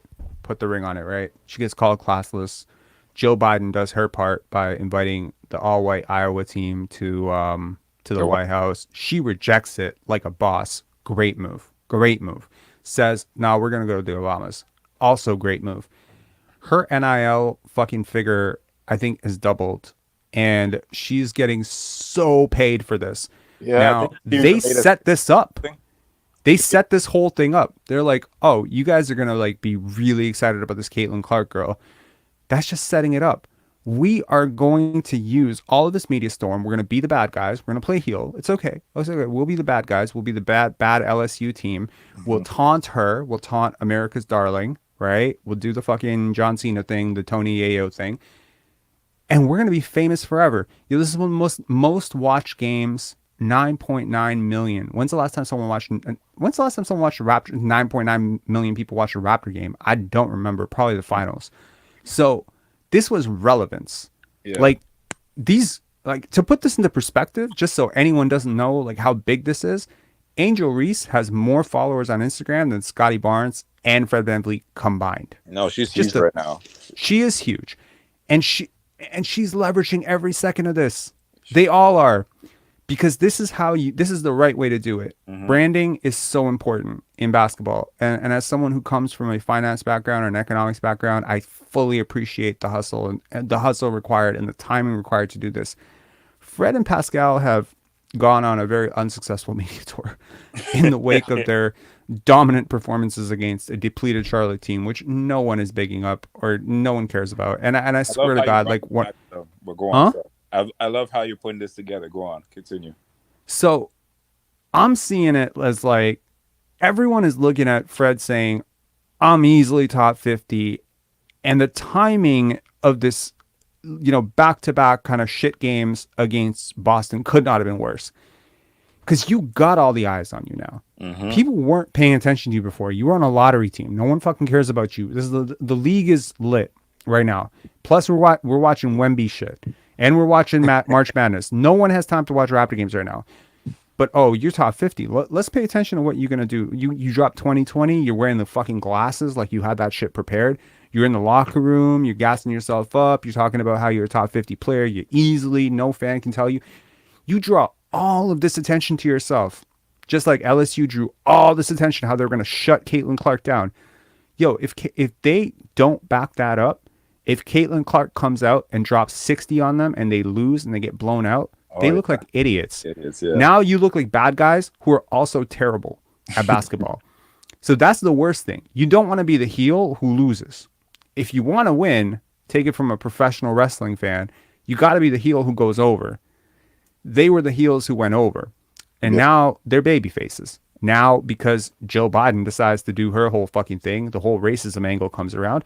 Now they're the baby face. They did a fucking whole heel turn in 24 hours on one political fucking mishap by Joe Biden, which probably cost the Democratic Party like a considerable amount of the black vote for sure. And I gotta say, this is genius shit. So Fred and Pascal could not have illuminated themselves brighter and faded faster. Now, people are still sort of paying attention because I think people are still fuming off of those Fred VanVleet fans can't tell me anything on top 50. If he goes out against Charlotte and drops 50, yo, he just saved his whole season. In a way, right? Now he has a claim, right? Yeah. If he shows up in the playoffs, like if he goes 50 or 30, 40, you know, whatever, he puts up a big game and they make it through and then they're competitive against Milwaukee and he plays great and everyone else plays shit. Oh my God. He just saved his whole season. Right? We know that's not happening though. Of course it's not happening. So this is what I'm saying. You got too excited about Charlotte. That's what I'm saying. So now it's like you go up against Boston, they clamp you. Now you end up in the 8-1 bracket and you got a 7-game series coming up against Drew Holiday, the worst possible matchup for you. And if you hadn't drawn him, you would have drawn Marcus Smart, which is the second worst matchup for you. Honestly, I don't even know between those two who would have clamped him harder, but I assure you, they're both gonna destroy him. And it's like now you're the guy who everyone is talking about top 50. Is he top 500? you just became a meme. This is the opposite of what Angel Reese did. This is the opposite. It is a disastrous PR department. Like, this is a PR failing of the ages. They mistimed this terribly. They should have shut up. They should have played it humble. They should have said, this hasn't been the season we're wanting. We want to stick together, toe the party line. This was not the time to go out and make a case for all NBA. This was not a time to talk about being top 50. None of this shit. It's not convincing anybody at this point. All it's doing is putting negative attention on you, and you choke right when that happens. It's one thing to go on the road, and I feel like, honestly, like the way the Boston Celtics, didn't even play half their players, it's like it. I don't even think you would have gotten any credit for beating that team. You know what I mean? People would be like, oh, they didn't play Jason Tatum, they didn't play Jaylen Brown. It's almost like a lose, but you get blown out. Oh my God, you get so trolled. This is such negative. It's just extra shit, Yeah. It's like, and if they had any leadership in the locker room, someone would have shut this down and be like, nope, no press. No press. We got to stay in right now. And it's like, even Nurse's answer, we're going to get a couple wins. He's so out of here, man. Like, he doesn't give a shit. Like, he's mentally checked out. I heard something about how he stayed back in Houston when they played Houston. He stayed back an extra day or something like that. They fired Houston's coach today, right after the game. He won too. I think he won. I don't know if he won or not, but I just saw. I think he did win, and I was so fucking pissed off because it was like Washington was part of my parlay, and I was like, yo, you can't even tank right. Are you kidding me? Yeah, so like, I've watched as soon as if we lose on Wednesday, like, how long till we hear get the notification that Nick Nurse is taking the Houston job? I don't know. The optics of it would be really weird. There's really no need to rush it. Obviously, they could probably give it a couple of weeks to breathe. But like every podcast I've heard that discusses this has said this is an open secret in the NBA. Yeah. And yes, I just confirmed the Houston Rockets did beat the Washington Wizards 114-109, therefore killing my parlay. And the San Antonio Spurs beat the Dallas Mavericks, therefore crushing my other parlay. Wow. Okay. So, this is the most egregious day of tanking I've ever seen. Kenny Lofton, 42 points. Malachi Flynn, dominating possessions, getting us a win. Rudy Gobert punching someone. I mean, wow. Like, what a day. But yeah, what a day in the NBA. Anyway. I'm hoping for the Scottie Barnes show on Wednesday. And me too. Hopefully on Friday as well. But yeah, you have a good one, right? Cheers, man. Always a pleasure. See ya. All right. You didn't think we were going to go 4 hours and 10 minutes, but the callers were awesome. So I'm really happy that we got a chance to do that. Thank you to everyone who stuck with us. At one point, we had about 180 people, dwindled down to 135, 150, whatever. I understand a lot of people didn't care about this game. A lot of people are just ready for this season to be over. I would like to see what this team has on Wednesday, if they have any fight in them. I would like to see some pride. I would like to see Precious Achiuwa, Scottie Barnes, OG Anunoby, guys who are definitely, in my opinion, going to be here next year. I really hope they don't trade OG. It was interesting to hear what Nick Nurse said after the trade deadline. I think he played professionally or something like that. It was so clear that they were trying to trade him.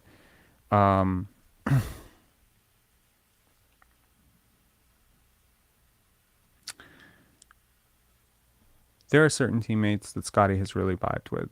Sam Decker, Svima Hailuk, Juancho Hernan Gomez.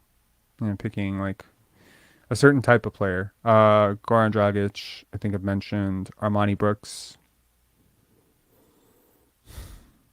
Why does this team insist on trading all of his favorite teammates? I don't know. Justin Champagny. You like Justin Champagny too, from what I understand. I don't want to speak on behalf of him, but it's just like, and he likes all the good guys. Like, he likes all the good guys, all these like really good family dudes, like, guys who play the right way, guys who are trying to do the right shit. And you can tell he's just like loyal to them, whether they leave or not. It's not, his loyalty is not swayed on whether or not they're still his teammates. He's still messing with them. Like, he's still fucking with them even after they're on other teams. He's still supporting them, still shouting them out. I really appreciate that about Scottie. I feel bad for Scottie this season. You think Scottie likes everyone? I don't think so. I don't think so. I think this is someone who reads people really well. I honestly believe like he's someone who keeps his circle pretty close. And yeah, there's a certain type of person he likes. Very ironically, like every single person that he's really liked is someone that I've also really liked. I've also liked Justin Champagny a lot. I also like Christian Koloko. I also like Precious Achua. I also like every one of these people. The only yeah, it's just a really weird thing. It's a birds of a feather flock together. What do we say? You know, you come from similar experiences, you see similar things, you read people a similar way, you're going to end up at similar conclusions, right? So I would like to see this team sort of, you know, he's got to take it. He's got to take it. He's had plenty of opportunities this year. He hasn't necessarily taken it by the horns, taken the bull by its horns. He needs to do that. He needs to do that and give this fan base, this franchise, a reason to believe that he is someone worth, you know, sacrificing the championship core for, right? But I would really like to see OG stay. And look, understand it this way. Wednesday night could be the last time you see Fred VanVleet in a Raptors uniform. Could be the last time you see OG Anunoby in a Raptors uniform. Could be the last time you see Pascal Siakam in a Raptors uniform. Consider that. Consider it. And could definitely be the last time you see Nick Nurse coaching a Raptors team. I really hope that final one is true. I look forward to Wednesday night, seeing what happens. I look forward to the off season ahead. I'm really looking forward to the draft. And yeah, we'll see what happens. Thank you, everyone who called in. Thank you for the insanely generous super chats early in the chat. That was crazy. I think, I don't know what I've done to deserve this, but thank you so much to everyone. Thank you for the platform. Yeah. They certainly do. Thank you so much, Jamal. I believe they were already being investigated for tanking, because I think they tanked the first half of their thing. I don't think at this point they even care, but, you know, karma gods, you know, also happy Easter to everyone who celebrates. Happy Easter Sunday. Maybe that's also a reason why probably a lot of people had Easter lunch and stuff. So maybe a lot of people didn't want to check out this game. Be still not, but happy Easter to everyone who celebrates. Alrighty. Okay. Talk to you later, guys. Good vibes. Will I do streams and videos in the summer? Absolutely. Absolutely. I have grown somewhat addicted to streaming. I did not think I'd ever say that, but I've loved it. Believe it or not, like 5 months ago, I could never see myself doing a single live stream. The concept of it intimidated the hell out of me. But gotta be honest, every single time I start pre-recording a video, like one of those videos that I would typically do in the summer where I edited it down or whatever, this takes forever. I don't know why. It's like the minute I'm not live, suddenly I'm stammering and I'm doing and I can't remember what I'm saying, and suddenly it's very unnatural. And then I have to go edit all that shit out, and it's very time consuming. I actually find the live format to be great. Yeah, we can definitely do that. A lot of people have said get a Discord going. I'm getting old. Someone told me about Discord. They explained it to me. They explained how to do it, and then I completely forgot how to do it. There's a lot, guys. There's a lot. We're thinking about, you know, channel memberships. We're thinking about Patreon. Thinking about, what was it? Spotify, Apple. You know, to give people a different way to listen to this. Thinking about special guests. For next year, what I want to do is in the summer, I want to reach out to like one media member. So like, you know how I do that thing with Leo, when every time we have a Kings game, we bring him on. I would like to find someone in every single market. I already know a few people, and then have them as a special co-host after every single live. Wouldn't that be cool? I think that would be really cool. Personally, I think that would be great. And that way it'll be sort of a ping pong. And then, you know, you can still have call-in guests, but you can have someone who's educated on that team. And that way, we as Raptor fans can have like a fully educated and informed opinion about all the other teams. I would like us to become the smartest fan base. Ryan Cameron saying that would be awesome. I agree. I agree completely. So look, everything grows as we grow. everything. And I mean, like, literally everything. The quality of guests, the quality of interviews, the quality of, the reach, all of it. And I promise, unlike a lot of people who, grow and then sell out, I'm not going to sell out. If this grows to 1 million subscribers, I'm still going to be me. If this grows to, if this goes down to 2,000 subscribers because I make like some sort of bullshit video and everyone hates me, I'm still going to be me. I'm always going to be me. So the only thing that changes with the size of the platform is the quality of the guests and the seriousness with which this platform is taken by other people who only care about numbers, right? So, for instance, if I can show that we're getting 2, 3,000, 4,000 views on a live, and then there's someone for, I don't know, the Houston Rockets who does a live every single game, but their live only gets like 200 views or 400 views or whatever, it's a very easy sell for them to come on to a bigger platform. Do you know what I mean? So if that's the case, then, so that's why your support means everything to me. It means a lot. And yeah, like all the super chats and all that stuff, it does help. These lives are very time consuming, of course. Sometimes they're 3 hours, 4 hours, whatever. Talking for 4 hours should be exhausting for most people, but apparently it's not for me. So anyways, I enjoy these communities. I think this has been a really tough season. I hope these lives have been helpful. And I'm very proud to say we didn't miss a single one. Once we started, we kept going. We didn't miss a single one. And I'm really proud of that. All right. Cheers, guys. Have a good one. Thanks.